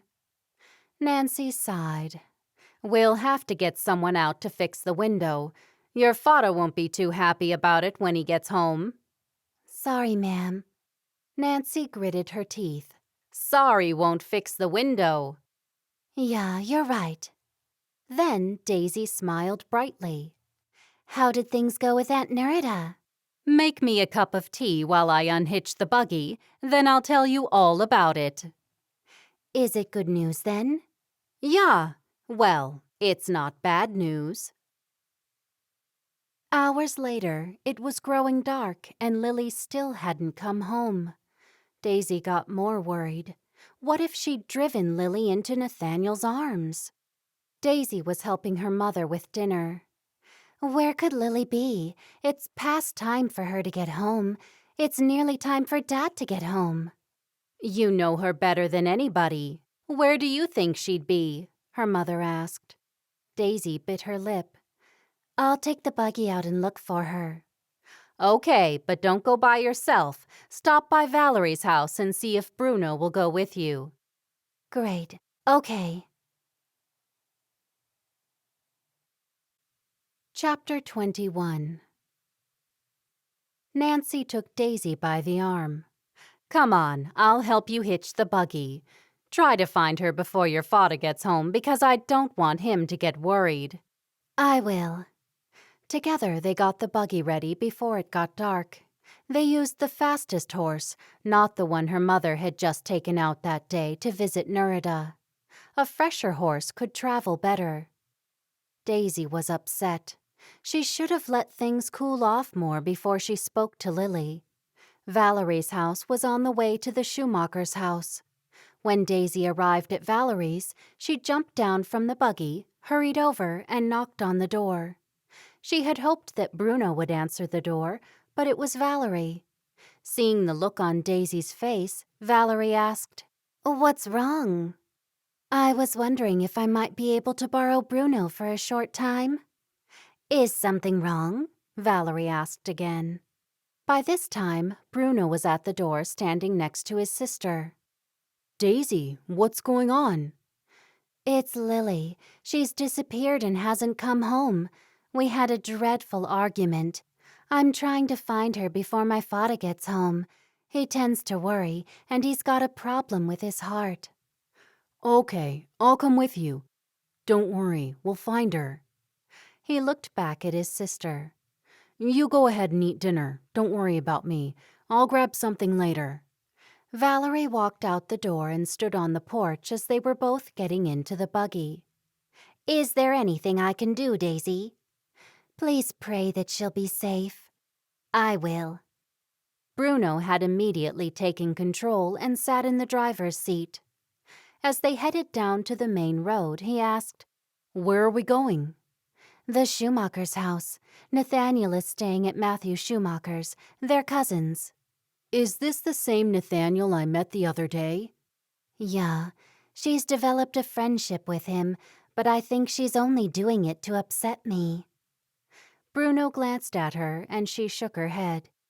Don't ask, it's a long story. I didn't ask anything. Can you think of anywhere else she might be? If she's not there, we could just check with all our friends. I don't know where else she would be. Don't worry, we'll find her. Thank you for coming with me. I'm glad you asked me. When they pulled up at the Schumacher's house, Daisy said, You stay here. I'll run in and see if she's inside or if she's been here. Okay. Daisy knocked on the door, trying not to look worried. Matthew opened the door and, knowing which twin stood before him, said, Hello, Daisy. Hi, Matthew. Lily wouldn't happen to be here, would she? Nay, why? She's missing. Matthew yelled over his shoulder. Nathaniel, have you seen Lily Yoder? Not today, I haven't. Relief washed over Daisy. If Nathaniel was here, it meant that Lily wasn't with him. Then again, if Lily wasn't with him, where could she possibly be? She's missing! Matthew yelled again to Nathaniel, who came to the door as quick as a flash. Is that right, Daisy? Is Lily missing? I'm sure it's nothing to worry about. She's probably just at someone's house visiting and she forgot to tell us. Then why do you look so worried? Nathaniel asked. Because she is my Schwester, Daisy said a little too harshly. Matthew suggested, Why don't we join you, and that way we can cover more ground? Daisy agreed, glad that Matthew knew all of Daisy and Lily's friends. They decided that Daisy and Bruno would call at all the houses south of the Schumacher property, and Mark and Nathaniel would do the ones to the north. Then they'd meet back at the Yoder's house when they were finished. By now, Daisy's father would be home and would know about Lily's disappearance. When Daisy got back into the buggy, she explained the plan to Bruno. As the buggy traveled back down the road, Bruno asked, Is that a good thing that she wasn't with Nathaniel? I am relieved in a way, but I'm worried because I still don't know where she is. I'm sure there's nothing to worry about. She's probably just visiting a friend or something. Daisy shook her head. We had a dreadful fight and a window even got broken. We never ever had an argument before. It was terrible. 2 hours later, they got back to the house without Lily. Nancy rushed out to the buggy. We've just found her. She came back here just 5 minutes ago. That's a relief, Bruno said. Where was she? Daisy asked, now finding herself annoyed at Lily for wasting all their time. I don't know. She hasn't said yet. She's inside talking to your father. I'll take Bruno home and come back. Bruno said, Why don't I bring the buggy back in the morning? I can put the horse in Valerie's stable overnight. You stay here now. You're tired. Her mother stepped forward. Thank you, Bruno. I think it would be a good idea. You don't have to thank me. He gave Daisy's mother a big smile and then said to Daisy, I'll see you in the morning, early. Bruno left, and before Nancy and Daisy got back inside the house, Nathaniel and Matthew drove up in Matthew's buggy. Daisy had temporarily forgotten that they were out looking for Lily. Ma'am, that's Nathaniel and Matthew Schumacher. They were helping us look for Lily. Nancy raised her eyebrows. Ask them if they want to come in for a hot chocolate." Nancy went back into the house, and Daisy rushed over and thanked the 2 young men for looking for Lily. "She's in the house. She's okay. I've just got home myself this minute, so I don't know where she's been or anything." "She's all right, though?" Matthew asked. Daisy nodded. "I'm glad she's okay," Nathaniel said. "Would you like to come in for a hot drink?" "We won't stay, Daisy. We've both got to get up early for work in the morning," Matthew said. "Thank you very much for looking. You saved Bruno and me hours looking for her." Chapter 22. Daisy walked into the kitchen and saw Lily sitting down next to their father. "Are they coming inside, Daisy?" her mother asked. Lily looked up at Daisy anxiously. "Nay, I can't face anyone." Daisy shook her head. "They said they had to get up early for work tomorrow." "I should go to bed," Lily said. Daisy ignored Lily's words, turned around, and walked out of the room and hurried upstairs before Lily. Daisy got ready for bed behind her closed door.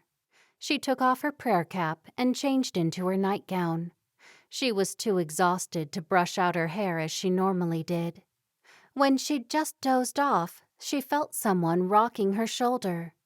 She opened her eyes to see Lily. "I'm sorry, Daisy." Daisy sat up in bed. "What made you so angry?" "I just thought no one cared about me, and it looks like you'll soon be married to Bruno, and then what will happen to me? Of course I want you to be happy, but I want me to be happy as well. I want us both to be happy together like always. Everything is changing." Daisy imagined how she would feel if Lily had found a man to marry before she had met Bruno. "I understand, Lily. It's hard because we've always been so close, and things are changing. I think Bruno likes me as much as I like him, and will probably marry, but I can't say when." "You'll marry him, and probably soon." Daisy giggled. "Can we be friends again?" Lily asked. "Always. Even when we were arguing, we were closer than 2 people could ever be." In the warm glow from the light flooding out of Lily's room across the hall, Daisy saw Lily's sad face break into a smile. "You know what I found out from tonight?" Daisy asked. "What?" "I'm pretty sure Matthew is very keen on you." "I kind of thought that he was, but so is Nathaniel." "Matthew is much nicer," Daisy assured her. "I know. I guess you have to make up your own mind about that." "Can we talk more tomorrow?" Daisy nodded. "Yeah, and then you can tell me where you disappeared to tonight." Lily gave a little giggle before she leaned over and gave her sister a tight hug. "Are things back to normal between us?" Lily asked. "Of course they are." When Lily walked out of her room, Daisy slipped back under the covers, wondering how she would feel if Lily got married first. Although she liked Bruno, she still didn't know if Bruno liked her enough to marry her. He'd come close to marrying once before and hadn't followed through with it. Perhaps a private talk with Valerie would give her some insight. When Nancy got into bed with her husband, she whispered, "With all the fuss over Lily, I forgot to tell you I visited Nerida today." "How did that go?" "I think it went well. We're probably not back to being the best of friends, but I think we made a good start." "Did you apologize to her?" "For what? Do you think I was in the wrong?" "It was so long ago that I don't remember what happened, or if there was a right and wrong situation. Sometimes both people can be in the wrong and in the right, depending on which person is viewing the situation. Being right isn't important when it's about family, and in saying that, I'm not thinking that you were in the wrong." Nancy listened hard to her husband as he struggled to dig himself out of the hole that he had just dug for himself.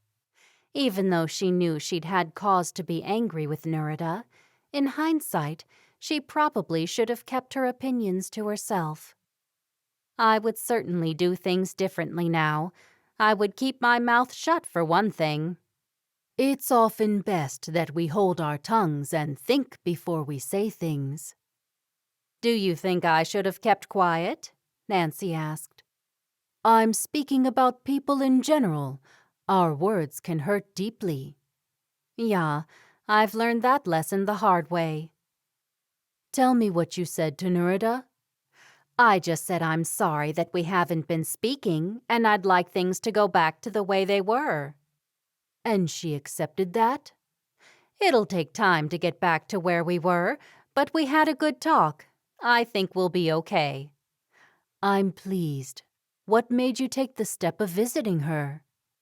Lily and Daisy were fighting, and then I saw how silly they were being. It upset me that two of the people I love most in the world were fighting. That's how our Heavenly Father must feel when His children fight among themselves. That's true. I didn't think about it like that. We've missed out on many years together, and our kinner could have been closer. Looks like things are working out for everybody then, Hezekiah said. I hope so. I hope this is the end of Daisy and Lily quarreling. Daisy was very concerned when Lily disappeared. We all were. Chapter 23. Daisy was awake early the next morning so she'd be able to take Bruno back to Valerie's when he brought the buggy back from the night before. Daisy's father had just left for work, and Lily still wasn't awake. She sat across from her mother as they both ate breakfast. Are you and Lily getting along better? I heard you whispering and giggling last night. Did you patch up your differences? I think so. I think she feels left out that I've got Bruno and she's got no one. I was worried that she might like Nathaniel. Daisy shook her head. I don't think she likes Nathaniel. I think she was just pleased that he was showing her some attention. I think that's all over with now. She's come to her senses about him? I think so. In fact, I'm sure she has. That must be hard for her that you've got someone and she doesn't. You've always been so close and done everything together. I was afraid this would happen one day. I didn't think there would be a big falling out between you, but I knew one of you would be sad without the other. You both built up in your minds that you would live in the same place and marry brothers. And marry twin brothers, Daisy corrected her mother. It wasn't likely to ever be like that. I suppose not, Daisy had to agree. Do you know where Lily went last night? I think she just went for a walk. She hasn't really said. Sometimes it's good to be alone to think things through. Do you know what time Bruno is getting here? Her mother asked. It would have to be early before he goes to work. I suppose there was no hurry to get the buggy back. Well, everyone was too upset to think straight last night. The sound of hoofbeats distracted them. Daisy ran to the window and was pleased to see that it was Bruno. I'll be back soon, ma'am. I just have to drop him back at Valerie's. I'll see you when I see you. Daisy threw on her black shawl and hurried out to Bruno. How are you feeling this morning? He asked when she climbed into the buggy next to him. I'm feeling fine. Lily and I are okay now. We sorted everything out. What was the problem? Daisy shook her head. It's a little complicated. He gave a quick laugh. Things between families usually are. He turned the buggy around and headed down to the road. Take my mother, for instance. She wrote me a letter saying she wanted me to come home. Ach, nay. Are you going home soon? Sooner than you said? He smiled at her. I've got a letter back in Valerie's buggy that I will send to her today, and that letter tells my mother that I have met someone very special, and that is why I need to stay here longer. Daisy's face lit up. You said that to your mother? I put that in a letter, and I just wondered if it's okay with you if I send that letter. I mentioned you by name, if you don't mind."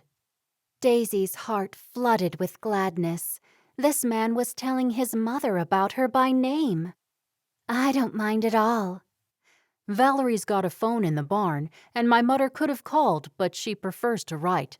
I'm going to the post office when I get a chance today, and I'll post that letter." "How's Valerie?" "If you don't need to go home right away, how about you stop by and talk to her?" "I was thinking of doing that. Is she awake?" "Yeah, she is. I'm running a little late for work, but I've already got my buggy hitched and ready to take me to work." He gave a little laugh. "When I say my buggy, I mean Valerie's buggy. She's been good enough to allow me to use it while I'm here." "I'll stay on and speak with her before I go home." "Daisy, I won't be able to see you much because of how much I'll be working, but would you come and have a picnic with me on Sunday afternoon after the meeting?" "Yeah, I'd like that." "I'll arrange everything. I don't want you to lift a finger." "Okay." When Bruno drove away, Daisy knocked on Valerie's front door. Coming. Valerie opened the door. Daisy. "I hope you don't mind me coming to say hello. Bruno said you were awake." Please come in. I'm getting sick of my own company. Come and sit with me. Have you had breakfast? "I have." How about a cup of tea? "I can always do with a cup of hot tea." Good. I have just boiled the water. Daisy sat down at the kitchen table, watching Valerie make the tea. "How have you been?" I guess I'm doing okay. I'm adjusting. I don't know what I'll do when Bruno goes back. He's been such a good help to me. "It's good that he might be staying here for a few more months." It's a blessing. Valerie placed a cup of tea in front of her. Do you have milk or sugar? "Nay, just black is fine for me, dainty." How is Lily doing? She disappeared or something for a while last night? "She's okay now. We had a bit of an argument and a window got broken accidentally. It was a bit of a fuss, but we're okay now. Everyone was panicked looking for her, but she hadn't gone far at all." That's good. Valerie sat down alongside her. Daisy wondered what to say to her. She was used to talking to much younger women, and Valerie was closer to her mother's age. "Bruno tells me that his mother had a woman lined up for him to marry." Valerie laughed. Yeah, that seems to be what mothers do. "Did your mother match you with Dirk?" Daisy nearly spilled her tea. It wasn't the wisest thing to bring up the subject of Valerie's late husband just weeks after he had been found dead, although Valerie had spoken of him before and hadn't minded. "I'm sorry. I shouldn't have mentioned your husband. I'm so stupid sometimes. Ma'am always says I speak before I think." Don't be sorry about that. "I want to talk about him. I feel that he's close to me when I speak of him." Relieved, Daisy listened while Valerie told her all about Dirk and how they had met. Valerie shed a few tears, which brought sympathy tears to Daisy's eyes. It wasn't all smooth sailing in our marriage. Most marriages are like that. It's not easy getting used to living with another person. Daisy nodded and sipped on her hot tea. But the problem at the start of our relationship didn't help at all. "Do you want to talk about it?" Daisy asked. Valerie didn't wait to be asked twice and lunged into her story. Dirk had always loved me. I didn't love him because there was someone else in my life, and Dirk knew it. "What happened, and how did you come to marry Dirk? Did you realize it was he who you really loved all along?" Nay, the man I loved went to another county and married someone else quite quickly. I was devastated, and it took me a long time to get over it. Dirk was there for me. I wasn't in love with him when we married, but I grew to love him. It was a different kind of love to the love I had for that first man. I can't even describe how that love was. It was something all-encompassing, and I'm sure not many people experience that kind of love."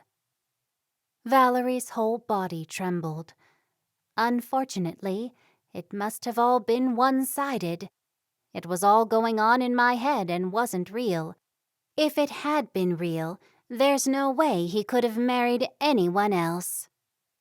Daisy found Valerie's story quite sad. "I find it all confusing. So many people tell me different things about love. I know some married couples aren't happy, and others are. Some start off happy and then don't remain that way." "It's a complicated thing," Valerie said, now smiling. "I suppose it was good that that first man moved away. It would have been hard to see him all the time with another woman." "Yeah, you're right. It would have been dreadful, but he eventually left my mind and my heart after he betrayed me. I felt hurt at first, but nothing lasts forever. Not pain, anyway." "I'm glad." Valerie was such a kind and gentle person that Daisy didn't want to see her upset. "Have you ever experienced love at your young age, Daisy?" Daisy carefully set her teacup back on the saucer. "Between you and me, I like your brooder." Valerie laughed, and Daisy was relieved that she was taking the news well. "I could tell that from the moment you walked in the door, that there was something between the two of you." That was something Daisy needed to know. She didn't want to be like Valerie and think that the man she loved felt the same, and then find out that he'd married somebody else. She couldn't think of anything worse. "Yeah, well, I don't know if we could call it love, but I like him, strongly." "You seem a very good match." "Do you think so? You don't think I'm too young for him?" "Age has little to do with it. He's attracted to your personality and the way you light up the room when you walk into it with your cheerfulness." Daisy giggled. "I didn't know I did that." Valerie swiped her hand through the air. "So many people are stuffy and boring and so serious. That gets tiresome after a while." "It does, doesn't it?" "If I had been blessed enough to have a daughter, I would have wanted her to be just like you." "You would make a wunderbar mother, Valerie, and your doctor would have been blessed to have you in her life." Valerie laughed. "Danky, I've grown used to the fact that that is something that I will never have." Daisy cleared her throat. "If you don't mind me asking, did you have something medically wrong with you that made you not able to have kinner?" "No, nothing. If I did have anything wrong with me, I didn't know about it." "Maybe Dirk had the problem." "Maybe. We'll never know, because he refused to get tested, and then we ran out of time. It just wasn't meant to be." "Tulip's going through that right now. She desperately wants to have a baby and nothing is happening. It seems to be making her upset. I haven't talked to her about it, but I know she desperately wants to have a Bopley." "She's got plenty of time before she needs to start worrying about it. It can take years sometimes. I wouldn't want to see anyone childless." "I guess it's something that most people just take for granted," Daisy said. "You're right, Daisy. I know I did. It was the natural progression of getting married. There was so much pressure on young people to get married back then. The next thing was to have Bopleys." Daisy took another sip of her tea, wondering what her future would bring. She didn't mind too much if she didn't have any children, because she already had nieces and one nephew, and she knew she would get a whole lot more, too. "Were you under pressure to marry Dirk?" "I suppose I was under pressure to marry somebody.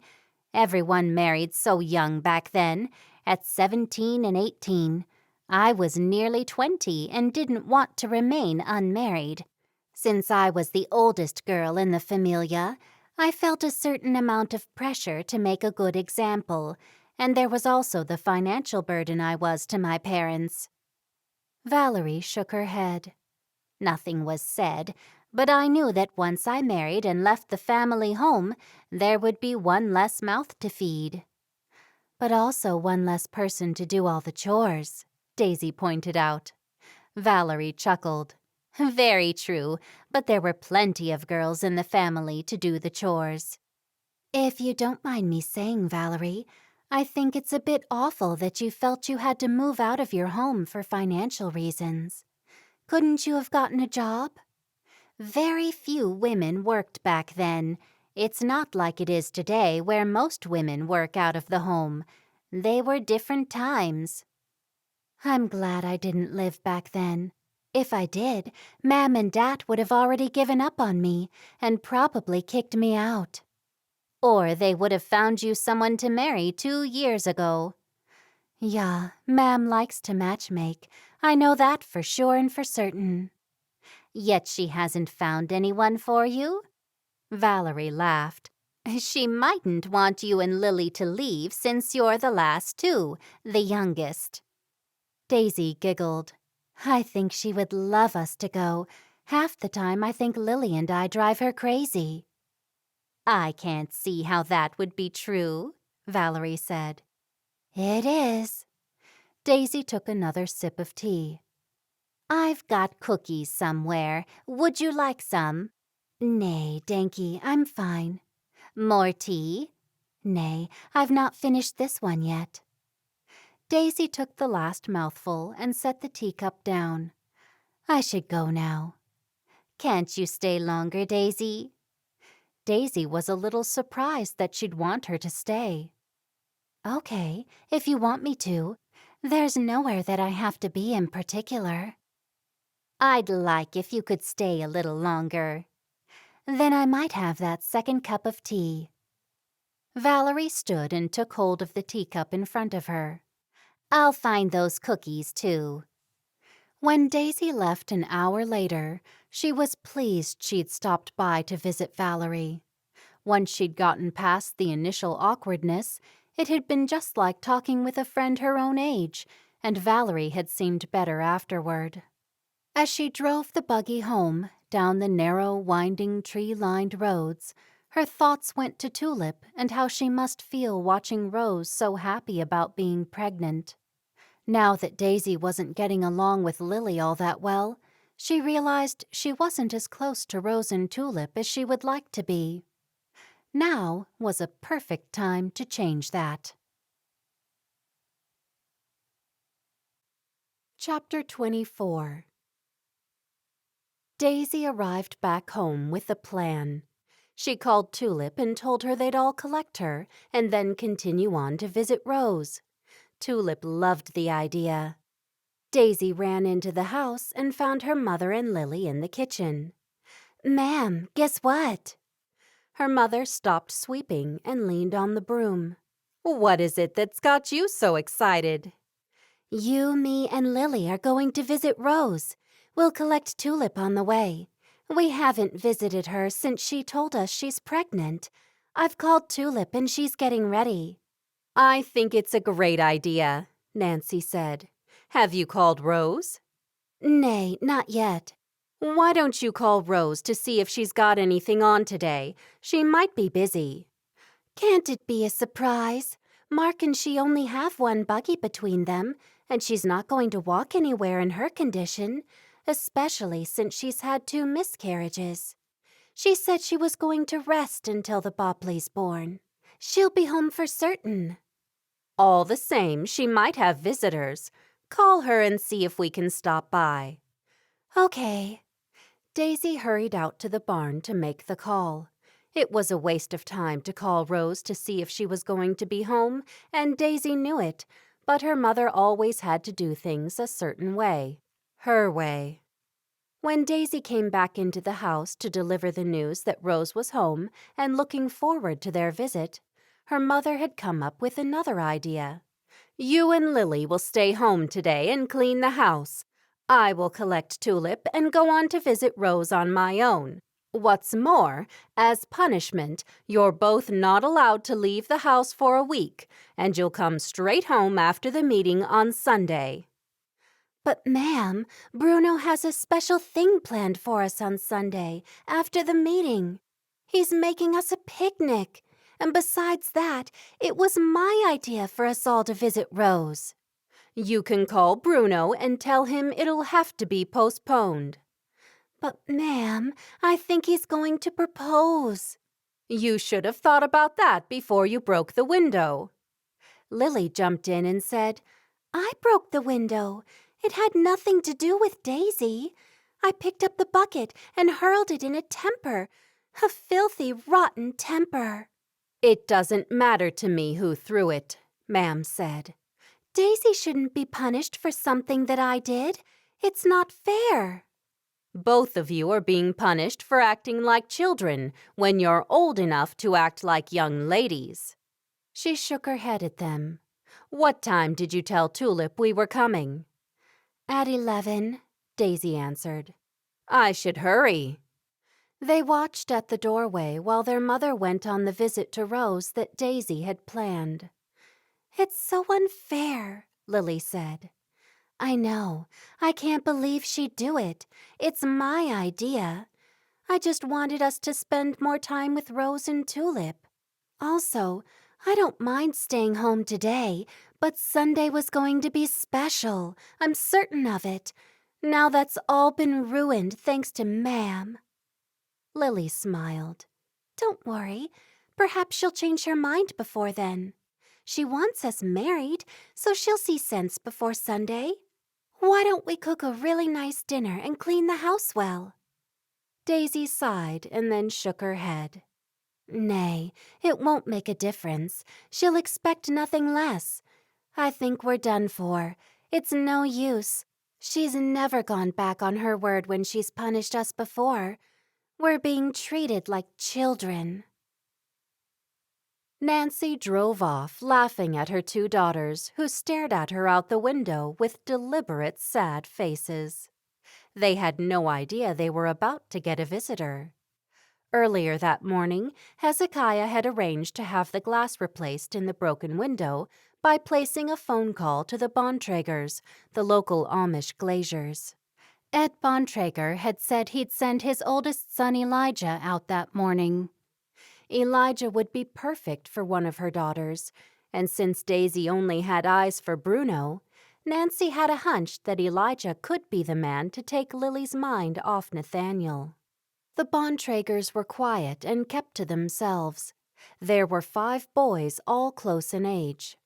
Nancy figured Elijah was around the same age as Tulip, just a little older than the twins. Ed's wife had died years ago, and Ed had never remarried. Nancy pulled up the buggy at Tulip's house and waited for her to come out. It had been a while since she'd had some quiet time with just Tulip and Rose without the constant mindless chatter of the twins.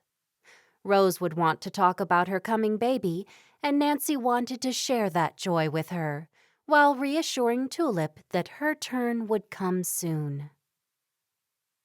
2 hours later, the girls were up to their armpits in housework when they heard loud hoofbeats working their way to the house. They both hurried to the door, thinking it was their mother back early, and they were surprised to see the oldest Bontrager boy, Elijah, in a wagon. He jumped down and waved, and the girls walked toward him. "Hello there. You've got a broken window?" "Yeah, we do," Daisy said, while Lily stood still, gawking at him. "I've come to measure it." "You're going to fix it?" Lily asked as she stepped forward. He smiled. "I am. I'll measure it first and then go back to the factory and cut the glass. You'll have a new window pane by the end of the day." "Wunderbar." Daisy glanced at her sister, who was looking very interested in Elijah. He was tall and fair-haired, and his build was slight rather than the solid build she knew her sister preferred, but surely his relaxed, friendly manner and good character made up for his physique. "Lily, why don't you show Elijah the broken window? I've got that pot on the stove I've got to watch." "Yeah, Right this way, Elijah. Daisy smiled as she watched her twin sister walk to the front of the house with Elijah. She had nothing on the stove, and Lily had played along without missing a beat, thanks to the like minds the twins shared. "How did the window break?" he asked, standing there staring at it. It was just my clumsy sister. She was washing the floor, and the end of the broom smashed into the window. He took hold of the jagged pieces of glass left in the window and carefully placed them on the ground. Then he looked in the window. It was broken from the outside. Lily did her best act of looking surprised. Was it? Yeah, it was. She followed his gaze to the metal bucket just to the side in the garden. I'm not really sure what happened, she said, fluttering her lashes. He gave her a smile before he took his tape out of the pocket of his work pants. She stood back a little and watched him take the measurements. He then crouched down and set the tape on the ground and jotted the measurements on a small notepad. That's the smallest notepad I've ever seen. He looked up at her. That's all I need, just a few measurements and the width of the glass. He held it up in the air and then stood. And it fits in my pocket. Do all your brothers work in the glass business? Most of us, but not all of us. Here. He held the small pad and pen out to Lily. Hold this for me, would you? She took it from him while he took a couple more measurements. Then he spun around and took the notepad from her. He didn't seem interested in her at all and was only polite. Most of the young men gave her more attention, and it bothered her that he didn't. Danky, that's all I need for now. That's it? Yeah. He gave her a polite nod and then strode off toward his wagon. She hurried after him. Oh, what's the process now then, with the glass? Like I said, I take the measurements back and cut the glass. I'll be back later. Can I come and watch? He stopped suddenly and turned around to face her. It's dangerous in the factory if you don't know what you're doing. I could watch from a safe distance. My father wouldn't like it.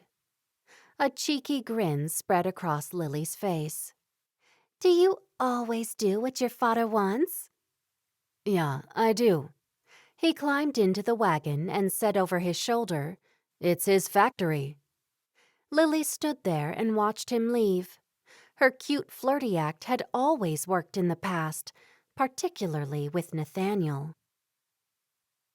When Elijah returned with the glass, Lily headed out to talk with him. He had parked his wagon as close to the window as he could. Don't you need 2 men to lift that? Nay, I can do it by myself, Daisy. It's Lily, and I just asked because it must be heavy. I do it all the time by myself. It's not a big window. Oh, you must be very strong. Can I see your muscles? She stepped forward with an outstretched hand to touch his bicep, and he moved away. Nope. While he untied the ropes that secured the glass in the back of the wagon, Lily wondered how she could engage him in conversation.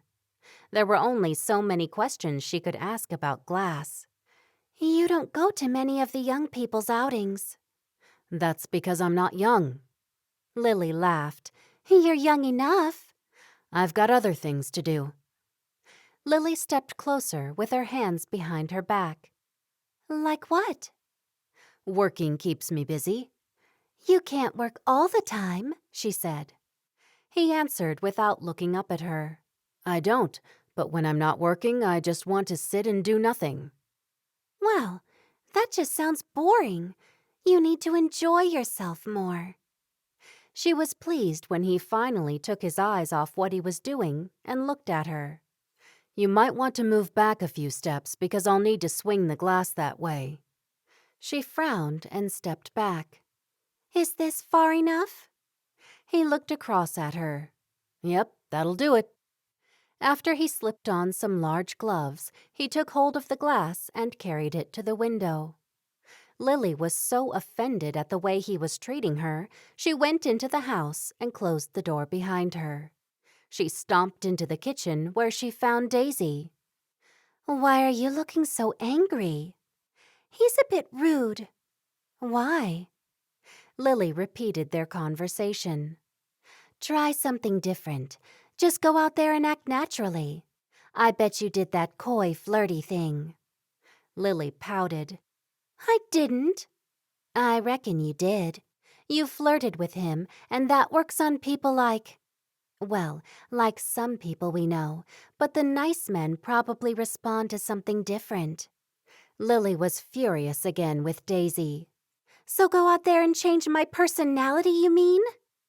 If you like him, just talk to him. Daisy turned away from her. What's got you so cranky? Lily asked. You have, and I'm not the one who broke the window. Shh, he'll hear you. Daisy spun around. So, did you tell him I did it? Lily grunted, turned around, and marched out of the kitchen, hoping to see Elijah look at her the way other boys looked at her. It seemed that he didn't even see her at all.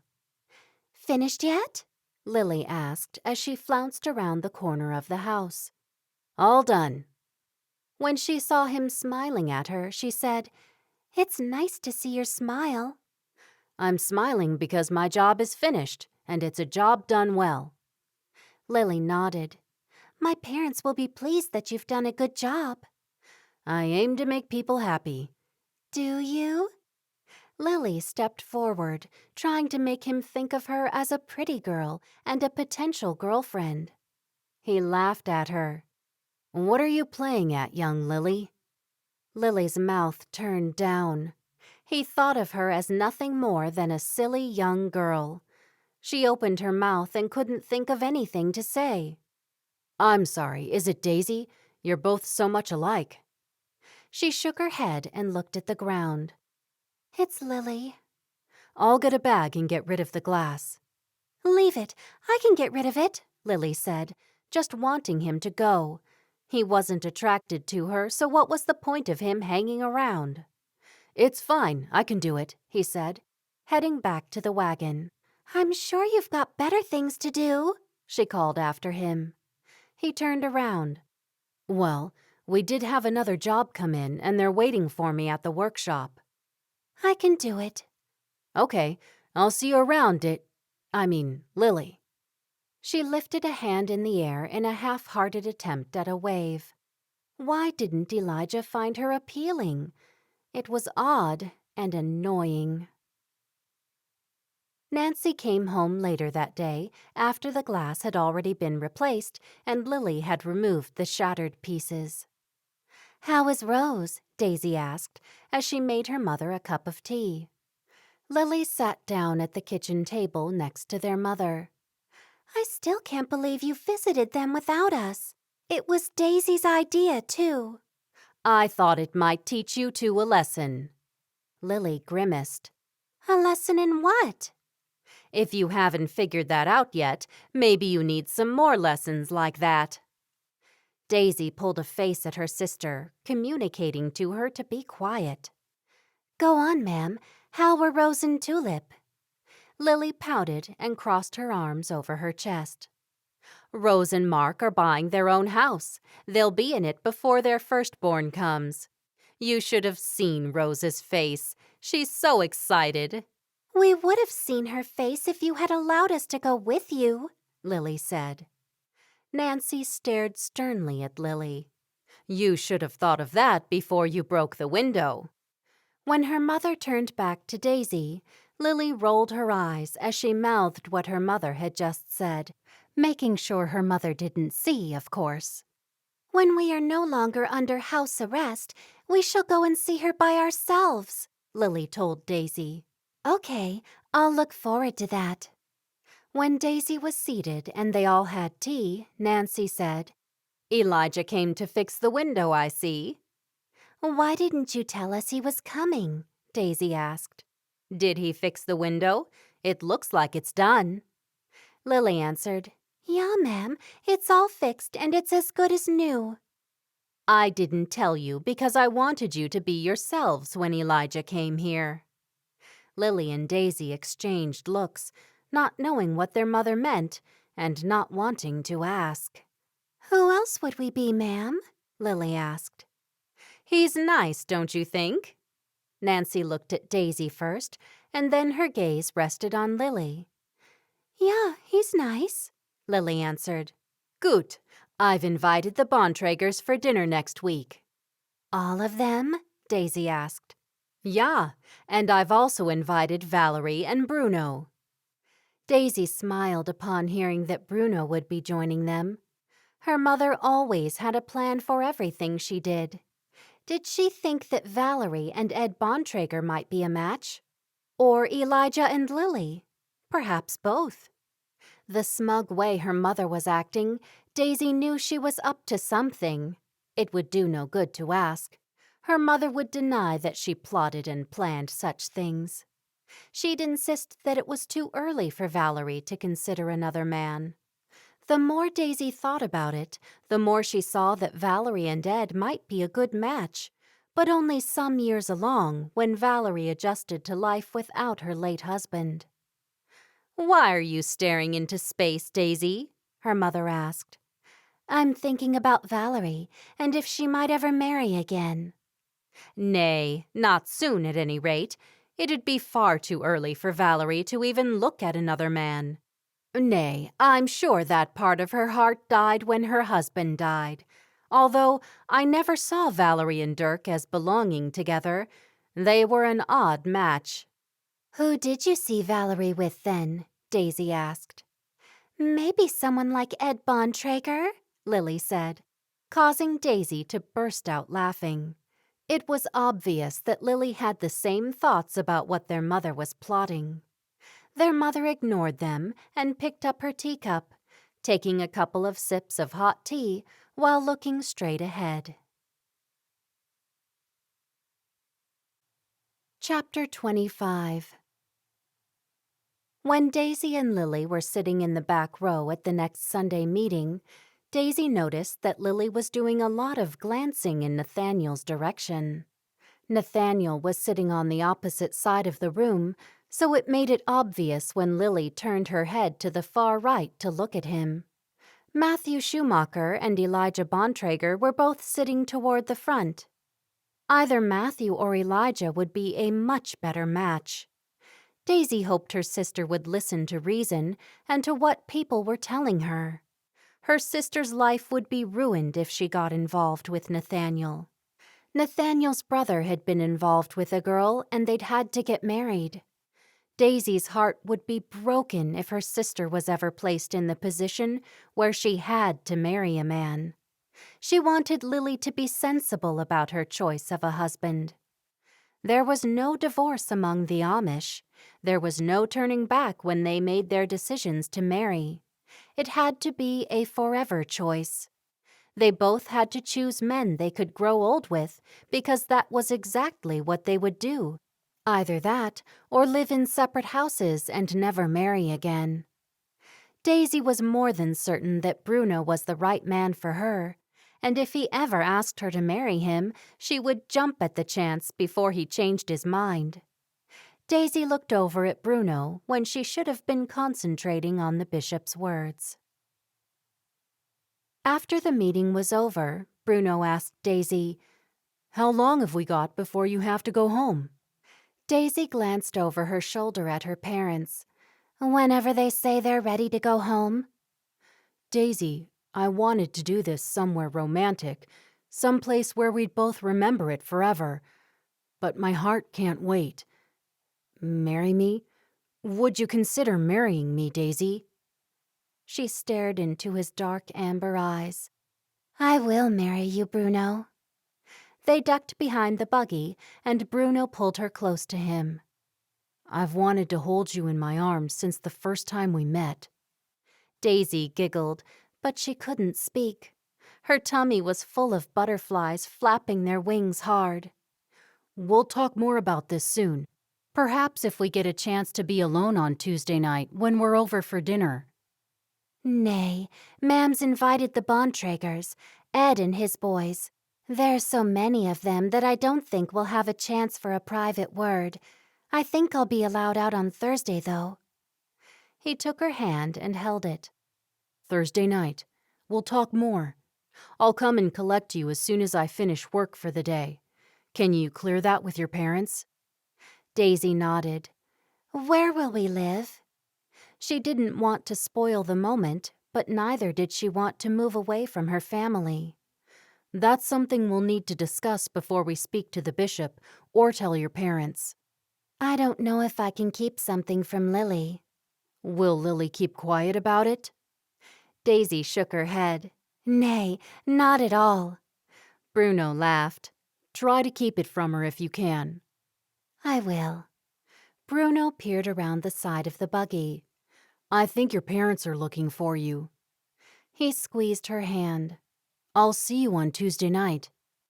Daisy nodded and went to her parents quickly before she got into trouble for going missing. During the Tuesday night dinner at the Yoder house, Daisy could tell by the way that Ed and Valerie looked at one another that there was some kind of history between them. Perhaps they had once dated. She made a mental note to ask her mother about it later. Could Ed have been the mystery man who Valerie had loved so long ago? When everyone had taken their seats at the long wooden table, Hezekiah Yoder cleared his throat. If everyone can stop talking, we might say a prayer of thanks for the food. Everyone did as he suggested and closed their eyes. When they had all opened their eyes, Nancy said, Everyone can help themselves, unless someone would like me to serve them. How about you, Valerie? Would you like some help? As soon as Valerie answered that she would help herself, the room was awash with many different conversations. Bowls of mashed potatoes, coleslaw, and meat were passed across and around the table as everyone helped themselves. The Bontrager boys were all good talkers, and they were entertaining. Each seemed to have a funny story to tell. Elijah seemed to be the quietest of all, or maybe it was just because he was preoccupied the whole night by Lily, who had made sure she sat next to him. Chapter 26. On Thursday afternoon, Daisy waited anxiously for Bruno. She'd managed to keep their secret, the first she'd ever kept from Lily. Lily had been distracted by talking constantly about Elijah, even more so after the Bontragers had come for dinner on Tuesday night. It seemed that their mother's plan of averting Lily's attention from Nathaniel had worked, and Daisy hoped that Lily's attraction to Elijah was greater than her attraction to Nathaniel. When Daisy saw Bruno's buggy approach the house, she said goodbye to Lily and her parents and headed out to meet him. Hello, Daisy. Seeing his smiling face made her heart glad. She stepped into the buggy and sat beside him. Hello. I'm going to take us somewhere so we can talk about our plans. Are you hungry? Always. I'll take us to a diner so we can have something to eat while we talk. Later, when they had ordered burgers and were sitting across the table from one another, he began, I've given things a lot of thought, and I think it would be best if we live here. I'll have to get a permanent job somewhere. Really? You'll stay here? Would you have been willing to come back to Ohio with me? I would have, but it would be awful to leave my familia and leave Lily. We've never been apart, not even for a day. Problem solved. I might have a permanent job offer where I'm working now, but it's too early to tell. The boss said he'd know in a couple of weeks if he could put me on staff. I've got a small business built up back home, but I could sell that to my friend who's looking after it now. I thought you said your job here had already become permanent.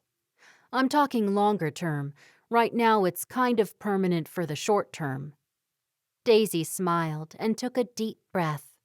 Everything's working out so well. I'd have to get a house here. I've nearly got a deposit saved, and if I get a good price for my business, we might have enough to buy a small house. It won't be anything grand, but we can do work on a place and fix it.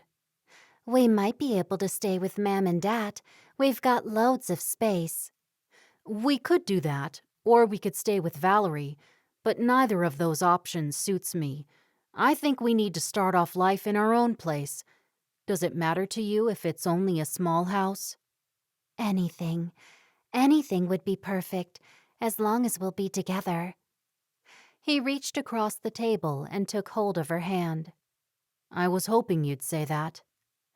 When would we marry? I figured in December. That'd give me a chance to get things organized. Daisy added up the months. It was only 4 months away, but that was enough time to sew all the clothes for the wedding and give her mother plenty of time to plan everything. Ma'am is going to be so excited. She really likes you. He raised his eyebrows. That's good. So does everyone else. And you? Daisy giggled. Of course I feel that way. He smiled at her, and his warm amber eyes crinkled at the corners. On their way home after they had talked about their wedding and the life they'd have together, Bruno made a suggestion. It might be a good idea if we tell your parents tonight. Really? So soon? Don't you want to? Yeah, I'm glad. I don't think I could have kept the secret much longer. Daisy walked into the house with Bruno. She never thought she'd find the perfect man for her so soon, and the best thing was that her parents approved of him already. Nancy knew from the look on Daisy's face when she walked through the front door with Bruno what they had come to say. Hello, ma'am, Dad. Daisy had stars in her eyes as she glanced up at Bruno as the young couple stood before them. Hezekiah and Nancy were seated. Sit down, Hezekiah said to the young couple, whose faces glowed with youthful anticipation. Once they were seated, Bruno said to Daisy, Do you want me to talk? Daisy nodded. I asked Daisy to marry me, and she said she would. Oh, I'm so pleased. Nancy jumped to her feet and spread her arms out. Daisy stood up and they hugged, and then Bruno stood as Nancy hugged him. Hezekiah shook Bruno's hand and then hugged his daughter.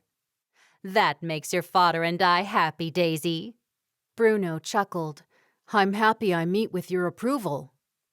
Nancy took a step back. Are you taking her back to Ohio? Nay, I'll try not to, as long as I can find work around here. He's going to sell his business in Ohio. He's already got a buyer. That is good news, Hezekiah said as he sat back down again. Nancy knew Hezekiah couldn't have been more delighted, but Nancy also knew Lily would be sad. Not only would she be the only child left at home, but she'd also never been apart from her twin sister for any length of time. She'd have to watch Lily carefully to make sure she didn't jump into a marriage and make a silly mistake just to keep up with her older sisters. Does Lily know? Nancy asked. Nay, and it has been very hard to keep something quiet from her. What's this? Lily asked as she walked into the room. I just told Ma'am and Dad that Bruno and I are getting married. Lily stopped still, with her mouth gaping open. You are? Yeah. When? We figure in December or thereabouts, Bruno said. Finally, Lily smiled. That's wunderbar. She hurried to her sister and threw her arms around her, and also gave Bruno a hug. Then she sat down on the couch opposite the happy couple, in between her parents. Does that mean you're moving, Daisy? Nay, Bruno can find work here, and he thinks the job he has now might be a permanent one. Phew, that is good news. Where will you live? Lily asked. We'll buy something somewhere. It'll only be small to start with, Bruno said, depending on how much I get from my business back in Ohio when I sell it. It sounds like you've got everything worked out. Bruno nodded and gazed at Daisy. We have. Probably not everything, Daisy said, but we know what direction we're going in. You've set your sails in the right direction, Lily asked with a giggle, causing Nancy to laugh as well. Bruno, I have to explain why we're laughing. Hezekiah always talks about sailing and rivers when he's giving the girls advice. Hezekiah's mouth turned down at the corners as he turned his head toward his wife. I give good advice, and talking about sailing is something that the girls can relate to. We've never gone sailing, Dad, Daisy said. Neither have I, but there is a certain life current that you can go along with or you can fight against. I know what you mean, Mr. Yoder. Many things can be related to water. It's a life force, and it's important which way you set your sails in life, Bruno said. Lily shook her head. Men. Everyone laughed. Later that night, after Bruno had gone home and Hezekiah was up in his bedroom, Nancy sat down in the kitchen with the twins. Ma'am, we'll have to start making clothes for the wedding, but I don't want the wedding to stop us making clothes for Rose's Bopley. We can do it all, Nancy replied to Daisy. Are you feeling left out, Lily? Lily screwed up her face. Nay, I'm happy for Daisy. Bruno is lovely. I only wish I'd met him first, she said, nudging Daisy in a joking manner. It wouldn't have mattered one bit, because he's in love with everything about me, not just the way I look. The girls giggled. I just don't want you running into the arms of a man who's totally unsuitable when Daisy gets married and you find you're lonely. Lily's eyes sparkled. Hopefully I won't be lonely for long. Nancy shook her head. That's exactly what I'm worried about. Lily sighed at her mother's words. I'll make a good decision. I hope so.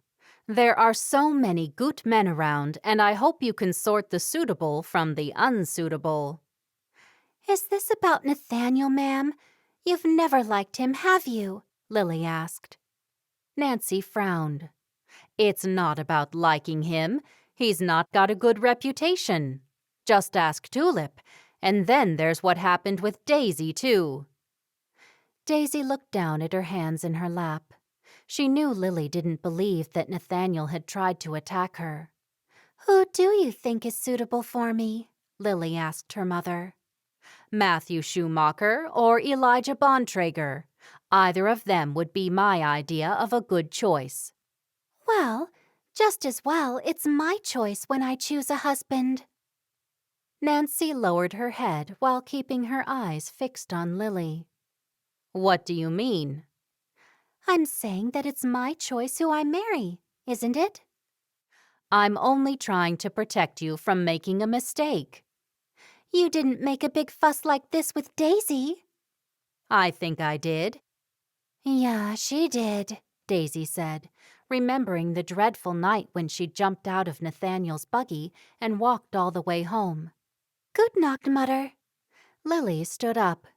Don't be concerned about me. I've got the perfect man in mind. Who? Her mother and Daisy chorused. You'll both have to wait and see. You didn't tell me you were getting married to Bruno, Daisy. I was the last to find out. So you'll be the last to find out when I get married. Lily flounced out of the room. Well, what do you think of that? Nancy asked Daisy. Daisy shook her head. I didn't mean to upset her. It couldn't be avoided. Who was she talking about just now? Daisy bit her lip and thought of all the men who paid her attention. From the way she was talking, it's not Nathaniel. I agree. I hope she makes the best choice. I'm sure she will, ma'am. Daisy stood up, leaned over, and kissed her mother on the cheek. Nancy sat alone at the kitchen table. She'd have Tulip talk to Lily about Nathaniel. That, coupled with Daisy's knowledge of him, should be enough to change her mind about him if she still liked him. Looking at the kitchen table, Nancy was upset that neither of the twins had thought to take their cups and saucers to the sink to wash them out. What kind of wives would they make when they had to run their own households? She'd raised them better than that. Perhaps it was all the excitement of Daisy's news that made them act in a selfish manner. After she had washed the dishes from the tea, she walked up the stairs to her bedroom with a little smile tugging at her lips. Tomorrow she'd have Daisy's wedding to plan, and after that she would carefully direct her remaining headstrong daughter to a suitable man, or at least she'd try. Several weeks later. Before he'd left for work, Hezekiah had brought the treadle sewing machine from one of the spare rooms to the living room. The twins and their mother were settled down for a day of sewing in the living room. Fabric was spread out from one end of the room to the other. Daisy had planned to have all her sisters as her special wedding attendants, but Rose declined as the date of the wedding coincided with her due date. Because of that, Tulip had suggested to Daisy just to have Lily. They were in the middle of sewing Daisy's blue wedding dress and a dress for Lily, along with Bruno's suit, when they heard the phone from the barn. "I'll get it," Lily called out as she jumped to her feet. "I wonder who that could be," Daisy said. "I hope it's not someone with a problem," Nancy said. "I'm too busy to help them today." "Lily and I can do the sewing if it is." Lily rushed back inside. "It was Uncle John." "What's happened?" Nancy asked. "It's Aunt Nerida. She fell off the roof and is in the hospital."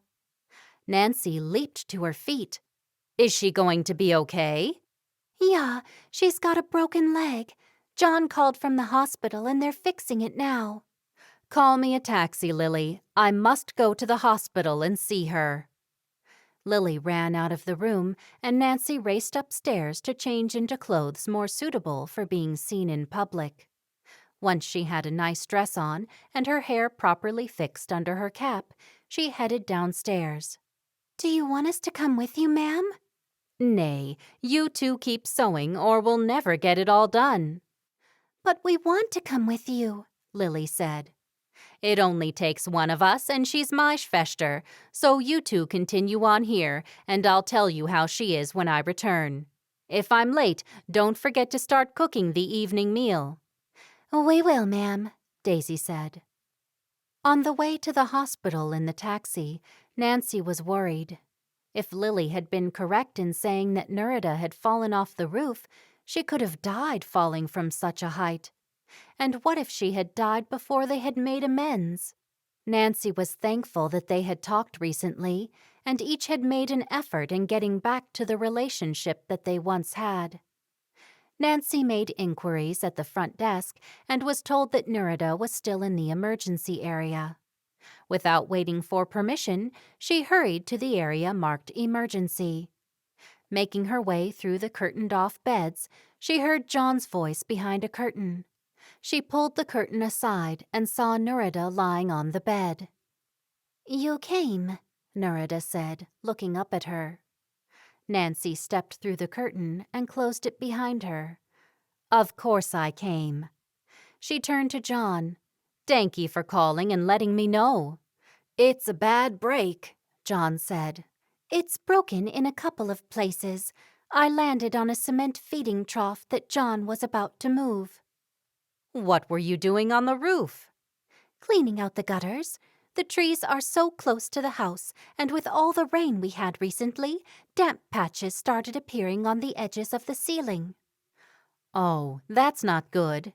"I told her she should have waited for me to do it," John said. "You have too much to do already," Nerida told him. "I won't be doing it again, that is for sure and for certain," Nerida said. "Are you in pain?" Nancy asked her. "Only when I move. It'll probably be set in plaster. They're deciding what to do with me now." "It'll either be that or a steel rod or two," John said. Nancy shook her head. "I find it hard to believe you got up on the roof." "I didn't get on the roof. I just put a ladder up to the gutters and then emptied them. I do it all the time."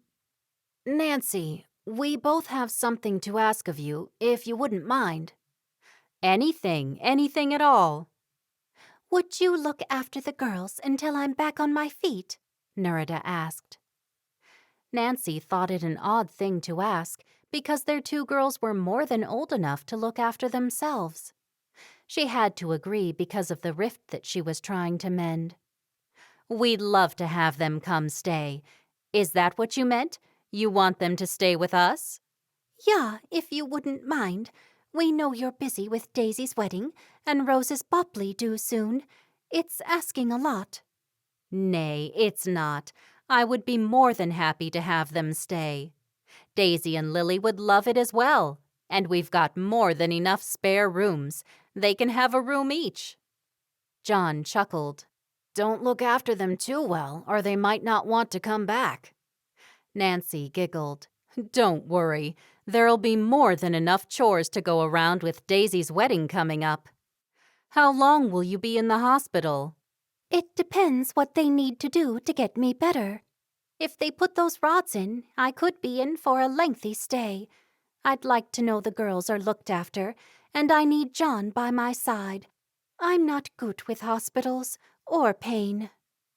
Where are Violet and Willow now? They're at home, John said. Shall I collect them on the way? From here, the taxi would go right by your place. I can bring them over tonight when I leave here, John said. Nancy figured John might want to say goodbye to them and tell them exactly what was going on with their mother, so she didn't insist on collecting them. I should go. I don't want to get in the way when the doctor comes back. Okay. Thank you for coming to see me, Nancy. It means a lot. Nancy turned to John. Bye, John. I'll see you tonight sometime, Nancy. I'm not sure when. Okay. Nancy leaned over and gave her sister a quick kiss on her forehead before she left. When Nancy walked through the front door at home, the two girls looked up at her. You weren't very long, ma'am, Daisy said. How is she? Lily asked. Nancy collapsed into a chair. She's got a bad break, and they might have to put rods in her bones to hold them together. Lily screwed up her face. Ooh, that sounds awful. Yeah, it wouldn't be very pleasant at all. The good news is that Violet and Willow will be coming to stay with us until Nerida gets better. That's wunderbar. Lily clapped her hands while Daisy agreed. We'll have to make up 2 beds for them with fresh linen. I can do that, Lily said. Aren't they old enough to stay at home on their own? Uncle John would be there too. I mean, I'm pleased they're coming to stay, but it's odd, Daisy said. Nerida asked me, and she needs peace of mind. She knows if they're with me, they'll be fine. She wants John to stay by her side at the hospital. I can understand that, Daisy said. I'll go and put fresh linen on the beds now, Lily said, as she jumped to her feet. Can I get you something to eat, ma'am? Daisy asked. Yeah, I'd like that and a hot cup of tea. You sit down and don't do anything until you recover. You look pale. Nancy sat down while one daughter made the beds and the other one got her something to eat. Sometimes the twins surprised her, and on a day like today, she needed all the help she could get with the shock of her sister falling off the roof. It was just after they finished eating dinner that night that John and the girls arrived. Thank you for having us, Violet said to Nancy when she walked through the door with a small bag under her arm. Yeah, Aunt Nancy. Thank you for having us stay, Willow added. It's our pleasure. Any time. She looked up at John. Have you had anything to eat yet? Yeah, I've already eaten. We had dinner ready for Dad when he came home from the hospital. Willow said. He was gone so long that we were worried about him and didn't know what had happened. Half the time we waited in the barn so we could answer the phone quickly. John explained. I was calling them, but someone hadn't hung up the receiver properly, and that's why my calls weren't getting through. Nancy looked over her shoulder when she heard the twins greeting their cousins. Girls, show Willow and Violet to their rooms, would you? Yeah, ma'am, Daisy said. Hezekiah walked out of the kitchen and shook John's hand. Can you sit down with us, or are you tired from your day at the hospital? I can stay a few minutes. I am tired. How about a hot cup of tea? That would be appreciated. Thank you, Nancy. John and Hezekiah sat in the living room while Nancy made the tea. When she heard laughter coming from upstairs, she wondered what she had gotten herself in for, going back to having 4 girls under the one roof. The blessing of the situation was that if the cousins were still there after Daisy's wedding, it meant that Lily wouldn't be the only girl left at home. The cousins would be good company for Lily. The wedding day. Daisy opened her eyes to see 3 sets of eyes peering back at her. "What are you all doing?" They were her 2 cousins and her twin sister Lily. Lily bounced up and down on her bed. "It's your wedding day." "Yeah, and the sun's shining. It's gonna be a good day," Willow said. Daisy glanced out the window between the gap in the curtains. There was rarely sun at that time of year. "There's no sun." Willow giggled. "The sun is shining in your heart because you're so in love with Bruno." She drew her hands to her heart and fluttered her lashes, causing Violet and Lily to laugh. "How about some privacy?" Daisy asked. "You won't have any privacy when you're married, living in that tiny house that you and Bruno bought," Lily said. Daisy groaned and pulled the sheet over her head. Lily promptly pulled it away. "Get up!" "Yeah, rise and shine," Willow said. "We'll make you breakfast," Violet said. "We don't want you fainting on your wedding day from lack of food," Lily said, pulling the covers off Daisy altogether. Daisy knew she couldn't win against the 3 of them. Okay, I'm coming. I'm getting out of bed right now." "Don't get changed into your wedding dress yet, or you might spill something on it," Lily suggested. "Yeah, I was just going to put my dressing gown on for the moment and eat breakfast in that." "Let's go," Lily said, as Violet grabbed Daisy's dressing gown and handed it to her. "What about a shower? You don't want to be all stinky," Willow said. "I had one last night," Daisy replied. Willow frowned. "Do I smell or something?" Daisy sniffed the air. "Nay, but have another one anyway." Daisy sighed. "I'll eat, then shower, and then one of you will surely tell me what I should do after that." The 3 girls giggled while Daisy pulled on her dressing gown. "Aren't you excited, Daisy?" Willow asked, as the 3 of them followed Daisy down the stairs. "I am. I never thought the day would come. I've been looking forward to it for months." "You'll be a married lady in a few hours," Violet said. "Yeah, you'll be Mrs. What's his last name?" Willow asked. "Weber," Lily said. "You'll be Mrs. Weber, Mrs. Daisy Weber, or Mrs. Bruno Weber. How does that make you feel, Daisy?" Old, I guess." Nancy walked into the kitchen as the girls were eating. "Hurry up, girls. In just under an hour, the benches and tables are arriving. How are you feeling, Daisy?" Daisy knew her mother was stressed, with so much work needing to be done to get the house ready for the hundreds of guests who'd be attending the wedding that morning. "I'm getting a little nervous now." "You should be. Marriage is a big step." "Thank you, ma'am," Daisy said. "Not to be taken lightly," her mother added. "Yeah, Daisy knows all that, ma'am. You're only making her more nervous," Lily said. "Lily, have you seen your father this morning?" "Nay, I only just woke up. Is he missing?" She shook her head. "I think he's outside somewhere." "Have you and Dad eaten, ma'am?" Daisy asked. "Yeah, we ate earlier." Nancy hurried out of the kitchen. "Your ma'am seems more nervous than you," Willow said to Daisy. "She was like this at Rose's and Tulip's weddings, too. She likes everything to be just so, and she won't let anyone else do anything." Lily added, Yeah, and she has to be in charge of everything. The big boss lady. Daisy finished the last mouthful of food. I'll talk to Ma'am. She hurried out of the kitchen while she heard Lily grumbling about having to do the washing up. Daisy found her mother heading up the stairs. Ma'am, Her mother looked behind her. Yeah? can we talk? Okay. She turned around and came down the stairs. I thought you'd want to talk sooner or later. They sat on the couch together. This will be the last time I talk with you as a single woman. Nancy nodded and took a deep breath. Well, I've had this talk with Rose and then with Tulip. What talk? Nancy frowned. About what to expect on your wedding night. Daisy was horrified. Ma'am, stop it. Stop what? I know about all that stuff. Daisy put her hand to her head. Her mother looked relieved. You do?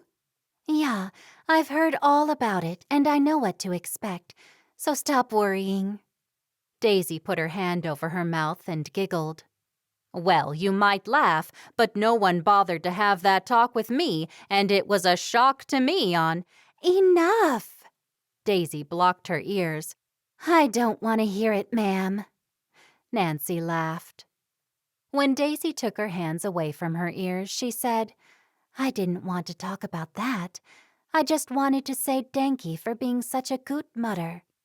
I hope that I will be just as good with my kinner. Nancy stared at her, and Daisy could see her mother's eyes become misty. Danky, Daisy. I did my best. I did my best with all of you. Sometimes I was sure you girls must think I'm just a cranky old cow. Daisy giggled. Well, sometimes. I'm only joking. You were never a cow and never too cranky. Just normal cranky when we did horrible things. Daisy hugged her mother, and Nancy hugged her back. Hezekiah walked in the front door. The men are here with the benches. Daisy, you're not dressed. It doesn't take me long to get ready. You better go now, Nancy said to Daisy. The other 3 girls, all giggling and seemingly talking at once, came out from the kitchen into the living room. Take Daisy up and help her get ready, girls, Nancy ordered. The 4 girls ran up the stairs, while Hezekiah and Nancy smiled at one another. A wedding day was a good day. Daisy ran her hands over the soft fabric of her blue wedding dress. One cousin braided her hair, while the other tied her pinafore apron at her back. Lily stepped back and looked at her sister. You look beautiful. You would say that, Lily, because you look exactly the same, Violet said. Lily giggled. I know that's silly. Anyway, you do look beautiful, Daisy. Danky, Violet. Daisy put her hand on her stomach to quell the nerves that had just kicked in. She hoped she'd feel better when she saw Bruno. He was her dream come true. Nancy poked her head through the door. 5 minutes. I'm nearly finished with her hair, Violet said. Oh, Daisy, that looks lovely. The dress turned out really well. Daisy breathed out heavily and was just about to say something to her mother when she shut the door. Ma'am's more nervous than you are, Daisy. Only 5 more minutes, Daisy muttered to herself. 5 more minutes to change your mind, Willow said. Willow, that's a dreadful thing to say. Why would she change her mind? She wants to marry Bruno. Don't you, Daisy? Violet asked. The cousins' squabbling made Daisy laugh. I do want to marry Bruno, and I won't be changing my mind. Violet shook her head at her younger sister. Once Violet finished braiding Daisy's hair, Lily placed the white organza prayer cap on top of Daisy's head. There you go, even more beautiful, Lily said. Now let's go. Daisy went down the stairs first, and Bruno was waiting at the bottom. The room was buzzing with low conversations and crowded with many people. As Daisy's gaze swept over the benches, she saw that every space was filled. There were even people on the porch and lining the sides of the room. They walked to the front and stopped in front of the bishop. After a quick glance behind her, Daisy was comforted when she saw her mother and father. They'd sat next to Bruno's parents. Tulip and Rose were there with their husbands, and her 2 older brothers were there with their wives. Rose was looking particularly glum and very, very pregnant. It seemed as though Rose was still a little cross that Daisy hadn't waited to have the wedding until after her baby was born. Daisy figured she'd waited long enough to marry Bruno, and she couldn't wait a few more weeks to start her new life.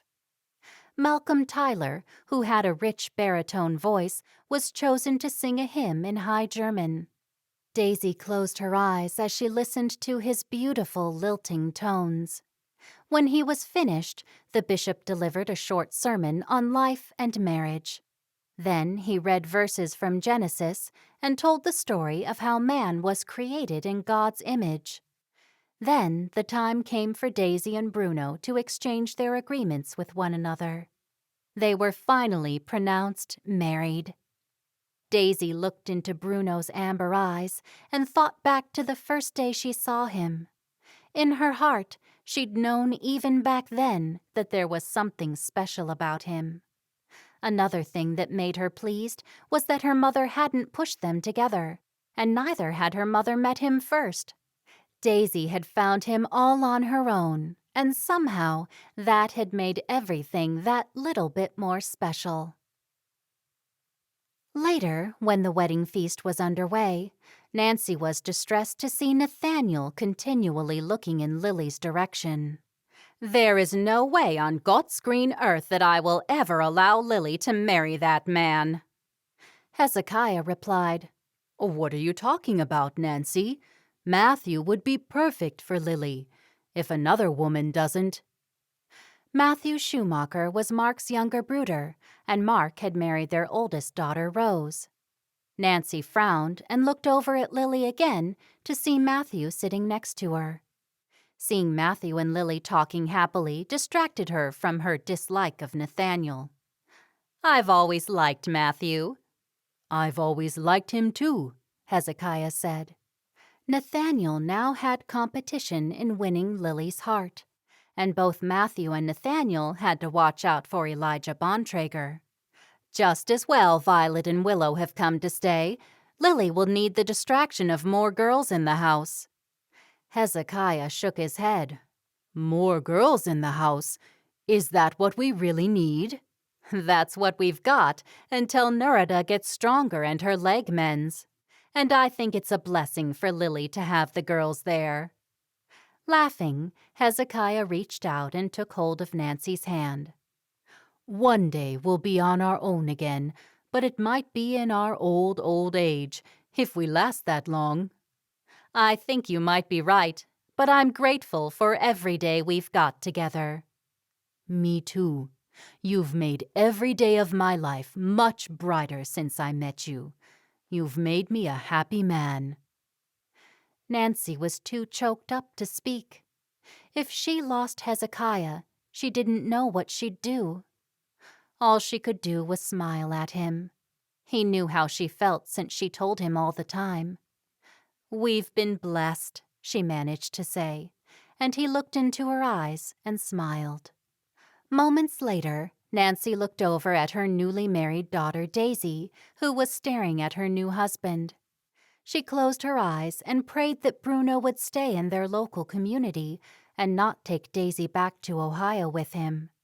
They had bought a house, but most of his family was in Ohio, and that was enough for Nancy to find reason to worry. She closed her eyes again, this time more tightly, and gave her concerns to God. He would watch over them all. All will be well, Hezekiah said quietly. Nancy opened her eyes and looked at him. Daisy and Bruno will be okay. I know. Daisy has made a good choice in Bruno, Nancy said. He's her perfect match, just like you're mine. Nancy giggled like a young girl. Hezekiah always made her feel better. She took her mind off scenarios that might never occur and concentrated on enjoying the remainder of the wedding celebration. However, the cogs in the deep recesses of her mind were still turning over regarding Lily, her next matchmaking project. Daisy had found her own husband, but Lily sorely needed her help. That was a project for another day. This has been Amish Love Blooms, Book 3, Amish Daisy, written by Samantha Price, narrated by Cecily White. Copyright 2017 by Samantha Price. Production copyright 2020 by Samantha Price.